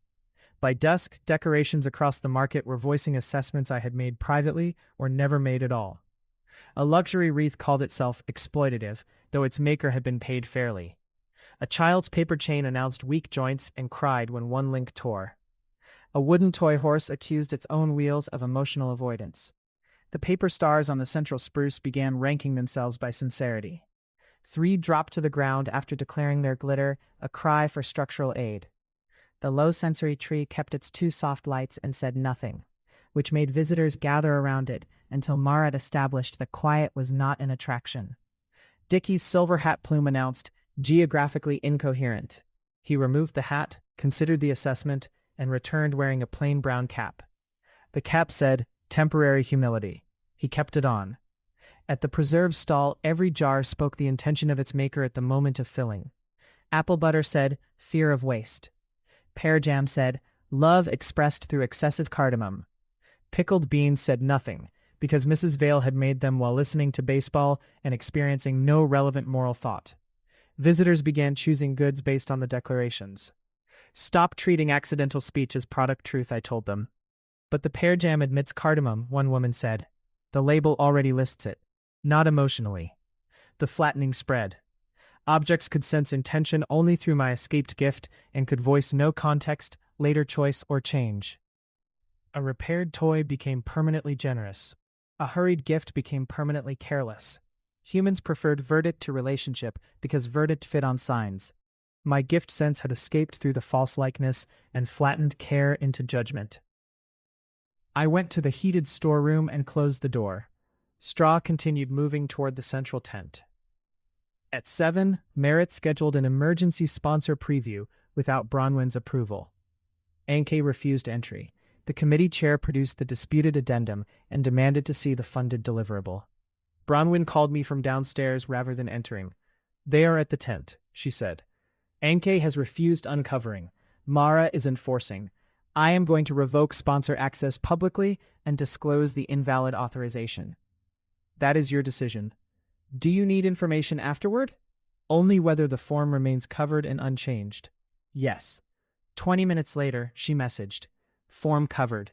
Work stopped. Sponsor access revoked. Full disclosure tomorrow after record review. I read it and felt no relief. Then a gust tore one side of the tent flap loose. From the loft window, I saw canvas lift. The covered effigy's horn tip emerged beneath the market lights. Straw tore from my scalp toward it. Chapter 15. Bronwen. By sunrise, the effigy had finished itself. Anke found it when she returned to secure the torn tent flap. At 7:12 she called me, Mara, Dev, Iona, Cicely, and no sponsor representative. Haldor did not answer his phone. We did not enter his shelter. The central tent remained closed under privacy canvas. Mara controlled the flap. Dev recorded access. Iona checked for structural and magical danger before any cover moved. No flame, current, or active mechanism, she said. Strong, uncanny pull toward the figure. Loose organic material entered from multiple directions overnight. From where? I asked. She pointed. Ride trails crossed the wet square. They came from the Grange workshop trays. The old transfer yard frame, vendor straw packing, one stable, the Hemlock Road scarecrow, and Pike and Bell. From Haldor. The maker permissions did not include movement, Dev said. All transferred workshop material remains disputed. We do not classify it as contribution. Anke stood beside the covered figure with her arms folded. I stopped at half wrapping. No face, no hands, basic chest and leg armature. This added material and changed the build. Did anyone enter? Mara asked. Tent seals were intact until wind opened the east flap. My tool cabinet stayed locked. Camera case outside the boundary was moved, not opened. Merritt waited beyond the rope line with the committee chair and sponsor council. His camera crew was absent. He had followed the revoked access term and still arrived early enough to embody pressure in a weatherproof coat. Do you want the cover removed? I asked Anke. For safety inspection only. Not unveiling, not image review. Accepted. Mara closed the tent behind us. Only Anke, Iona, Dev, and I remained. Anke pulled the gray canvas down. Haldor stood beneath it. Not Haldor. A 6'4" figure woven from rye, cane, red wool, cloth, recovered straw, and expectation. Swept horns matched his ankle exactly. The upright body carried cloven feet shaped from split hazel. Red binding crossed the left shoulder, elbow, ribs, and knee. The face had been built from pale cane strips and shadow, simplified until every omission made recognition easier. Its rectangular eyes were closed. My drawing lay pinned to the workbench. The dimensions had become a body. My private knowledge stood where everyone could see it. No, I said. The effigy's eyes opened. They contained no pupils, only dark woven space. Every decoration in the market spoke at once. The sound struck through canvas. Generosity, vanity, weak joints, grief glue, fear of waste, too much cardamom, temporary humility, organic, rest, no, no, no. Iona dropped the cover back over the figure. The voices stopped. The likeness is acting as a receiver for Haldor's gift, Dev said. Not his presence. It pulls fragments and broadcasts flattened impressions. Dismantle it, I said. Do we have Haldor's instruction? He said no exact likeness. Dismantling may release whatever it pulled. We need a material and body safety plan, not just authority. Then make one. I will. It takes hours. Outside, the committee chair struck the tent pole with his umbrella. Bronwen, The sponsor preview starts at 9. Cancelled, I called. The contract requires review before cancellation. The contract was obtained through invalid authorization. The funds are already committed to public flooring. There it was, $4,000 beneath the feet of vendors. Safe, useful, spent. The likeness had purchased something good before anyone saw it. Harm was trying on a receipt. I told Mara to keep the tent closed. I told Dev to draft a full material hold. I told Anka to plan safe dismantling without beginning until Haldor could state body needs. Then I went to Pike and Bell. Haldor met me on the stairs. Half his hair was straw. The left horn passed through the wall when he turned. Red wool circled his chest, but no body filled the tunic beneath his left ribs. The form completed, he said. Yes, from me. Partly. It pulled workshop materials and old frame straw too. Anka stopped. No one authorized completion. Did you uncover it? For safety inspection under closed tent. Did you look? Yes. Is it exact? Enough. His hand gripped the stair rail and passed through wood. What do you need? I asked. The form dismantled without treating my material as salvage. Anka is planning it. No public view. Yes. No use of relationship cover. Yes. No photograph for evidence. Dev recorded description only. Good. The bells in the storeroom began ringing. Haldor looked upward. What are you considering? I wanted to say nothing. The sponsor contract, I said. The committee may demand a closed legal inspection. The flooring money has been spent. That is not public view. No. Do you believe inspection can occur without attention locking further? No. Then why mention it? Because I was still searching for a way to preserve the money, the flooring, the segment, the vendors, the art labor, and the image, without choosing which cost belonged to me. Because I have not stopped trying to control the consequence, I said. Stop. Yes. At 8:30 I canceled the sponsor preview in writing, froze all remaining funds, disclosed my unauthorized sketch and reference use to the committee, and requested independent review of the typed addendum. I did not claim Merritt forged my approval. The wording appeared to have been assembled from 3 statements I had sent. He had exceeded them, and I had made the excess predictable. At 8:45, Sponsor Council delivered an injunction request to prevent alteration of the funded installation until ownership review. At 8:50, Cicely said the town could not dismantle contested property without emergency safety finding. At 8:55, Iona found the figure structurally stable under cover. Magical harm to Haldor was clear, but not addressed by municipal property code. Cicely convened an emergency rights review at the tent boundary. Not a committee unveiling meeting. Uncanny seats, safety, artist, contract, and subject representation only. Haldor attended by voice line from Pike and Bell after consenting to hear factual options. Option 1, Dev said. Maintain covered hold until court review. Ongoing body pull continues at unknown rate. Unacceptable, Iona said. Option 2, emergency dismantling under rights authority. Property challenge likely. Body safety plan incomplete. Also unsafe, Anke said. Option 3, close sponsor inspection before dismantling, no recording. No, Haldor said, through the line. The option ended.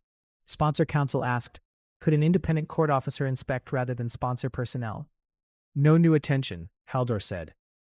Then we need written evidence that the object matches the restricted subject. My body does not become evidence for your contract, he replied. Dev offered the existing descriptions from Anke, Iona, me, and Haldor, each limited by role. Council accepted them provisionally without demanding image. The committee chair paced beyond the rope. We are losing the opening, the funding, the segment, and the public's confidence while an object sits under a blanket. An object is harming a person, Mara said, allegedly, through magic no court code defines. The word allegedly entered the square and sharpened every face. Cicely said, the Reeve recognizes uncanny body harm under the Accord and current town civil authority. Lack of a property code subsection does not convert it into spectacle. Then order dismantling. Safety preparation is not complete. So we show no one, move nothing, and do nothing? We stop making urgency permission, I said. The sentence belonged to Haldor before it belonged to the meeting. The chair looked at me. You authorized the direction. Yes, that increases my duty to stop harm. It does not give me the right to choose how his body bears correction. The hearing adopted a 2-hour closed hold, expedited body safety plan, and no access. It was the least harmful available choice, not a satisfying one. The committee chair voted no. He then used the undisclosed duplicate key. At 9, the committee chair unlocked the public side of the tent with a duplicate key no one had disclosed. Mara blocked him. 20 vendors and 12 early visitors watched from the square. Merritt stood behind the chair with his hands empty. "Do not open it," he said. The chair did not listen. "The sponsor paid for a deliverable. The public has a right to understand the dispute." "The public has no right to a body," I said. "It is an art object." The sentence had been mine yesterday. He pulled the flap. Wind entered first. Then gray canvas slid from the effigy. The figure stood beneath white market lights in exact red-wrapped stillness. People gasped. Attention locked. Behind me, Haldor cried out. He had followed at a distance because his body was being pulled whether he tame or not. Now his full shape appeared beside Pike and Bell's door and vanished inside the likeness at once. His left arm broke into straw. One horn became transparent. Red wool unspooled from every joint and traveled across the square in bright lines. The effigy gained color. Its cane face darkened toward oak skin. Straw moved beneath woven cheeks. Empty eyes narrowed into rectangular pupils. The crowd stepped closer. I stepped in front of Haldor. "My boyfriend is having a private medical emergency," I shouted. "Clear the square." The words came from training. Relationship cover, privacy claim, ordinary explanation, crowd control. They were also a performance I had been explicitly told not to use. Every decoration began speaking. The wreath screamed, care used as access. The silver sleigh said, weak joints concealed. The paper stars shouted, "Look at us! Look at us! Look at us!"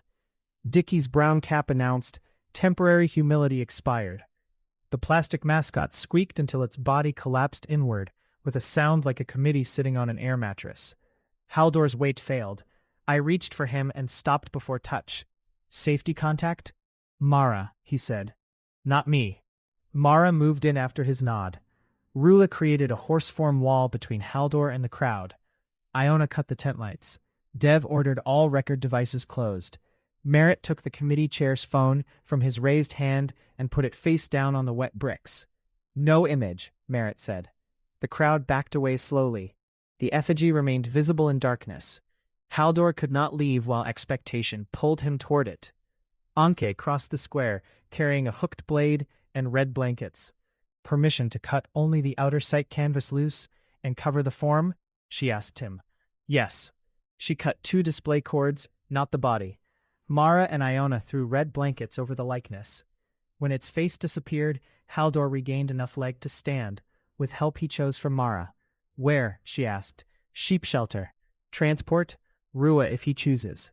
Rua shifted from wall to horse after stating his own yes. Haldor mounted with Mara's assistance. He looked at me once. I had no right to interpret the look as hope, grief, love, or invitation. I said I used the cover after you withdrew it. That was wrong. Yes. I will secure dismantling and disclose the full breach. No contact request. Do that because it is required. Yes. He went to the sheep shelter. I remained in the square because following him would have turned remorse into pursuit. Mara returned on foot after Rua carried Haldor beyond the last camera line. He reached the shelter. Fenna checked the stove and exits from outside. No one entered. Dev is the contact route. Thank you.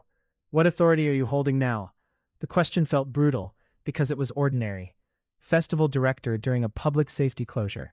Shop owner for his remaining materials. Contract signer for Anke and sponsor records. Nothing personal. Good. Use only those. We closed Wittersham Square for 4 hours.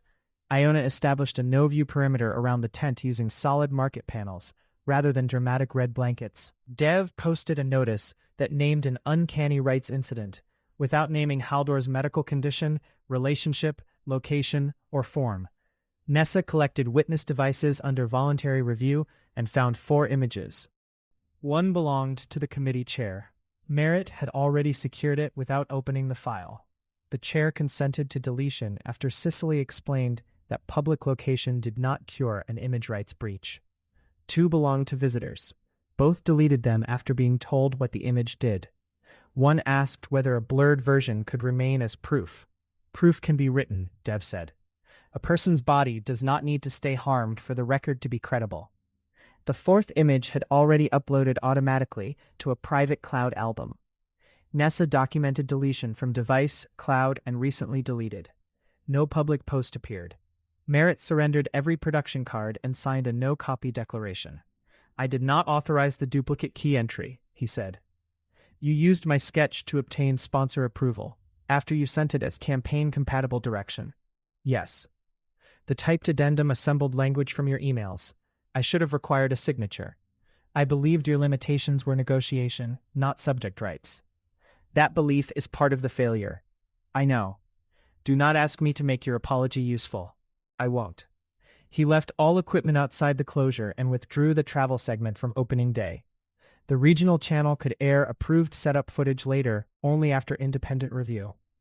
No funding remained contingent on broadcast because the sponsor froze everything. Anka and I entered the tent under Dev's record supervision. We did not uncover the effigy. She created a material map by touch through the red blankets and by comparing what remained of her original stock. My cane armature is inside, she said. My rye covers the right side and legs. The left chest has old straw, probably from the damaged frame. Red wool at 4 joints is not mine. Workshop pieces appear across the back. The bead cord is at the sternum. Sam and Eli did not authorize transfer. Then it returns if separation can happen without damage. And Haldor's straw? No one touches it until he gives handling terms. What can we do now? Keep the form unseen. Control damp, no heat, no fastening or cutting. Build an item-by-item release plan. She knelt beside the covered foot. My labor made the armature, your drawing made the direction. Magic made the exact form. Sponsor pressure made us treat each step as separable. None was. You stopped when you knew. I began when I believed a type statement. I have my own review. I am responsible for the false premise. Yes, that does not make everyone else an object in your accountability either. I wrote down her sentence because it cut through the old instinct to gather all guilt into myself and call centralization remorse.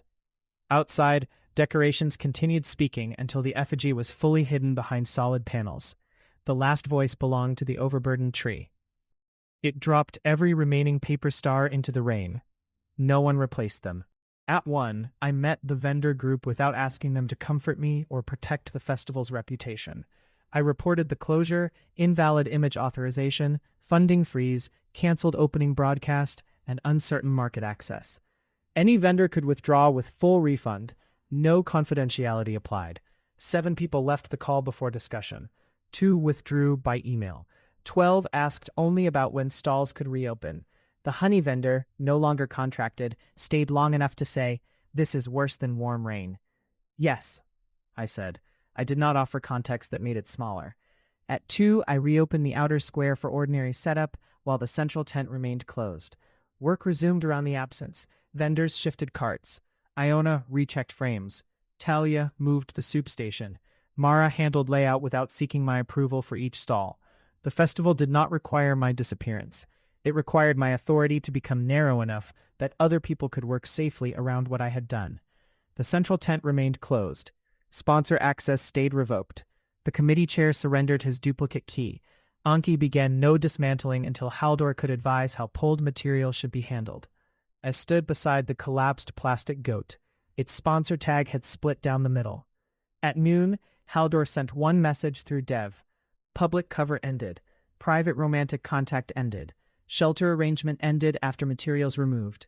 Bronwen may communicate only through Dev for safety, property, and dismantling. I accepted every term. Before dusk, Dev brought one additional sentence Haldor had chosen to record. The likeness contains everything except me. Chapter 16. Haldor. The old sheep shelter had no image of me inside it. Stone walls, timber roof, 1 iron stove, 2 benches, a loft once used for hay. A rear door opening toward the Dwyer fields. Rain entered beneath the south sill and left by the same route without committee review. I had used the shelter before. In 1920, it held rye contributions overnight before the first straw work. In 1948, I slept here after humans scheduled the first unveiling and mistook my refusal for weather temperament. In 1986, I passed through its rear wall while 2 dispersed to use the door. The stone contained no image, but it contained versions of my withdrawal. Solitude could be chosen and still become habit through architecture. The north bench bore a knife mark I had made in 1962 while refusing a newspaper photograph. The cut remained sharp because the bench had been stored dry. I ran one finger through it. The refusal had been correct. The mark did not tell me whether every later visitor, material, camera, relationship, or change deserved the same answer. History protected a boundary and tempted me to let the boundary answer questions before they arrived. I opened both doors. Not invitation. Airflow. Rain smell moved through the shelter. The field beyond had changed since 1986. New fencing, buried drainage, one solar panel beside the equipment shed, plastic markers on electric lines. Sheep still used the upper pasture. Care had altered material without making the field false. I closed the front door for privacy and left the rear door cracked for air. I chose the floor beside the stove. Fenna Salt had inspected the chimney and exits from outside after I permitted it. Rua had carried me to the threshold, returned to human form, and asked whether I wanted help dismounting. I had accepted his arm because chosen dependence did not become failure through timing. Then everyone left. Solitude did not ask me to explain my body. I unwrapped the red wool from my chest. Half the rye beneath it had gone to the effigy. Skin remained in strips along my right ribs. My left shoulder existed as a warm outline filled with air. The horn that had turned transparent regained its base after the likeness was covered, but not its tip. I laid every wool length beside me. None could return material pulled elsewhere. Binding held relation among what remained. It did not manufacture wholeness. I washed mud from my hooves. The prototype gaiters had protected them through the square. Bronwen had built the pattern with consent, then used the same measurements to make my body legible to Anke. The gaiters were not retroactively coercive. I wanted them to be. I wanted every good object associated with her to reveal hidden harm, so I could discard the relationship whole. Its open split preserved balance. The release strap worked under one pull. Care remained inside work later used badly. I removed both and placed them by the door. At dusk, Dev left a supply request board outside the shelter. No entry, no knock. Haldor may post res, or post nothing. Safety information only through lower slot. Food offers removed daily without comment. Below it sat water, oatcakes, cheese, wool blankets, cold packs, clean cloth, and a lidded bowl of soup. No porridge, no apology letter, no red wool selected by someone else. I accepted water, cheese, and one blanket. I left the rest. At dawn, the unaccepted food disappeared without message. The town had learned something. Learning did not require my return. Cicely arrived on the second morning. She remained beyond the stone marker 30 feet from the shelter and placed a written request into the safety slot. Reeve request. Winter anchor condition and immediate stored provision risk. Written answer acceptable. Refusal acceptable. No request for return or service. The last sentence attempted to remove what her office still needed. I wrote, anchor condition unstable due to unauthorized likeness and public attention. No snow call available. Stored provision protection diminished. Use ordinary storage, cooling, inspection, and distribution. I will not return while the coercive form exists. This is body safety, not service negotiation. I put the answer in the slot. Cicely read it at the marker. Do you want the town to prioritize dismantling over market opening? The question arrived aloud after she had promised written limits. No further questions, I said. She closed her mouth. I am sorry, she said. Leave. She left. At noon, the temperature reached 58 degrees. Winter apples softened in 3 cellars. The grain cooperative ran dehumidifiers. Talia moved dairy stock into commercial cold storage. Tur connected no hearth magic to my absence. The town used ordinary systems and recorded cost. Dev delivered written updates through the slot only because immediate stored provision risk affected my body and possible future choice. Effigy covered. No public access. Dismantling plan drafted. Awaits Haldor handling terms for pulled material. Maker permissions being recontacted individually. No market opening request attached. I wrote material terms. No piece treated as salvage merely because it left my body. Haldor origin rye separated using gloved hands under my observation from a distance, if possible. Old frame material returned to its covered site, unless contributors or successors chose another disposition. Workshop pieces returned to makers, unless they freshly offered them after removal, with no pressure to complete a new object. Anki's structural material returned to her. Red wool associated with my body remained mine. No photographs at any stage. Written inventory only. If removal caused new bodily loss, work stopped. Dev confirmed each term. I did not authorize the first cut. Not yet. At 3, Bronwen came to the stone marker. She arrived alone, carrying no clipboard, gift, food, flowers, red wool, schedule, or umbrella. Rain darkened her hair. One pencil remained in it because reform did not require symbolism to become bald. She did not put a note into the slot. I am here, under the single apology and supply question permission Dev requested, she said. If you do not answer, I leave in 1 minute and do not return without invitation. I sat inside the shelter, beyond her view. My body pulled faintly toward town. Speak, I said. I used permitted footage and private knowledge of your body for a purpose you did not permit. I turned no exact likeness into permission for everything short of the line, and then helped create the exact harm the boundary named. I hid intention inside precise statements, let vendor need and spent money become leverage, and used the relationship cover after you withdrew it. Those actions were wrong. Rain struck the roof. Anki stopped when she knew. Merritt used language I made available. The committee chair exposed the form. Their actions remain theirs. They do not reduce mine. She did not mention the kiss. She did not say she loved me, feared losing me, or meant well. I have disclosed the breach publicly and accepted contact limits. I will follow dismantling terms whether you forgive me, return, resume anchor work, or speak to me again. My missing ribs ached toward the tent. Do you want forgiveness? I asked. Yes. I do not want it now because wanting does not make it safe or owed. Do you want the relationship? Her pause was small and honest. Yes. I will not ask for it. What supplies did you come to offer? None selected. I came to ask whether you need any object, service, building change, record action, food, medical help, company, or continued solitude. You may answer through Dev later. Continued solitude. Accepted. The loft remains my shelter until my materials are removed. Yes, I have moved fully to my flat. Separate exterior stair review can proceed only if you request it later. Do not preserve the room as a memorial.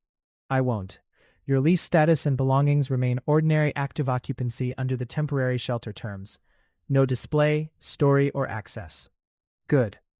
Her minute had passed. I am leaving, she said. She walked away without turning toward the shelter.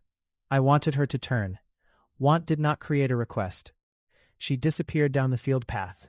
The apology remained accurate after she left, because it had not used my response as proof. I still did not forgive her. That night I dreamed in the effigy's body. My arms were cane.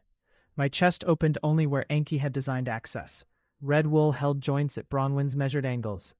I stood beneath market lights while every person who looked supplied another expectation. Smile, snow, judge this gift, bless this purchase, stand closer to the cheerful woman, make winter picturesque, make harm beautiful enough to keep. I woke with both hands inside the stone floor. The stove had gone out. Warm rain had raised the shelter temperature instead of lowering it. My body searched for winter, through earth, and found mud. Roots confused by false warmth. Sheep grass beginning to green at the tips, and apples losing firmness in cellars across town. None of it demanded that I work. Need existed. Consent existed separately. I pulled my hands from stone and rebuilt the fire without magic. Kindling, draft, one match from the tin. The ordinary flame caught badly because the wood was damp. I adjusted the vent and waited. Guardianship had made me contemptuous of waiting when humans did it poorly. The stove did not care that I understood winter. It required dry fuel and air. At dawn, the supply board held an updated provision report. Dwyer apples, 18 crates moved to sauce, 6 to cider, 11 stable under mechanical cooling. Grain cooperative, humidity controlled, added power cost recorded. Dairy, moved to Grange commercial cold storage under paid space agreement. Root cellars, household inspection routes active, without anchor involvement.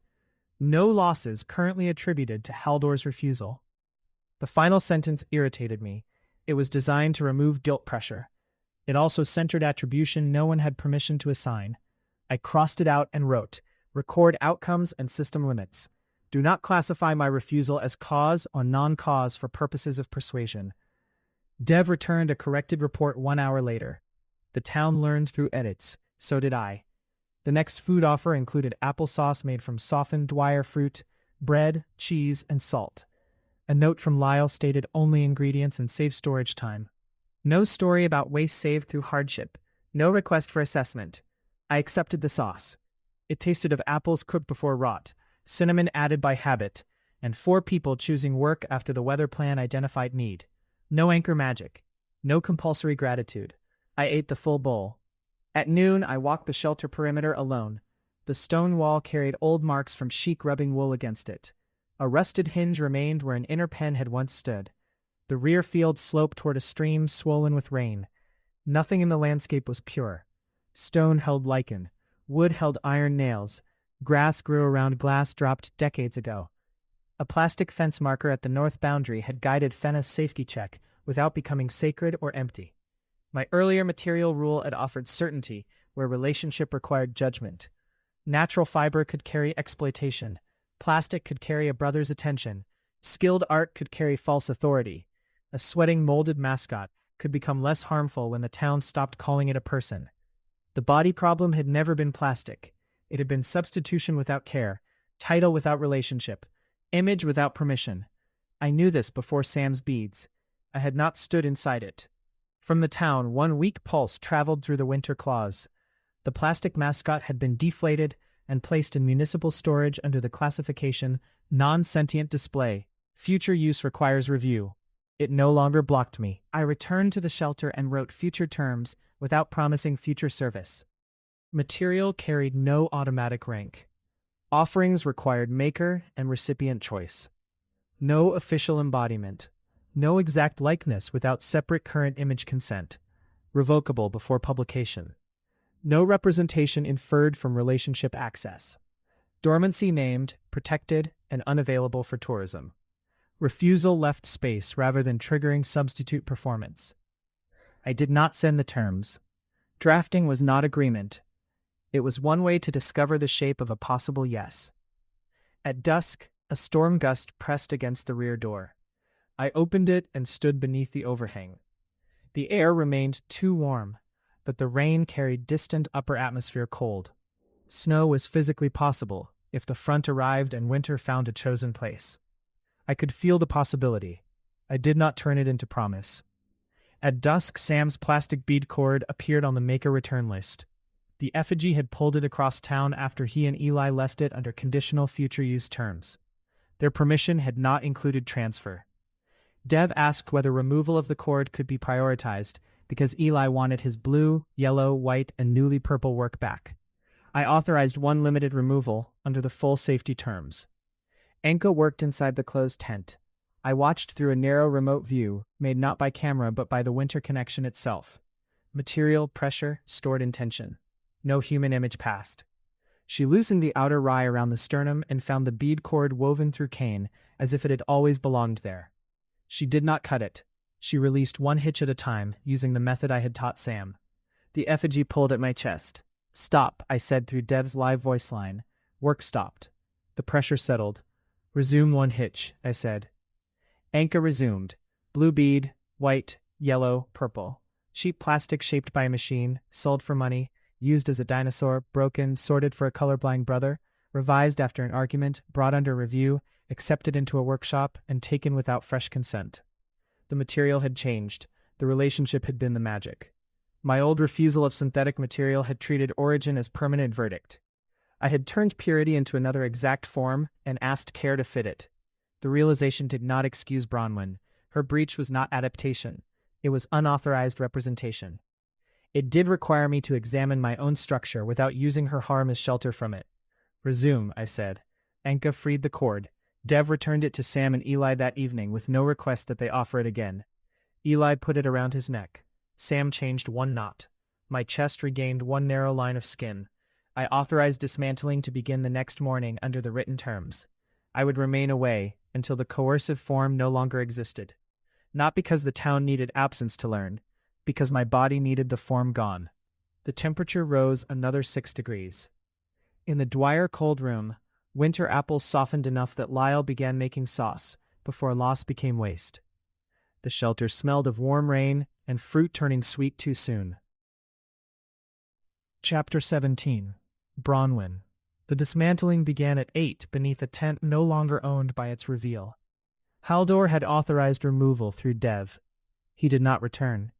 He watched material pressure through the winter connection and could stop work by voice line at any point. No one asked him to witness more. Anke led structure. Iona led safety. Dev held maker permissions and inventory. Mara controlled the closed perimeter. I controlled nothing inside the tent except my own labor, which Anke had limited to written identification of what I had provided. My sketch lay on the workbench inside an evidence sleeve. I had drawn 11 measurements or proportional notes.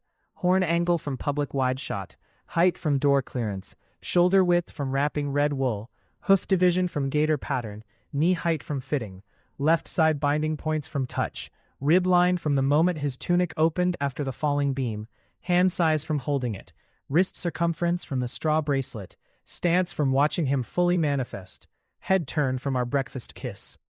I named each source aloud. Dev recorded, permission granted for original purpose only, representation use not granted. No one told me naming it was brave. Anke uncovered only the lower right leg. Her own rye wrapped the cane armature. She cut the binding she had installed, opened the woven layer, and removed one structural piece at a time. At the first cut, the voice line crackled. "Stop," Haldor said. Every hand stopped. The effigy's unseen body pulled at the tent stakes. Red wool tightened beneath the blankets. "What do you need?" Dev asked. "Wait." We waited 11 minutes. Rain struck canvas. Vendors set up beyond the solid panels. No countdown entered. No one said opening was tomorrow. "Resume the same cut only," Haldor said. Anke resumed. The right leg rye came free. She placed it in her own material tray. The cane followed. Dev marked both return to artist. The work moved slowly upward. Anke's materials separated cleanly, where magic had not fused them. Old frame straw required damp cloth and patience. Haldor origin rye carried warmth and traveled into a lidded cedar box marked private body material, no custody claim. Dev would place it outside the sheep shelter for Haldor to accept, refuse, or redirect. Workshop pieces came free under maker instructions. My first crooked braid had warmed Haldor, because we made it together under a current invitation, with no required result. This figure had copied the visible evidence of that intimacy while stripping out the question that made it care. The difference was not skill, beauty, or straw. It was whether Haldor had room to answer. I kept my braid at Pike and Bell. Offering it now would have made a private act carry my apology without his request. Nia wanted her lightning braid returned exactly as found. Vale requested hers remain on her basket, and was relieved to learn the effigy had not taken it. Mr. Gorse's repaired cane belonged to the second workshop, and came out bent but usable. He chose to take it home without correcting the bend. The quiet woman's cloth knot had entered the left hand. She asked that Anke untie nothing and return it in a closed paper bag. Sam and Eli's bead cord had already gone home. At noon, the effigy lost one leg. The removal released 3 maker calls at once. An old wool strip belonged to the Patel family, but had entered to a school kit in 2014. Sam's mother did not remember who cut it. Dev classified provenance uncertain and asked whether the family claimed current ownership. "No," she said. "Return it to material review. Do not make the children responsible because our name appears." A cane loop carried Mrs. Vale's shop tag, but had been purchased by another household. Mrs. Vale tried to revoke it anyway. "You sold it," Anke said. "I regret the sale. Regret does not restore ownership." The buyer chose return, and then gave the cane to Anke for a basket repair, unrelated to the goat. The material left the story without becoming waste.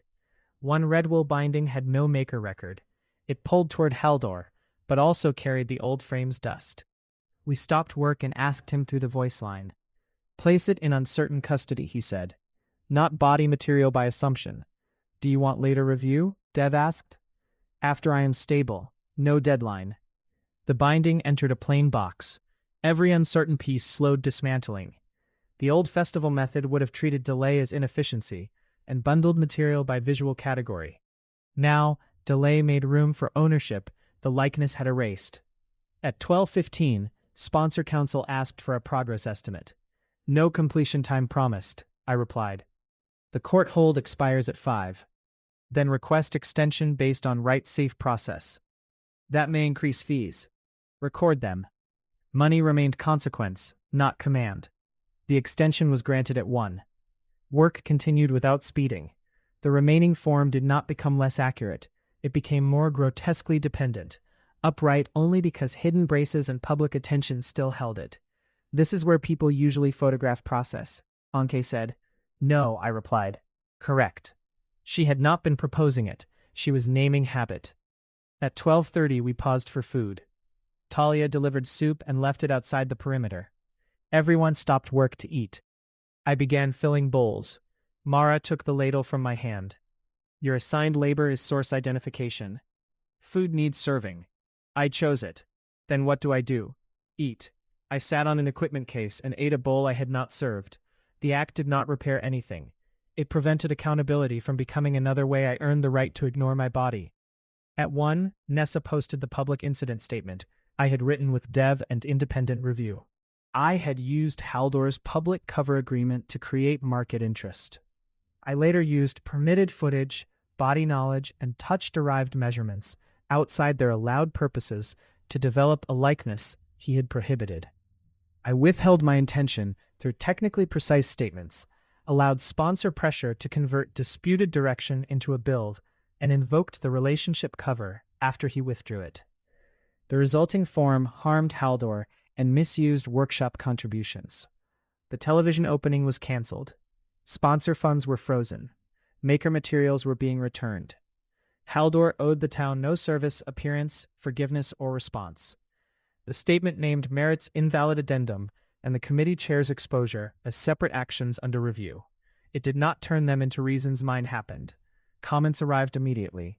Some said I had done my best. Some said the festival should be cancelled. Some asked whether Haldor was really my boyfriend. Nessa closed comments under the published moderation rule against relationship speculation and body inquiry. No one needed to watch public judgment accumulate for accountability to count. At 1:30, I stood before the vendor group in person. 47 attended. 12 sent written questions. The honey vendor came, despite no longer holding a stall. The committee chair sat in the rear without his duplicate key. Merritt attended by video, under a no-recording agreement. I read the incident statement aloud because vendors had contracted with my office, not a web page. When I finished, no one applauded my honesty. The soap seller asked first, "Did my accident footage influence the likeness?" The footage was deleted and not used. My memory of wrapping Haldor's injury afterward influenced the binding placement. Her face tightened. Then my stall failure became part of it. The event entered my knowledge. "You did not cause or authorize the later use." "I know. I wanted the record to say the chain." Dev added it. The candlemaker asked, "Did any of our sponsor fees pay for the figure?" Merritt answered, "No vendor fees, sponsor grant only. But vendor need was used to justify it," she said. "By me," I replied. "No vendor asked me to use Haldor's likeness." The committee chair shifted. "We did ask for a central goat. You asked for a deliverable. I supplied a subject-derived direction without permission." He said, "And I exposed it after being told not to. That action is mine." His admission did not make him noble. It made the record accurate. The toy seller asked whether opening the market would profit from the controversy. "Possibly," Nessa said. "We will not use incident language, Haldor's name, relationship status, likeness, or speculation in promotion. If visitors arrive because of outside rumor, information, staff will redirect body and relationship questions, and may remove anyone violating privacy." Can vendors answer? They can describe public facts from the town statement. They cannot turn access into merchandise or make claims about Haldor. Dicky raised his hand from the visitor row. Can I sell my romance weather hats if they existed before the relationship? You have never sold them, I said. I have experienced interest. No Haldor, goat, boyfriend, horn, snow guardian, or fake date marketing. His brown cap said nothing, which was the strongest moral progress it had shown. The potter asked about refunds. Mara gave dates and amounts. The low-sensory tent vendor asked who paid the additional flooring. I named the frozen sponsor amount, town liability, and Pike and Bell reserve. Does your reserve cover it? It reduces my spring inventory budget and delays the upstairs window replacement. It does not threaten payroll or safe heat. Are you paying to prove remorse? No. Pike and Bell signed the artist consultation, and I authorized the direction used to release funds. Financial review may allocate liability differently later. I am providing a bridge, so vendors do not finance the dispute. Mara watched me. I did not volunteer to cover every refund personally. Accountability remained proportionate instead of theatrical. The honey vendor asked the final question. Do you still think the market should open? The old answer was yes before the question finished. I think a smaller market can open safely if vendors choose it. Access terms hold, the likeness is dismantled, and no one treats opening as proof the harm is resolved, I said.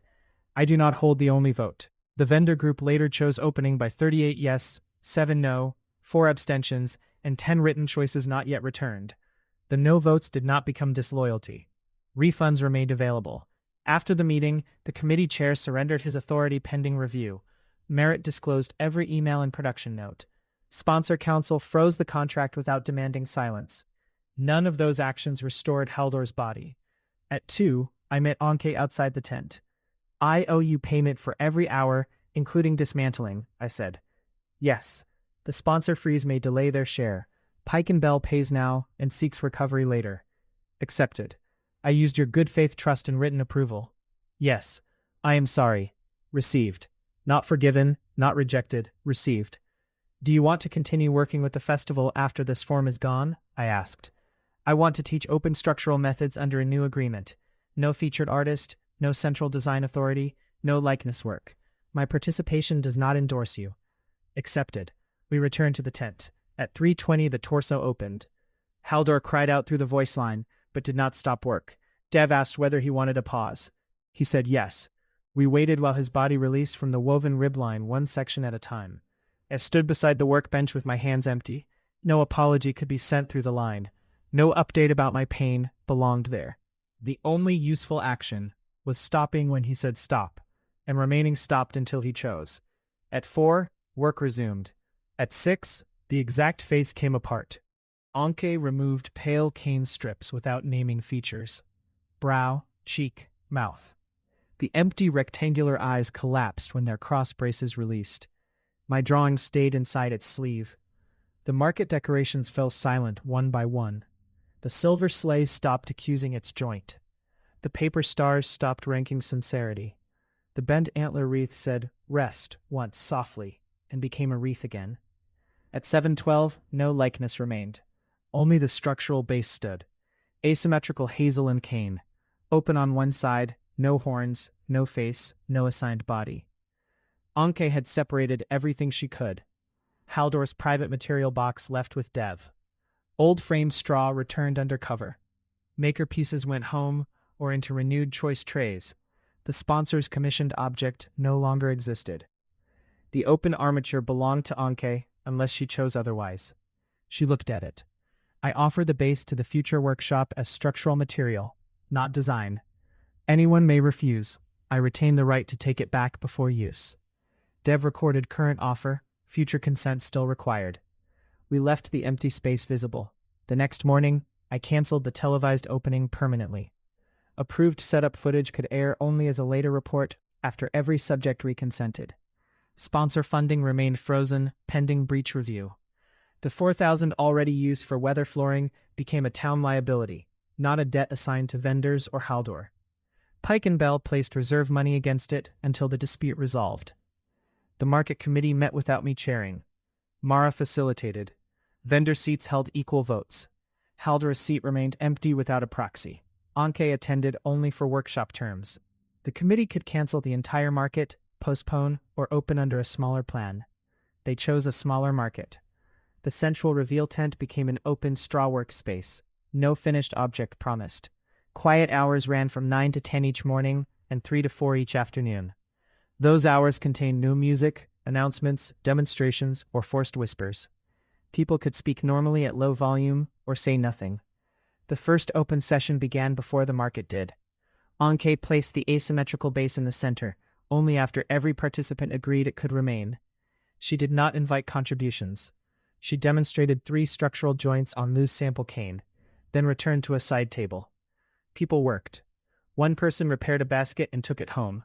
2 children made wool loops for their coats. A farmer braided rye and left the braid beside the base without attaching it. Dev placed a card beneath it. Current offer. Maker may revoke. No recipient assumed. Mrs. Vale brought 3 plastic bread clips, placed them among optional tools, and said nothing about adaptation. No one used them. Dickie attempted to lower his voice theatrically, until every sentence sounded like a conspiracy. Alma handed him a card reading, "Normal low volume is fine." He read it, nodded, and proceeded to whisper his nod. The room did not require success from him. At the open side of the armature, no material appeared. The empty space became the only part visitors tried to fix without asking. Anki responded each time. The structure is not requesting completion. By the 3rd repetition, Nia made a sign. This gap has not posted a job. Vendors reduced from 66 to 59 after full refund offers. Stalls moved inward. Empty spaces remained seating, drainage, and quiet gaps, rather than being filled with decorative hay bales. Anki taught structure only when asked. Children and adults worked at different times. Natural and synthetic materials both required handling information, not moral rank. Contributions stayed separate, unless makers later chose a communal assembly. I attended the meeting as festival director for financial and safety facts, then delegated half my schedule. Mara took public access and layout.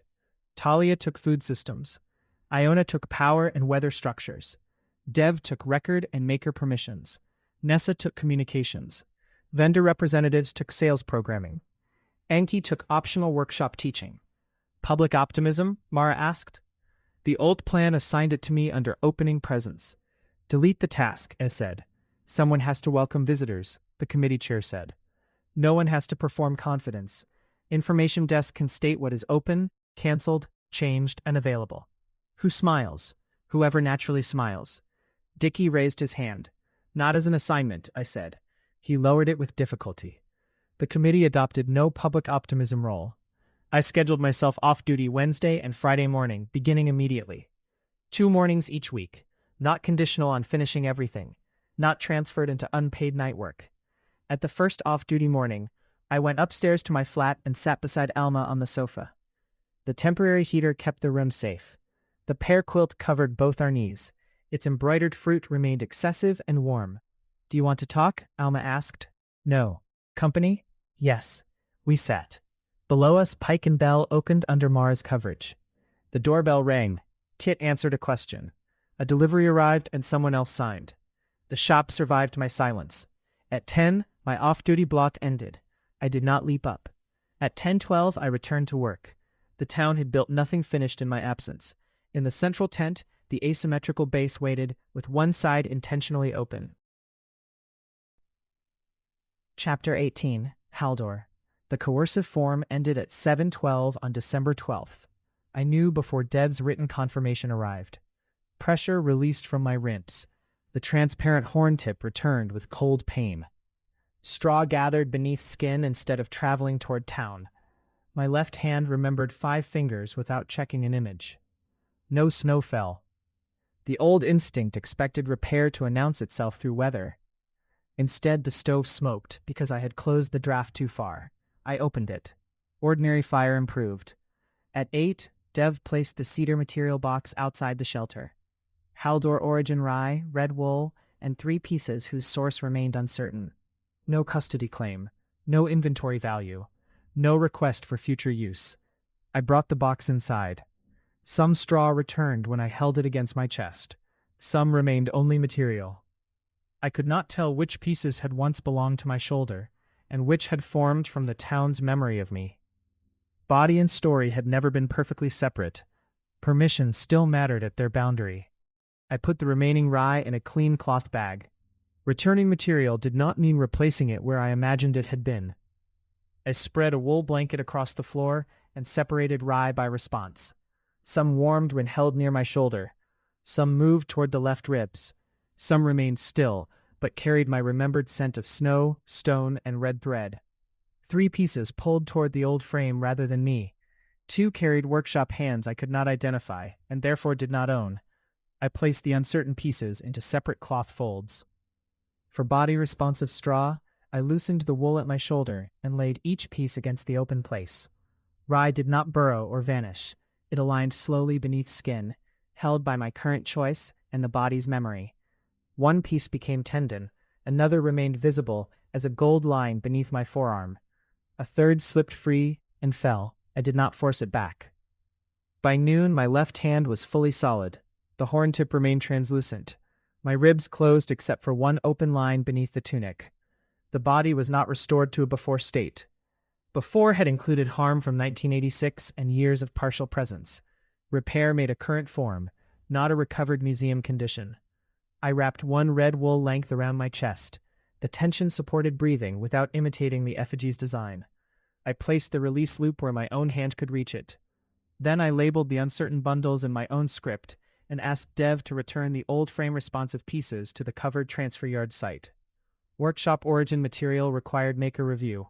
No town office classified the remainder for me. The next report described the open workshop. Anke's offered armature, reduced market, quiet hours, vendor choices, financial liability, and Bronwen's 2 scheduled off-duty mornings. It did not say she was suffering, improving, waiting, or hoping. I looked for those facts anyway. Their absence protected me from persuasion and left me alone with wanting. At 10, Tur arrived carrying lunch in a basket twice his height. He stopped at the stone marker. Full hearth stature would have made the basket easier. He had chosen 12 inches and built a small sled beneath it instead. "Food offer," he called. "Soup, bread, cheese, applesauce, no ceremonial content, no conversation requirement. I also request optional conversation unrelated to persuading return." "Who sent you?" "Myself. Talia packed food because I cannot lift the soup jar without compromising dignity. He was not assigned emotional content." "Enter the outer shelter, not the sleeping area." Tur crossed the marker, dragged the basket through the door, and stood beside it, breathing hard. "Do you want help?" I asked. Now that the performance is complete, yes. I lifted the basket onto the bench. He removed his red cap, shook rain from it, and put it back on before any ceiling acquired ideas. We ate at opposite ends of the bench. I took soup and bread. He ate cheese in pieces proportioned to his stature, and rejected 1 applesauce spoon because it was larger than a civic serving. "The apple softened," I said. "The town made sauce. No one attributed your absence in either moral direction after you corrected the report." "Good. The correction annoyed 3 people who wanted reassurance." "Better." We ate quietly. Afterward, Tur opened his audit ledger. "Optional conversation?" "Yes. I once believed a hearth guardian must inhabit the oldest relationship form, or the relationship became false. The 1974 fire? After. Humans modernized equipment, schedules, and household structures. I treated every change as movement toward the oven that nearly dispersed me. This preserved useful refusals and several stupid ones." "Which stupid ones?" "I condemned induction burners for lacking flame, then learned one allowed Mrs. Gorse to cook without an oxygen hazard. I refused a silicone spatula on material grounds until it organized with the spoons and demonstrated stronger labor consciousness than 3 wooden utensils." "Plastic is not empty," I said. "Neither is wood automatically honest. One of Talia's cutting boards conceals 11 years of avoiding a difficult conversation." "Did it speak?" "No, it warped." I looked at the plastic fence marker outside the shelter. "A child's bead cord changed my rule," I said. "Good. Bronwen's breach changed nothing about that correction. Also good. I do not know whether I want to return." "Do you want advice?" "Not about Bronwen." "About anchor structure?" "Yes." Tur turned to a blank page. "A hearth can change material without changing relationship. It can also preserve material while destroying relationship. The useful questions are who chooses, who bears cost, who may leave, who owns tools, what rest exists, and whether need becomes command." "What if the material itself carries harm?" I asked. "Then name the harm. Lead fire risk, exploitative labor, body memory, image pull, waste. Do not call an entire category empty because one use injured you. Natural rye carried the effigy. Yes. Plastic beads carried care. Yes. A skilled artist carried false authorization. And stopped when she learned. Skill did not prevent misuse or make her work permanently coercive. Bronwen's gaiters still protect my hooves. Tur ate one deliberate bite of cheese before answering. Do you want them to? Yes. Then continued use is your current choice. Keeping them does not forgive her. Discarding them would not prove injury. Objects are poor verdicts. You have spent weeks judging Talia through spoons and glasses. Objects are excellent witnesses and poor judges.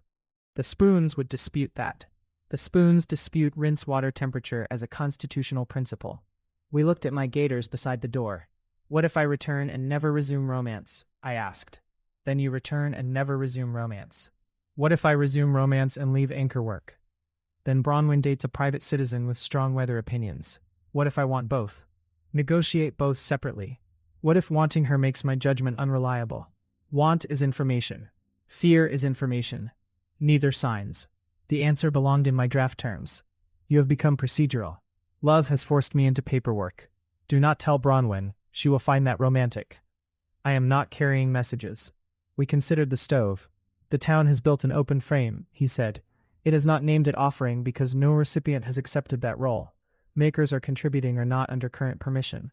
There is an empty structural space. I read the report. Do you want me to describe it? No. Good. He closed the ledger. Why did you really come? I asked. Food, company, and to state that staying away can become another performance if you do it after your body no longer needs distance. Anger entered cleanly. You believe I am performing injury. No, I believe a refusal that began as safety may later become habit. Mine did. Yours may not. Review remains yours. You found an efficient way to advise about Bronwen without naming her. Citation 31. Accurate criticism rejected through classification. You have only been here 40 minutes. Efficiency is not always a sin. I laughed once. Tur's face showed no triumph. He packed his bowl. Do you want future food delivery? Yes. Standard offer schedule. No visit implied. Conversation? By separate request. Accepted. At the marker he looked back. For what it is worth, the serving spoons have donated one structural whisk under contentious terms. A whisk is not a spoon. The union has expanded its bargaining unit. Material? Steel wire with a wood handle and unreasonable confidence. Why? It has reached end of food service life and wishes to support a structure without being described as decorative. Do I need to accept it? No. Then record that I have heard the offer and made no decision. Already done. He dragged the empty basket toward town. I watched until rain erased the sled line. That afternoon, I drafted terms. Chosen presence. Winter anchor participation begins through a current yes, not inherited title, weather need, market deadline, or residence. Vessel consent. Any communal structure remains an offering. I may inhabit, stand beside, alter, refuse, or leave it without penalty. Makers retain their own choices until assembly. No official embodiment. Representation. No exact or interpretive likeness using body, voice, touch, image, relationship knowledge, measurements, or magical impression without separate current permission and named use. Public relationship does not create image rights. Rest, 2 weeks protected dormancy after full Yule manifestation. Separate exterior access. No public visits, tourism, ceremony, emergency appearance, or silent expectation. Safety checks under pre-agreed terms only. Quiet. Low sensory hours remain whether or not I participate. Quiet does not become themed entertainment. Material. No purity hierarchy. Material history, labor, safety, maker intent, recipient choice, and future handling named. Synthetic material may participate. Natural material may be refused. Provision. The town maintains ordinary storage systems. Anchor protection supplements rather than replaces them. Weather and spoilage cost cannot be assigned as moral penalty for refusal. Exit. I may suspend or leave. The town records consequences without converting them into retroactive consent. Relationship separation. Romance, friendship, food, shelter, anchor work, image permission, craft, and public appearance remain separate choices. I wrote the final line twice. At dusk, the temperature began falling. Not through my power. A northern front moved across Vermont. Warm rain cooled from 57 to 49, then 43. Moisture remained heavy in the air. Snow had become physically possible by tomorrow night. The town sent no weather request. I slept.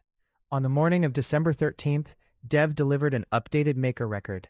The open frame now held rye, wool, repaired basket cane, cloth, 2 paper cords, 1 strip of reflective safety ribbon, Anki's structural joints, and the serving spoon union's retired whisk.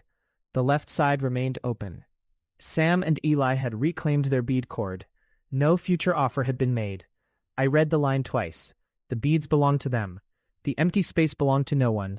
My recognition of fit did not create a duty. At noon, a second note arrived in Sam's handwriting. Eli and I offer the bead cord to the open frame. It can come back out later. Purple stays. Haldor does not have to like it or come. We want it to go in the gap because we measured. Attached were 2 signatures and a drawing of the open side with dimensions. They had not guessed. They had measured the space after asking Anki. I held the cord's remembered colors through the winter connection. Blue, yellow, white, purple. Care made visible to the person receiving it.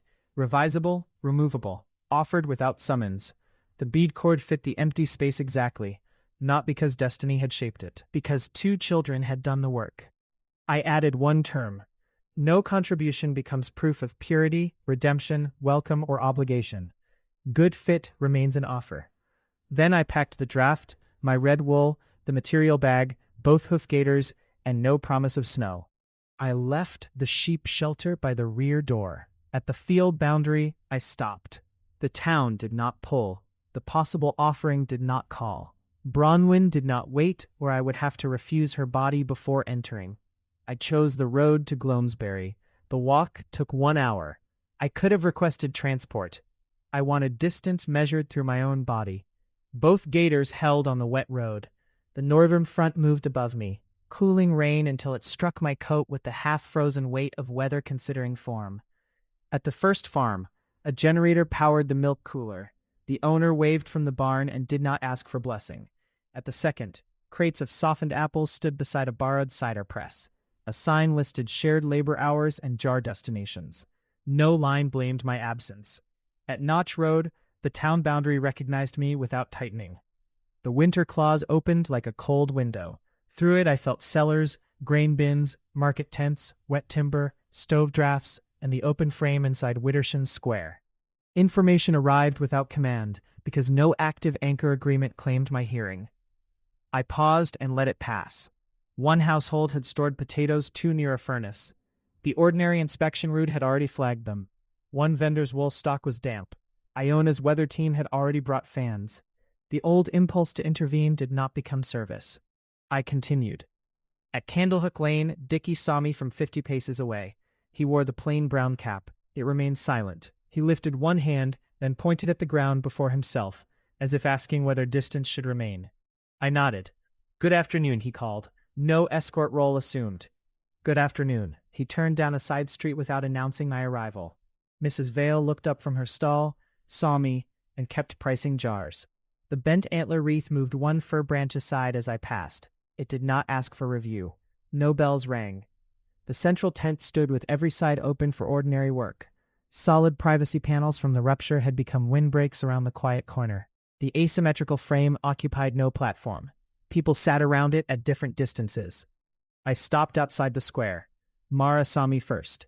She did not call Bronwen. She walked to 10 feet away and waited. "Do you want entry information?" she asked. "Yes." "Open workshop until 4. Quiet hour begins then. NK holds structural safety. Dev holds maker records. No anchor right scheduled. Bronwen is off duty until 4:12 and is not in the square. No media. Does anyone expect my arrival?" "No. Tur knows you drafted terms. He did not state a return plan." "Good. Do you want anyone notified?" "Dev and NK for term review.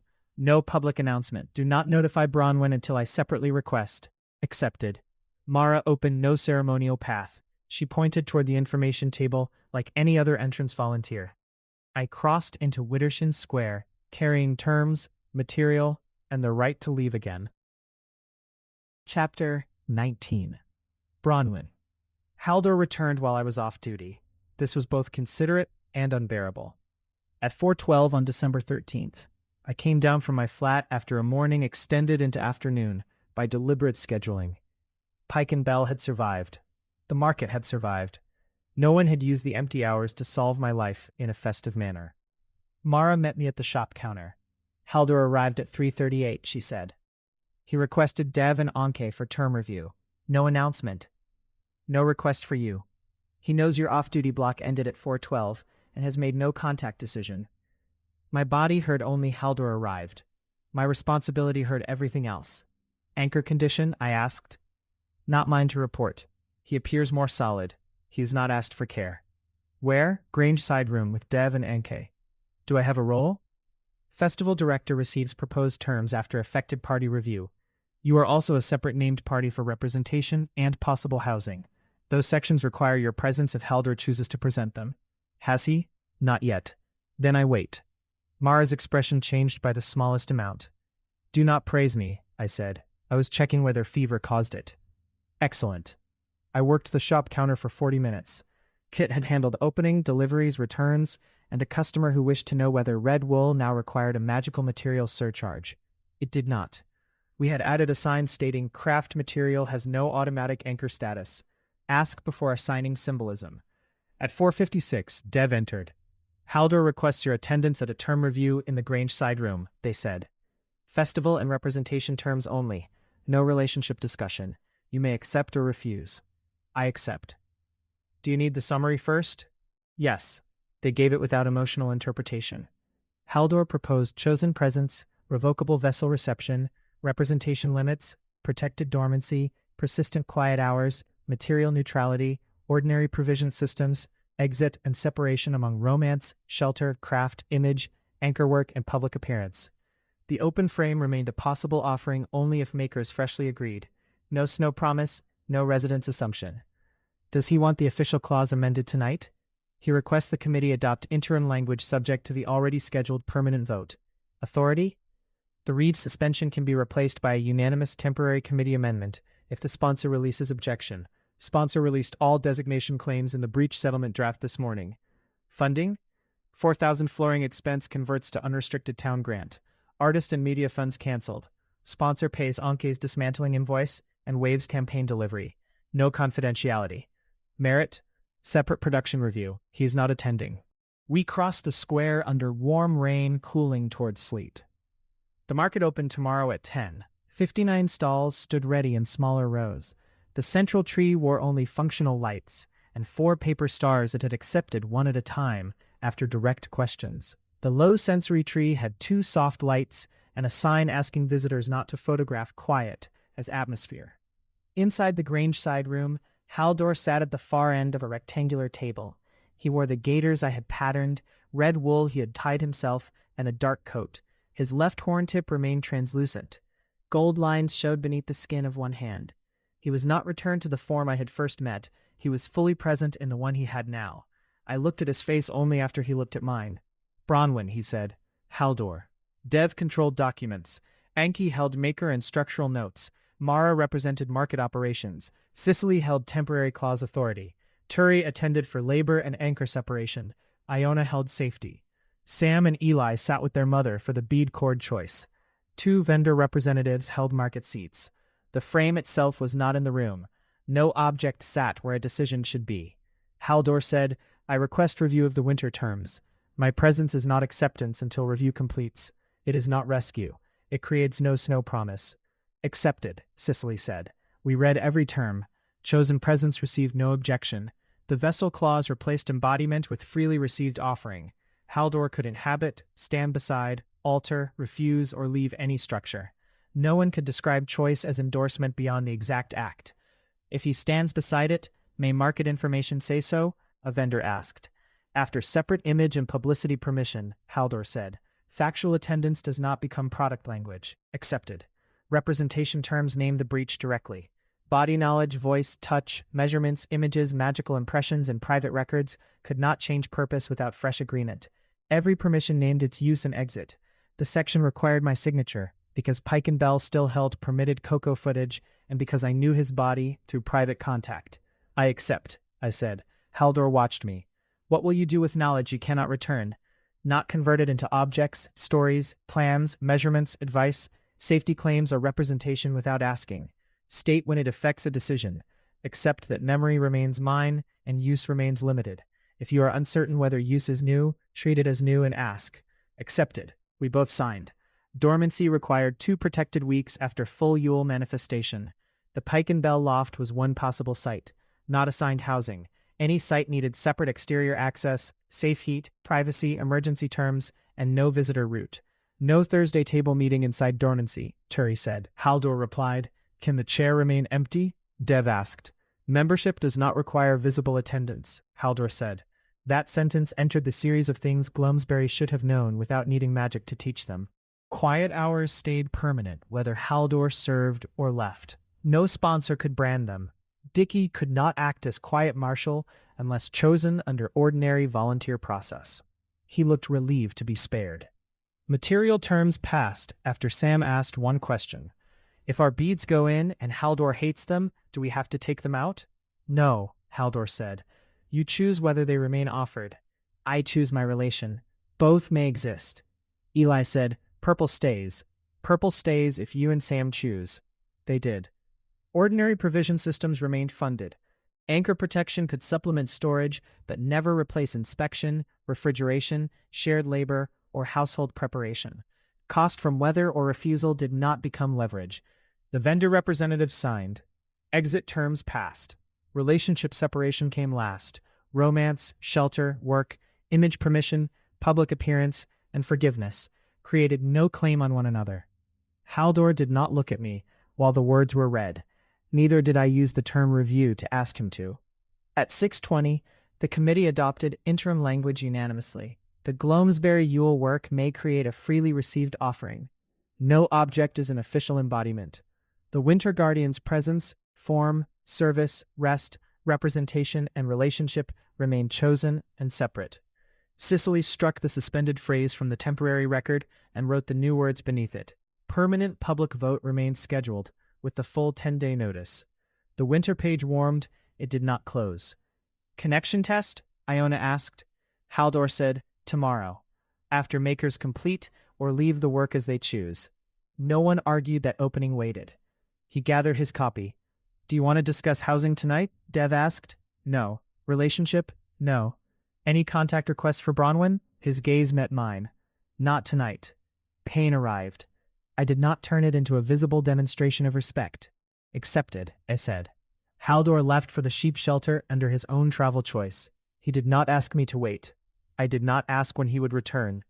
The side room emptied by rolls. Cicely took the temporary clause to the public board. Dev filed signed sections separately so no one signature looked like ownership of the whole agreement. Tur left with labor terms. Anka returned to the open frame. Sam and Eli went with their mother after receiving written confirmation that the bead cord remained theirs even after attachment. Mara stayed. Do you want company? She asked. Yes. Talking? No.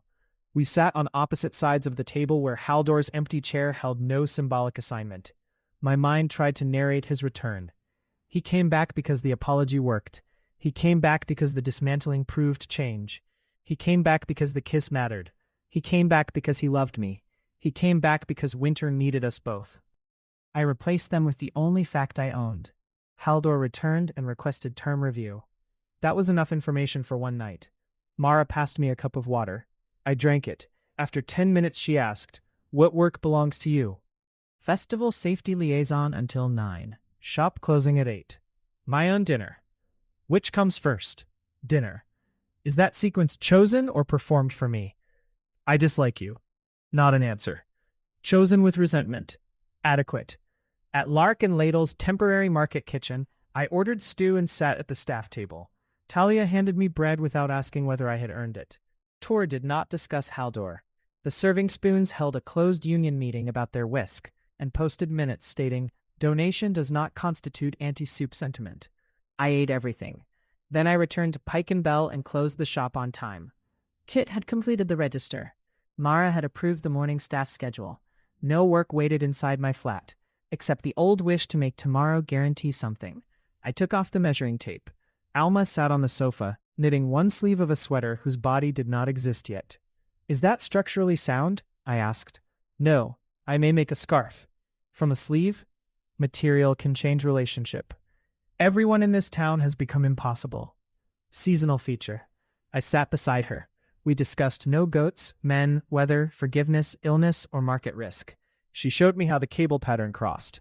I did not correct the drop stitch. She did not assign me a row. At 8:45, I returned to the square for my safety roll. On opening eve, warm rain continued. The open workshop shifted from making to possible assembly without announcing a phase change. Anki placed her asymmetrical armature on floor-level blocks. No platform, no drape, no central spotlight. A card listed current structural capacity and the fact that nothing had to attach. Makers brought work one piece at a time. Nia attached her lightning braid to the right flank after asking whether the kink would carry load. Anki showed her 3 safe positions and 1 position that would strain. Nia chose a safe position that left the kink visible. Mr. Gorse fitted repaired cane across the chest. His first lashing hid the split. He removed it and tried again with the repair open to view. Mrs. Vale arrived with a straight braid she had made alone at home, looked at the frame, and returned 10 minutes later with the lumpy workshop braid from her basket handle. The straight one is better, she said. Which do you offer? Dev asked. The lump.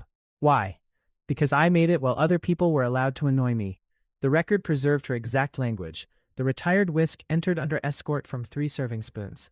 Tor read the union terms. Food service life had ended due to 1 bent wire and an emerging preference for structural advocacy. The handle could be drilled once. No paint. No festive bow. Removal required union notice unless immediate safety demanded action. Anki fitted it into a cane pocket without fastening. The whisk stayed by friction and confidence. 2 people offered no material and helped move tables. Their labor was recorded without calling it invisible contribution to the goat. Alma sat in the quiet corner and knitted the possible sleeve scarf. It did not enter the frame. Presence was not an available resource merely because it occurred nearby. I handled only access and exits, until Anki released me from even that. Then I took 1 off-duty interval inside the active workshop. The empty left side remained broad enough for air and choice. When Sam and Eli brought the bead cord, every adult in the room tried not to become inspirational. We measured, Sam said. Purple stays, Eli added. They attached it with the removable hitch Haldor had taught them. The cord crossed the opening without closing it. Light passed around every bead. No one said tradition had learned a lesson. The work simply held. The communal work entered final assembly under maker permissions. I attended only as festival safety liaison, until Anki told me she needed no liaison inside the tent. Then I left. Through the open sides, I saw people add rye, wool, repaired cane, cloth, reflective ribbon, and the serving spoon union's retired whisk. The whisk took the lower chest position after its wood handle rejected a decorative tail assignment. Sam and Eli attached the bead cord across the open side. Blue, yellow, white, and purple held the structural gap without filling it solid. The resulting goat was gloriously crooked, 4-legged at the base, upright at the chest, 1 horn cane and 1 horn rye, broad on the right, open on the left. It resembled no exact body. The whisk showed. 1 paper cord sagged. The reflective ribbon made a safety stripe across the rear leg. No one corrected it. At 9, assembly ended. Haldor returned alone. I stood at the information desk, not beside the frame. I did not walk toward him. Mara offered entry information. Dev confirmed current maker permissions. Anki stated structural stability. Sam and Eli said purple stayed. Tur recorded that no anchor service had begun. Haldor walked around the goat once. He stopped at each visible material without converting recognition into judgment. The repaired cane flexed. Rye held its own uneven color. Red wool crossed 3 structural joints and left 2 unbound. Reflective ribbon shone under functional lights with no heritage claim. The whisk projected from the chest like a utensil that had won a difficult election. At the open side, Sam explained the bead cord. We measured the gap. Purple was Eli's second revision. It can come out if we both want later. Haldor asked, Do you want it in now? Yes, they said together. Then I received that it is offered. He did not call it beautiful. Eli looked relieved anyway. Anki stated, the frame stands safely without the cord. The cord is relationship, not load-bearing necessity. Good, Haldor said. The serving spoon union had sent its governor spoon as representative. Dev held it at eye level, while it tapped a prepared statement against the table. Terror translated. The whisk's contribution is voluntary, revocable before material failure, and does not imply the union will accept decorative reassignment of active food service tools. Haldor bowed his head to the spoon. Received. The spoon tapped once, satisfied, then demanded a rinse despite having touched no food. No one laughed until Tor sighed. He touched nothing. "Do you receive the offering?" Cicely asked. He looked at her. "Withdrawn," she said immediately. "Do you want any question?" "No." The town waited without performing patience. Haldor stepped to the goat's open side. He did not enter it. He stood beside it, the red wool on his chest warmed. Chapter 20. Haldor. Standing beside the offering did not make it mine. It made my relation visible to me. The frame leaned slightly toward its open side. Anke had compensated through the base rather than forcing symmetry above. Repaired basket cane carried tension across the right chest. Rye braids varied in thickness. Red wool bound joints without disguising them. Reflective safety ribbon shone along one rear leg. The serving spoon union's retired whisk supported no critical load and nevertheless looked pleased with itself. Sam and Eli's bead cord crossed the empty left side in blue, yellow, white, and purple. Nothing resembled my face. No material tried to become skin. Warmth moved through the open structure and stopped at my boundary. "Do you want contact with the offering?" Dev asked. "Not yet." No one translated delay into reluctance needing encouragement. The maker group reviewed final choices one by one. Mrs. Vale had offered a rye braid made during the open workshop. She chose to keep it attached after asking whether the lump near its center created strain. Anke said it did not. Mr. Gorse had offered his repaired cane. He retained future removal if the frame was dismantled. The quiet woman's cloth knot occupied no visible place. She had chosen to put it inside one open cane pocket, where it could remain private without becoming secret evidence of greater meaning. 2 children took their paper cords home. The empty hooks remained. One farmer revoked a wool contribution because he needed it to mend a harness before snow. Anke removed it. The structure changed and stayed sound. "Better," I said. "Because he revoked?" Bronwen's voice came from the information desk 20 feet away. She had not approached. She had not addressed me privately. The question belonged to festival safety only if I chose to answer. "Because the offering survived a maker leaving," I said. She nodded and returned to her work.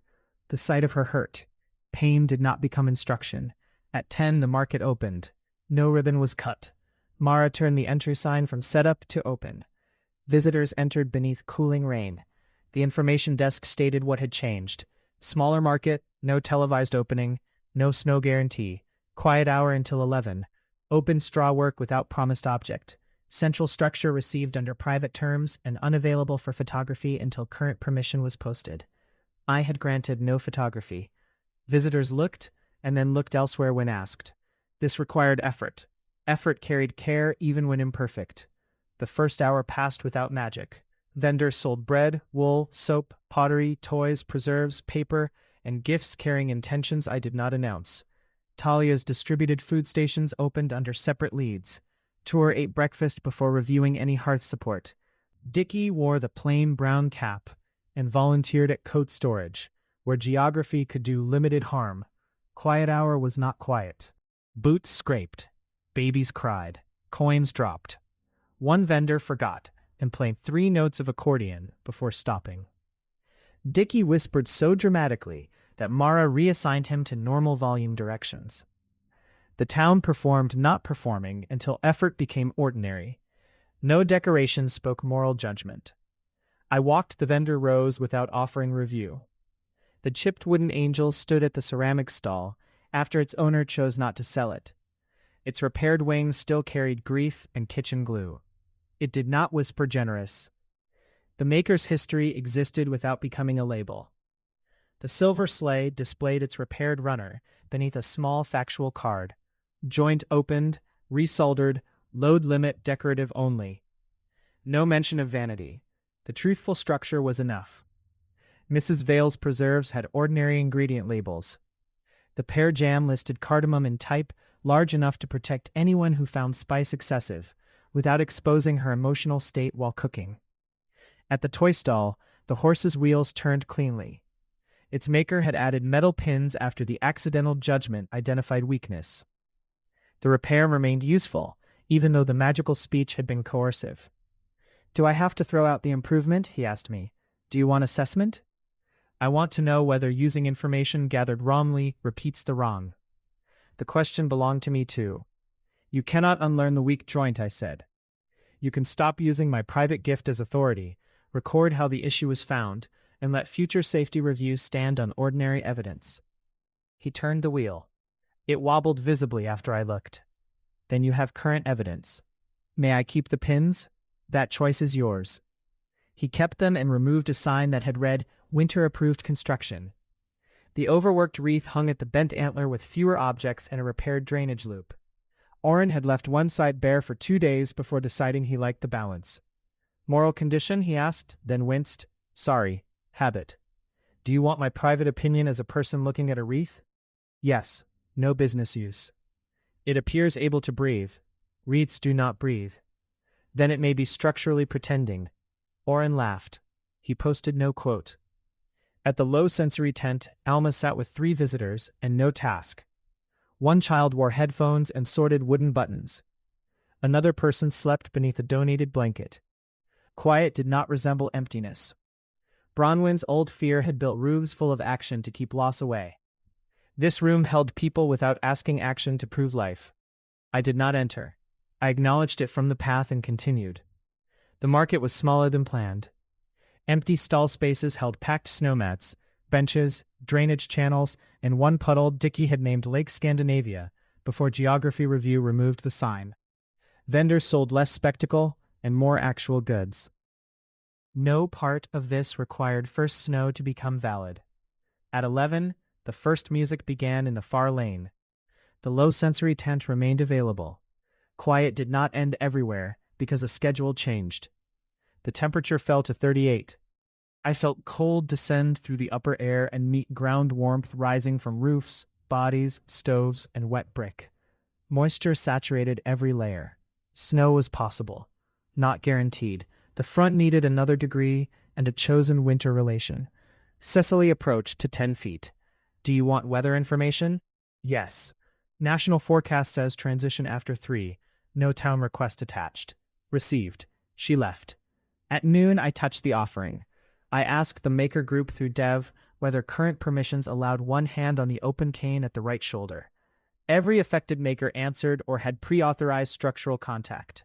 No one spoke for the quiet woman's hidden cloth because my hand would not touch its pocket. I placed my palm on the cane. Care arrived in layers. Anke's structural judgment. Mr. Gorse's visible repair. Mrs. Vale's lump and annoyance. A farmer's revoked wool leaving space. Sam's sorting. Eli's changed mind. Mia's refusal of correction. The Spoon Union's labor politics. Bronwen's crooked braid was not attached. She had kept it out because offering it could turn accountability into a romantic message I had not requested. Its absence carried care too. The frame did not pull. It offered support where my hand chose contact, and nothing where I did not. My horn tip became solid. The gold lines beneath my left hand brightened and settled into skin. My ribs closed around their current shape. Red wool warmed at every joint without tightening. Full manifestation did not come from entering the goat.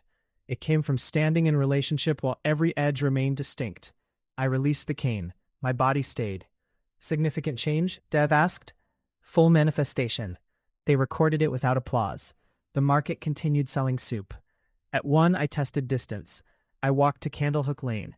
The offering remained an offering. My body remained mine. I returned because I chose. At 1:30, I tested refusal. Cicely asked whether I would join a public winter statement. I said no. Nothing cooled inside me. At 2, I tested rest. I sat in the quiet tent for 20 minutes while ordinary storage systems continued. No one sent weather requests. The anchor clause did not tighten. At 2:30, I reviewed the connection with Tur, Iona, Dev, and Fenna. Winter recognition could pass through current provision routes without making me sole storage system. Sellers could offer condition data. I could receive or filter it. Emergency alerts named immediate risk only. No household sentiment entered without invitation. "Do you choose an initial test?" Fenna asked. 5 minutes. Safety and temperature only. No requests. The route opened. 23 storage sites offered data. Grain dry, dairy cold, apples processing, root vegetables stable, wool damp at one stall, ordinary fan active. No danger. The route closed after 5 minutes. My body remained full. Rain approached freezing. Market awnings carried heavy water. Iona's teams cleared pooling. Vendors covered goods. Visitors moved beneath roofs. No one stared at me, waiting for weather. Some did glance. Humans were allowed to hope. Hope became coercion, only when they handed me responsibility for satisfying it. I stood beside the communal goat again. "Do you want the square cleared?" Mara asked. "No, I want ordinary weather safety. No gathering around me. No announcement. Accepted." Iona, structure safe for light snow up to 3 inches before active clearing. Rain to ice plan ready. Existing moisture high. Ground temperature 36. Fenna, no emergency. Roads wet. Crews ready without anchor assumption. Dev, no representation, photography, or ceremony permission inferred. Tur, I have eaten lunch. Relevant, guardians become port infrastructure when hungry. He handed me bread. I ate it. At 3:20 I chose to call first snow. Not create, call. The cold already existed above us. Moisture already filled the air. Winter had found provision systems, protected rest, shared craft, imperfect adaptation, and my chosen presence. I opened the anchor relation only as far as current terms allowed. The town did not enter my body. I entered weather through attention. Cold descended along rain. I felt each drop pass the layer where liquid could hold shape or become crystal. The call was not a command. It was an offered pattern. 6 arms, open space. Complexity built around emptiness. 1 drop accepted. Then another. Rain thickened into translucent pellets that melted on brick. The market continued. I held the invitation. Air cooled 1 degree. Above the square, drops opened into flakes. Large, wet, quiet flakes fell between awnings. They struck coats and remained. They caught in Haldor origin red wool at my shoulder. They settled on the communal goat without making it my body. Someone gasped. No one applauded. The restraint lasted 4 seconds. And Dickie whispered, "Snow," at the volume of a man announcing invasion from inside a library. A child laughed. Someone near the soup station cried. Oren opened the tavern door and let warm light reach the square. The serving spoon governor tapped rapidly against Dev's notebook until Tur translated. Weather development does not suspend rinse breaks. People celebrated without gathering around me. Some lifted faces. Some went under awnings. Vendors covered paper goods and uncovered wool hats. Iona's teams shifted from rain drainage to snow load. Lyle took the municipal snow machine's key, labeled it "not currently necessary," and placed it in the shared equipment box before anyone added soap. The flakes thickened. I reduced the call. Weather continued through existing cold. Snow no longer needed my active attention for every crystal. It fell because atmosphere had crossed its own threshold. Connection interval ending, I told Dev. They recorded the time. Tur checked my body without touching. Fenna confirmed ordinary road response. Iona confirmed the first inch remained within structure plans. I stepped away from the communal goat. Snow continued. The offering did not lose warmth when I left its side. At 4, the market entered quiet hour while snow fell. This proved difficult. The first visible accumulation made humans want bells. The bells remained in Pike and Bell. The music stopped on schedule. Visitors spoke at normal low volume, failed, corrected themselves, and tried again. Children caught flakes on sleeves. One dog barked at the communal goat and was redirected without being accused of symbolic critique. The square became quieter through shared effort, not command. In that quieter hour, I felt winter settle into stored places. Cellar temperatures stabilized as the front cooled the ground. Grain humidity eased. Apples already made into sauce remained sauce. Magic did not reverse cost. The softened crates did not harden into false perfection. The route recorded what had happened and what ordinary labor saved. Winter protection moved through current offers only. 23 storage sites joined. 4 declined because their ordinary systems were sufficient. 1 joined for temperature data, but refused magical endurance lending. The network held every answer. My body felt provision without carrying every household as private weight. At 4:20, I ended the route test. The systems continued. The cost arrived after I stopped. My limbs remained solid, but every joint grew heavy beneath red wool. Full manifestation drew winter through a body that had spent days dispersed, pulled, and rebuilt. The horn tips ached. Hunger opened beneath my ribs with the bluntness of an empty storehouse. I touched 2 fingers to my wrist out of old habit, then realized no specific person had been asked to receive the signal. Tor saw and did not summon Bronwen. "Do you request an offered hand?" he asked. "No. Food and a chair." He pointed toward the public table. "Both exist without romance." I sat. Talia's station lead brought soup only after I accepted the offer. Bread followed, then cheese. I ate until hunger became ordinary, rather than ceremonial proof the guardian had received the town. "Do you need private rest?" Fenna asked. 20 minutes in the Grange side room. No visitors. Safety check only if I do not answer at 30. Accepted. I left the snow without ending it. Inside the side room, I removed my wet coat and loosened the chest wool 1 finger width. 3 rye strands fell onto the table. They did not fly toward the communal goat. 1 returned beneath my skin when I held it. 2 remained material. I placed them in my own pouch. Through the closed door, I heard the market adapt. Shovels. Route updates. A child asking whether snow had a bedtime. No one knocked to ask for more. At 20 minutes, I chose to remain 5 longer. At 25, I stood. Rest had not taken weather away from anyone. When I returned to the square, the communal goat wore a cap of snow. The retired whisk had collected 1 white clump in its wires and appeared to be making a labor point about environmental exposure. Dev asked whether I wanted the fallen rye recorded as anchor material. Private body record only, no display. Accepted. Full manifestation now required 2 weeks of dormancy. The term had become immediate rather than theoretical. I could feel sleep gathering behind my eyes like a field going dark. "Dormancy planning tomorrow," I said. "No housing assumption tonight." The town recorded that, too. I ate soup at a public table under no camera agreement. Tur sat on an elevated platform across from me. Talia joined after her station lead told her the stew did not require ownership. "First snow soup," Dickie said from the next table. The governor spoon tapped. "Soup preceded snow," Tur translated. "Weather receives no production credit." "Chronologically strict," Dickie said. "Labor history matters." We ate. Dickie removed his cap because every hat had failed to prepare him. Snow spread across Wittershan Square. The morally suspect decorations fell entirely silent, not because they had been corrected, because they no longer needed to perform my judgment.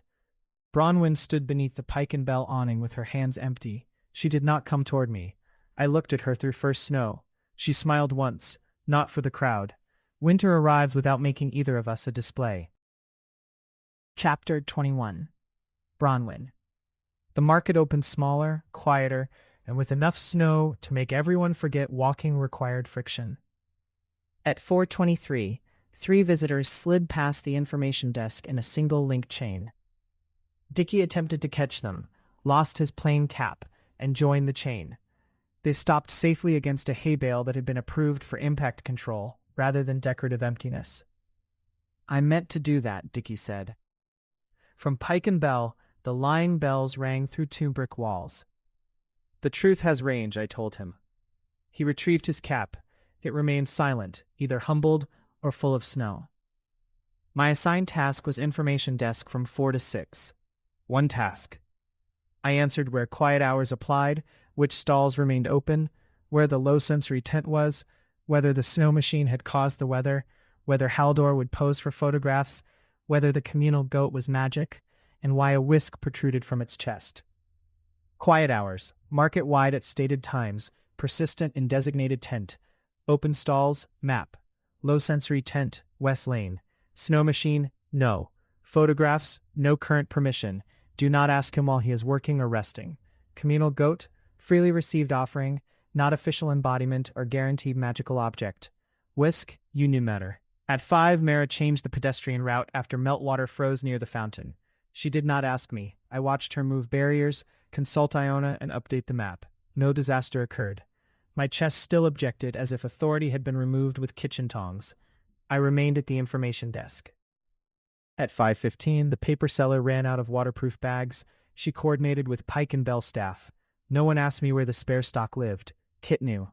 At 5:30, the soup station needed another hand. Talia's station lead asked Luis, who said no because his shift had ended. She asked Mara, who found a volunteer already on the approved food list. Talia continued eating at the public table.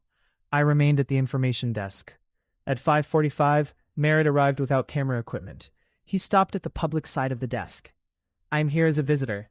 No production role. Is that allowed? Yes, under ordinary visitor rules. No Haldor approach, incident discussion with vendors during work, image capture, or sponsor representation. Accepted. He bought soap, bread, and a wooden ornament that had made no moral statement. He did not ask me to witness growth. At 6, Kit relieved me. What now? I asked. You are off desk.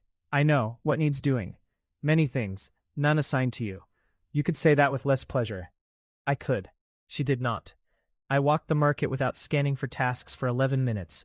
On minute 1, I noticed the paper seller's awning collecting snow. Iona's inspection team noticed 2 and cleared it. On minute 2, I noticed a line at the soup station crossing the accessible route. The station lead moved it.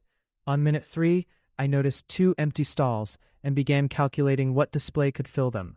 Then, I noticed people sitting there with purchases, resting without being required to buy more. On minute 4, the soap seller told a customer why her stall frame had failed and how Iona's new load check worked. She did not mention Haldor catching the beam. On minute 5, the honey vendor arrived as a visitor. She had withdrawn but brought 12 jars for the public food shelf, not sale. The information desk accepted them without calling the gift redemption. On minute 6, the hat maker who had withdrawn posted her online catalog at the shared order board. 3 visitors placed orders that would ship from home. No stall fee applied. On minute 7, quiet hour feedback arrived. 1 vendor disliked the music pause. 2 wanted an additional evening quiet block. A parent requested clearer headphone zone signs. None asked me to decide alone. On minute 8, the central goat shed 1 piece of rye in wet snow. Anke asked the maker whether they wanted repair. They said no. The gap remained. On minute 9, Dickie found his plain cap beneath a bench and put it on backward. It made no announcement. On minute 10, I realized the market had sold less than forecast and more than the rain failure model. Smaller attendance reduced crowd problems. Several vendors reported stronger conversations and fewer browsers blocking tables. Success refused a single number. On minute 11, I stopped timing myself. Snow changed sound. Brick traffic softened. Canvas awnings stopped snapping. Voices became near and separate. The central spruce held snow on branches relieved of too many stars. The communal goat stood under the open tent, with flakes gathering on cane, rye, wool, beads, ribbon, and whisk. Haldor was not beside it. My body noticed, before my responsibility could call the fact neutral. Dev found me near the quiet tent.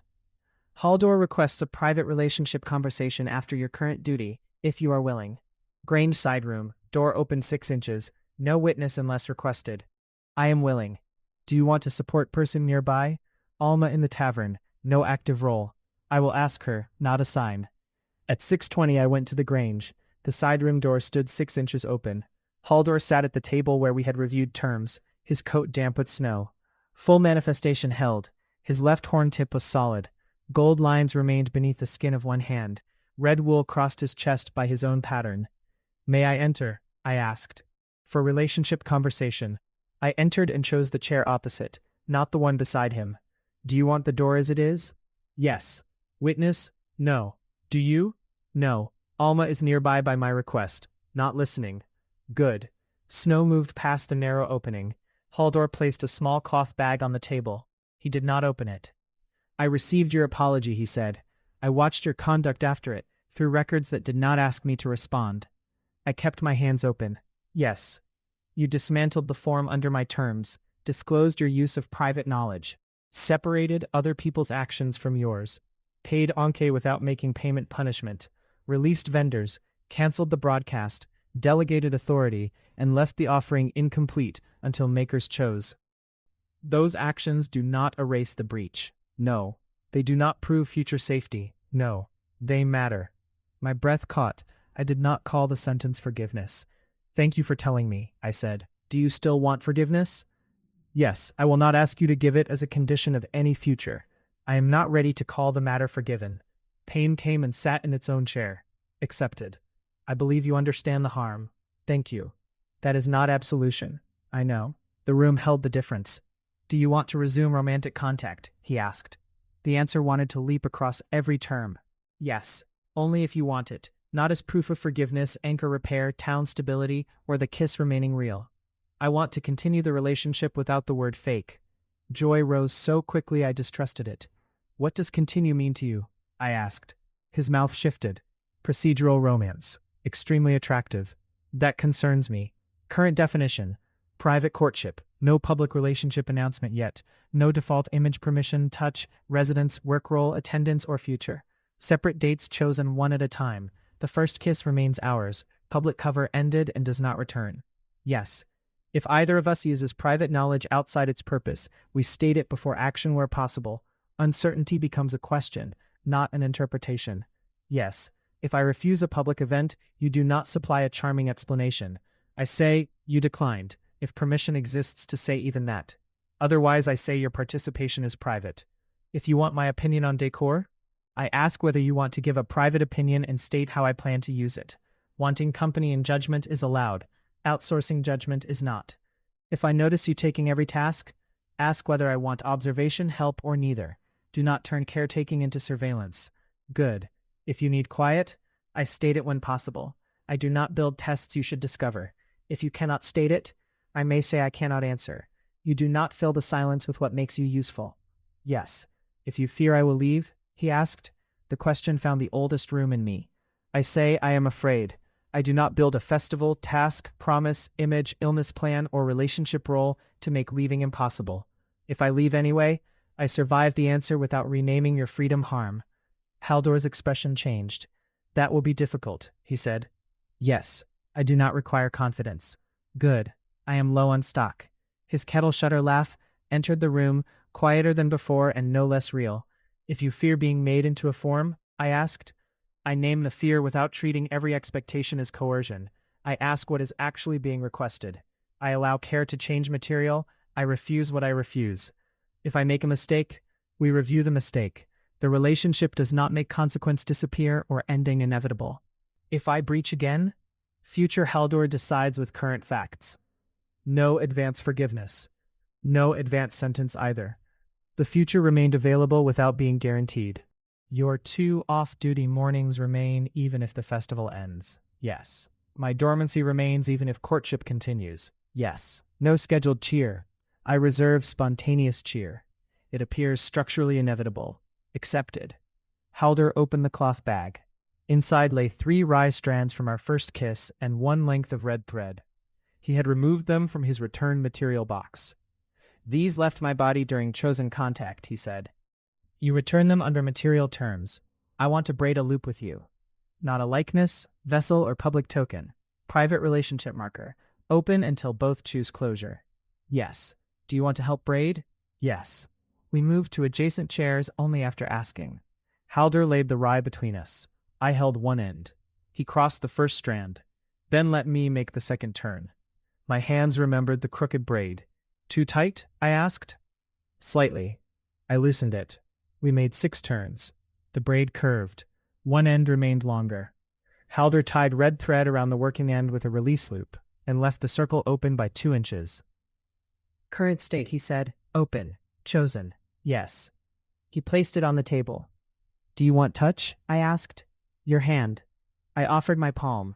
He placed his hand against it. Wanted, I said. Wanted. We held contact until neither of us needed it to mean the conversation had gone well. Do you want a kiss? He asked. Yes. Do you? Yes. Here? Quiet hour begins in the market in 10 minutes. I want the quiet tent after it empties for closing, if you do. I do. We walked back separately enough that no one read performance into proximity. At 7, the market entered its second quiet hour. It was comically noisy for the first 5 minutes. A stall shutter banged. Dickie told 3 people to be quiet louder than any of them had spoken. The serving spoon governor demanded low-volume rinse water through taps that carried across the square. Then, noise settled. At 8, the market closed. The quiet tent emptied. Alma left after confirming I wanted no support.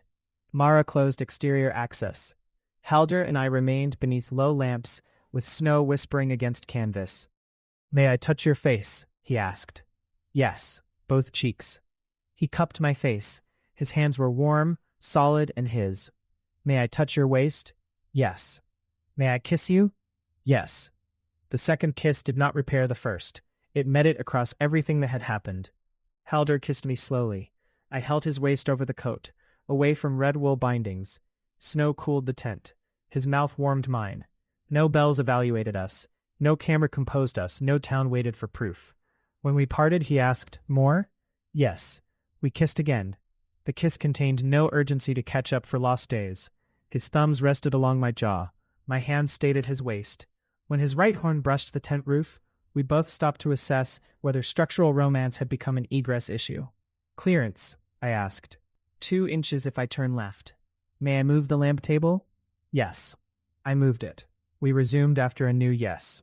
Outside, someone dropped a stack of folding chairs. The crash was followed by Dickie whisper shouting that quiet hour still applied. Mara replied at normal volume that safety noises did not constitute moral failure. Haldor's mouth curved against mine. "Your town cannot be silent," he said. "It can be quieter without pretending people vanish." Better. We ended the kiss by mutual choice and stood holding hands while our breathing settled. No one rushed in to name the moment. The open straw loop on the table beside us drew its ends together. Not tied, not sealed. The rye overlapped and held through tension we had made together. Winter warmth moved through it. Haldor noticed first. He lifted the loop without pulling the ends apart. "Do you want it closed?" he asked. "Like this, yes," not nodded. "I also want that." "Where does it stay?" "Not on either body by default. My material box until dormancy housing is decided, if you agree." "I agree. May I see it when we are together?" "Ask then." "Yes." He wrapped it in plain cloth. No label said anchor token, love charm, repaired promise, or official couple loop. It remained a private object whose meaning could survive without public nouns. "Tomorrow?" I asked. "Housing and dormancy terms. Breakfast if separately wanted." "Do you want breakfast?" "Yes." "Grange side room, 8? 8:30 no relationship announcement. Porridge optional. Coffee mandatory for me. Your dependency is not my contract. Private citizen with strong beverage opinions. I was promised weather opinions. The portfolio is expanding." We stood inside the low-lit tent while market sounds resumed outside. A shovel scraped brick. Oren laughed near the tavern. The soup station closed one burner. Quiet did not mean no life, and courtship did not mean no uncertainty. "Do you want to leave together?" Haldor asked. I considered the eyes that might see us, the old cover, the temptation to make public visibility prove we were not ashamed. "I want to leave through separate routes tonight and meet for breakfast," I said. "Not secrecy, no accidental announcement." "I want that too." He left by the Grange lane. I left through Pike and Bell. No one watching could build a reliable story from our bodies. Across the square, Cicely gasped. Frost raced over the accord ledger in her hands. Chapter 22. Haldor. The winter anchor closed around choice and immediately required me to sleep for 2 weeks. This was not romantic timing. Bronwen called it structurally persuasive. On the morning of December 15th, snow covered Widdershins Square by 4 inches. The market reopened late under ordinary clearing plans. No one asked me to maintain accumulation, improve photographs, or appear beside the communal goat. I ate breakfast in the Grange side room with Bronwen under private courtship terms. 1 table, 2 chairs, door open, no camera, no relationship announcement, separate food choices, no conversation duty before porridge. The serving spoons had delivered a note through Touré. Union acknowledges resumed private courtship and disclaims jurisdiction except where rinse, storage, or active utensil labor is affected. Below it, the tasting spoon had added, "Kiss quality feedback available upon request." No one requested it. "Dormancy begins after housing review?" Bronwen asked. "After I choose housing and the winter connection enters rest mode." "Do you want the Pike and Bell loft?" "I want to inspect the completed access work. Wanting inspection is not residence acceptance." "Accepted. Do you want to attend, as building owner for safety facts, not relationship party?" "Yes." We finished breakfast. At 10, Iona opened the new exterior stair. It ran along Pike and Bell's north wall from the alley to a small landing outside the loft. Black iron supports carried wooden treads. Horn clearance measured 7 feet 8 beneath the upper brace. The gate used a mechanical latch, accessible to human hands, and a second broad lever I could operate with a hoof if my hands became unstable. No magical threshold required for exterior escape, Iona said. The storeroom has separate permission recognition at the inner door. Fire department override requires two-person authorization under immediate life safety only. Named contacts, Iona and Mara for structure, or an alternate. Bronwen excluded during first term unless Haldor later changes it. Bronwen stood beside the alley gate. Correct. No pain became performance. I climbed the stair alone. The landing held no sign, decoration, goat image, red ribbon, welcome basket, or chair positioned for visitors. One covered light illuminated the lock. Snow had been cleared to the public alley without creating a tour path. Inside, the heated storeroom had changed. The cot was gone. The bedroll was gone. 12 bell boxes had returned to ordinary shop storage downstairs. The cedar trunk remained because I had requested it. A full-length sleeping platform stood beneath the sloped wall, with horn clearance cut into the headboard area. The radiator had its own safe zone. Shelves held only my accepted belongings and empty space. The pear quilt was absent. I noticed. "Do you want the quilt?" she asked. "For what purpose?" "Warmth. The pears remain decorative and have received no moral improvement. Is it offered as building bedding or relationship object?" "Private relationship object on loan. Refusal does not affect housing." I considered the rose no branch would choose. I accept it for dormancy. She did not smile as though the quilt had repaired us. "May I bring it to the outer landing?" "Yes. Do not enter." She brought it later, folded in plain paper, with no note. I inspected the loft with Iona. Smoke detector, window egress, exterior stair, radiator guard, water station. Food offer shelf outside the private threshold. Emergency terms. Quiet insulation. No public access through shop tours. No sponsor mention. "Storage?" I asked. Iona opened the cedar trunk without touching anything inside. It held my material bag, spare red wool, 2 tunics, gator pattern under restricted use label, and the open straw loop in its private cloth. The trunk lock worked from inside and outside only with my mechanical key. Bronwen held no duplicate. Fire access did not include contents. Food shelf temperature? Outside room heat, but inside insulated landing cabinet. Safe 1 hour for hot food under current weather. Longer storage requires cold pack. Every offer carries preparation time, allergens, maker, and removal time. Who removes? Rotation. Not automatically Bronwen. No one waits outside to see whether you eat. Waste? Unaccepted food returns to provider or public refrigerator according to the card. No ceremonial disposal. Good. The sleeping platform had 3 mattress options: soft wool, from or cotton, and a modern foam pad whose synthetic material smelled new, but carried Iona's 6 hours of comparison, Dev's labor authorization, and no claim to tradition. I chose the foam. Iona showed no surprise. Cover? Plain cotton barrier, removable. Wool layer available if you want temperature control. Both. We assembled them together after defining my role as resident, hers as paid access worker, and neither as symbolic reconciliation with plastic. The headboard horn opening was 1 inch too narrow when I lay down. "Do you want alteration now?" she asked. "Yes. No need to wake Bronwen for owner approval." Access fund covers functional fit within reviewed design. I hold authority. She widened it with a handsaw. Cedar dust fell onto the new mattress. We cleaned it together. The room became mine partly through one imperfect measurement corrected without story. "Window covering?" she asked. 3 options waited: blackout wool, translucent cotton, and reflective synthetic shade for summer heat. Dormancy requires dark. Blackout wool. Keep the reflective option in storage for future choice. Accepted. No one assumed a winter guardian would prefer picturesque frost on glass. The emergency signal had no bell. A pull cord beside the bed activated 1 shielded light on the exterior landing and sent a text alert to Iona and Mara. It did not sound through the shop. We tested it once, recorded function, and reset. "Do you want decorative objects?" Iona asked. The question revealed the category error.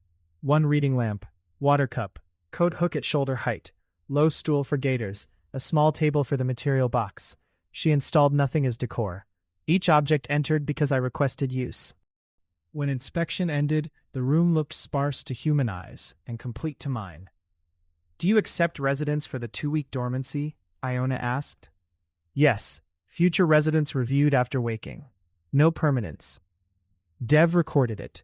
Bronwen signed as building owner and left the landing before I crossed the threshold. The room recognized me, not as embodiment, as resident. At noon, I attended the Thursday table long enough to place dormancy terms into active practice. The group met at the Grange. Mara and Rua sat together. Talia sat beside Tur's elevated platform. Iona held the chair nearest the breaker panel. Dev kept records. Cicely attended as one civic voice. Bronwen sat across from my horn-accommodating chair. The chair had been altered under my approval. Open back, wider spacing, no carved goat, no red wool decoration. It fit. I sat for 20 minutes. Future meetings during dormancy? Dev asked. I do not attend. The chair remains empty or is moved. No representation of me placed in it. Minutes may be offered after waking, not delivered daily. Emergency? Fenna asked. Immediate body or building safety only through named route. Weather, market disagreement, public curiosity, and accord anxiety are not dormancy emergencies. Cicely looked at the ledger. The frost change may be an accord emergency. Then the town addresses it without waking me unless immediate body danger follows. She accepted the boundary. Bronwen said nothing about missing me. At the end of 20 minutes, I stood. The meeting continued. My chair remained empty, without becoming loss. Anki joined for one item. She proposed future open straw work twice each winter. No featured artist. No promised vessel. Maker permissions retained. Structural teaching paid. Natural and synthetic materials reviewed for safety rather than purity. The current communal goat would remain through the market only while makers consented. Afterward, each piece returned, stayed in a new shared object, or entered storage by fresh choice. The maker group had already filed different end choices. Sam and Eli wanted the bead cord to remain through the final market day, then return home for possible use next winter. Purple remained. Nia wanted her lightning braid attached until the first thaw or structural risk, whichever came first. Mr. Gorse wanted his cane returned after market, because a basket still needed it. The Spoon Union's whisk remained offered through December 31st, then entered negotiated retirement in the Grange display drawer labeled Former Active Utensils, No Unpaid Demonstration. Who dismantles? Dev asked. Paid crew with maker options to attend, assist, receive materials later, or refuse participation. Anki said. No farewell ceremony, unless separately chosen. Does the goat return next year? Dicky asked. No object returns by assumption, I said. The practice may happen. The same pieces may or may not. What do we put on next year's poster? Nessa answered, market dates, access information, vendors, snow disclaimer, and no guardian image. Could we put a tasteful empty space? If it does not imply Haldor is mysteriously absent from marketing. Dicky wrote no symbolic void on his sleeve. The current market report showed lower attendance than forecast, higher average vendor sales than the rain scenario, and fewer crowd incidents. Quiet hours reduced total transactions during those blocks, and increased reported access for visitors who otherwise would not have attended. No one reduced the outcome to success or failure before final numbers existed. Do low sensory hours continue if they earn less? A committee member asked. Access is not required to prove maximum revenue, Bronwen said. We budget it as part of the market. She did not look at me to see whether the answer earned approval. Haldor? Dev asked. Do you want a role in future sessions? Not assigned. I may attend, teach, contribute, refuse, or sleep. Recorded. The final agenda item was Bronwen's schedule. 2 off-duty mornings each week through March. Coverage funded as operating labor. No transfer of tasks into her evenings. Low sensory market hours became permanent festival policy, with vendor review after season. Do you agree? Mara asked her. Yes. Do you know how to stand inside it? Bronwen looked at me, then at the schedule. I know how to begin. No bell rang. At 1, I left for dormancy. Bronwen walked with me as far as the Pike and Bell Alley under separate company permission. Snow slid from rooftops in soft collapses. The market beyond us produced bells, soup, boots, low music, and one child explaining loudly that quiet hour happened later. At the exterior gate, we stopped. Do you want a goodbye kiss? She asked. Dormancy is not departure. Do you want a before-sleep kiss? Yes. Do you? Yes.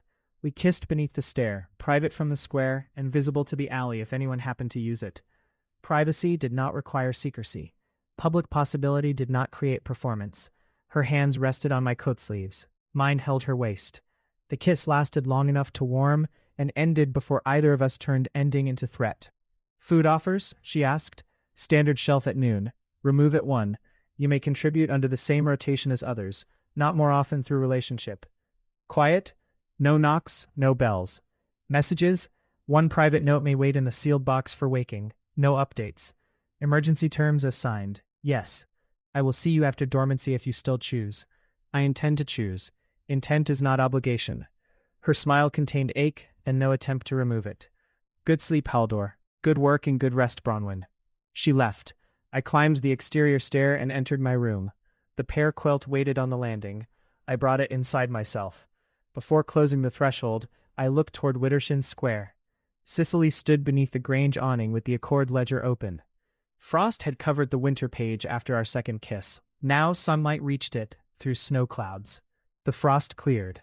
Hallows held beneath dark repaired names. Harvest held beneath a copper seam. Winter held beneath a closed straw loop, drawn where no official embodiment remained. Between them, the connecting text was gone. Not faded, blank. Lines that had once stated mutual duties, reeve authority, review, and town obligations showed only clean paper gaps. Cicely called the Thursday table back together without me. Later, Dev placed 1 safety classified summary in the post-dormancy box, not the room. Individual anchor clauses hold. Connecting Accord text continues disappearing. No immediate body danger. Review after dormancy. The town did not wake me. Bronwen took Friday morning off. Pike and Bell opened under paid coverage. Anki led no workshop because she had scheduled rest. The communal goat stood beside its own empty space. Snow continued without a guardian performing it. Inside the loft, dormancy began through ordinary acts. I set both gaiters on the low stool rather than sleeping in them. I loosened red wool at shoulder, elbow, chest, and knee without removing support. I put the open relationship loop inside the cedar trunk, then chose to leave the trunk unlocked from my side. Privacy did not require me to barricade my own belongings from myself. The first food offer arrived at noon. Oren had prepared soup. The card listed ingredients, time, safe removal, and his name. Bronwen's name appeared 4th on the provider rotation for 3 days later, not first. No note accompanied the food. I ate half and returned the bowl to the shelf before 1. The rotation removed it without checking whether I had finished. At 1:10, the radiator clicked lower under the dormancy setting. The blackout wool covered the window. Street sounds softened, but did not disappear. A shop customer asked for curtain wire below. Kit answered. A delivery bell sounded once at the front door and nowhere in my room. My body began releasing full manifestation into rest. Skin did not vanish. Edges grew less concerned with public solidity. Straw warmed beneath my left hand. Horn weight settled into the headboard opening Iona had widened. The synthetic mattress held my hips without moral comment. I felt the winter root pause at its filter. Cellars remained cool. Grain remained dry. Snow fell through atmosphere. No ordinary condition crossed the rest boundary. 1 safety alert tested the dormant root. Grange freezer temperature above threshold. The alert went first to Talia's station lead and Iona. They moved food and repaired a breaker. I received only a later test confirmation because the system worked without waking me. The alert did not become proof of indispensability. At 2, Bronwen returned from her off-duty morning. I knew only because her apartment door closed 1 floor below. She did not climb the stair. She did not lower her movements theatrically. Water ran, a cupboard opened, then quiet returned through 2 separate homes. I chose not to listen further. In the loft, I pulled the pear quilt over my body. Its rows of fruit remained botanically indefensible and warm. Below, Bronwen turned off the shot bells. She climbed only to her own flat. We entered chosen quiet on separate floors of the same building.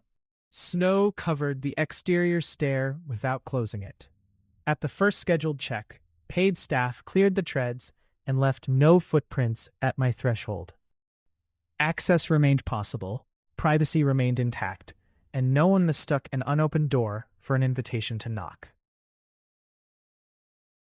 You have been listening to You've Goat to Be Kidding Me by Wynne Valentine.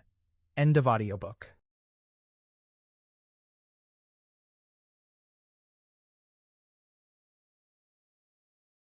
Thank you for listening. Please visit me at winvalentine.com to stay up to date. Please subscribe, leave a comment, and review.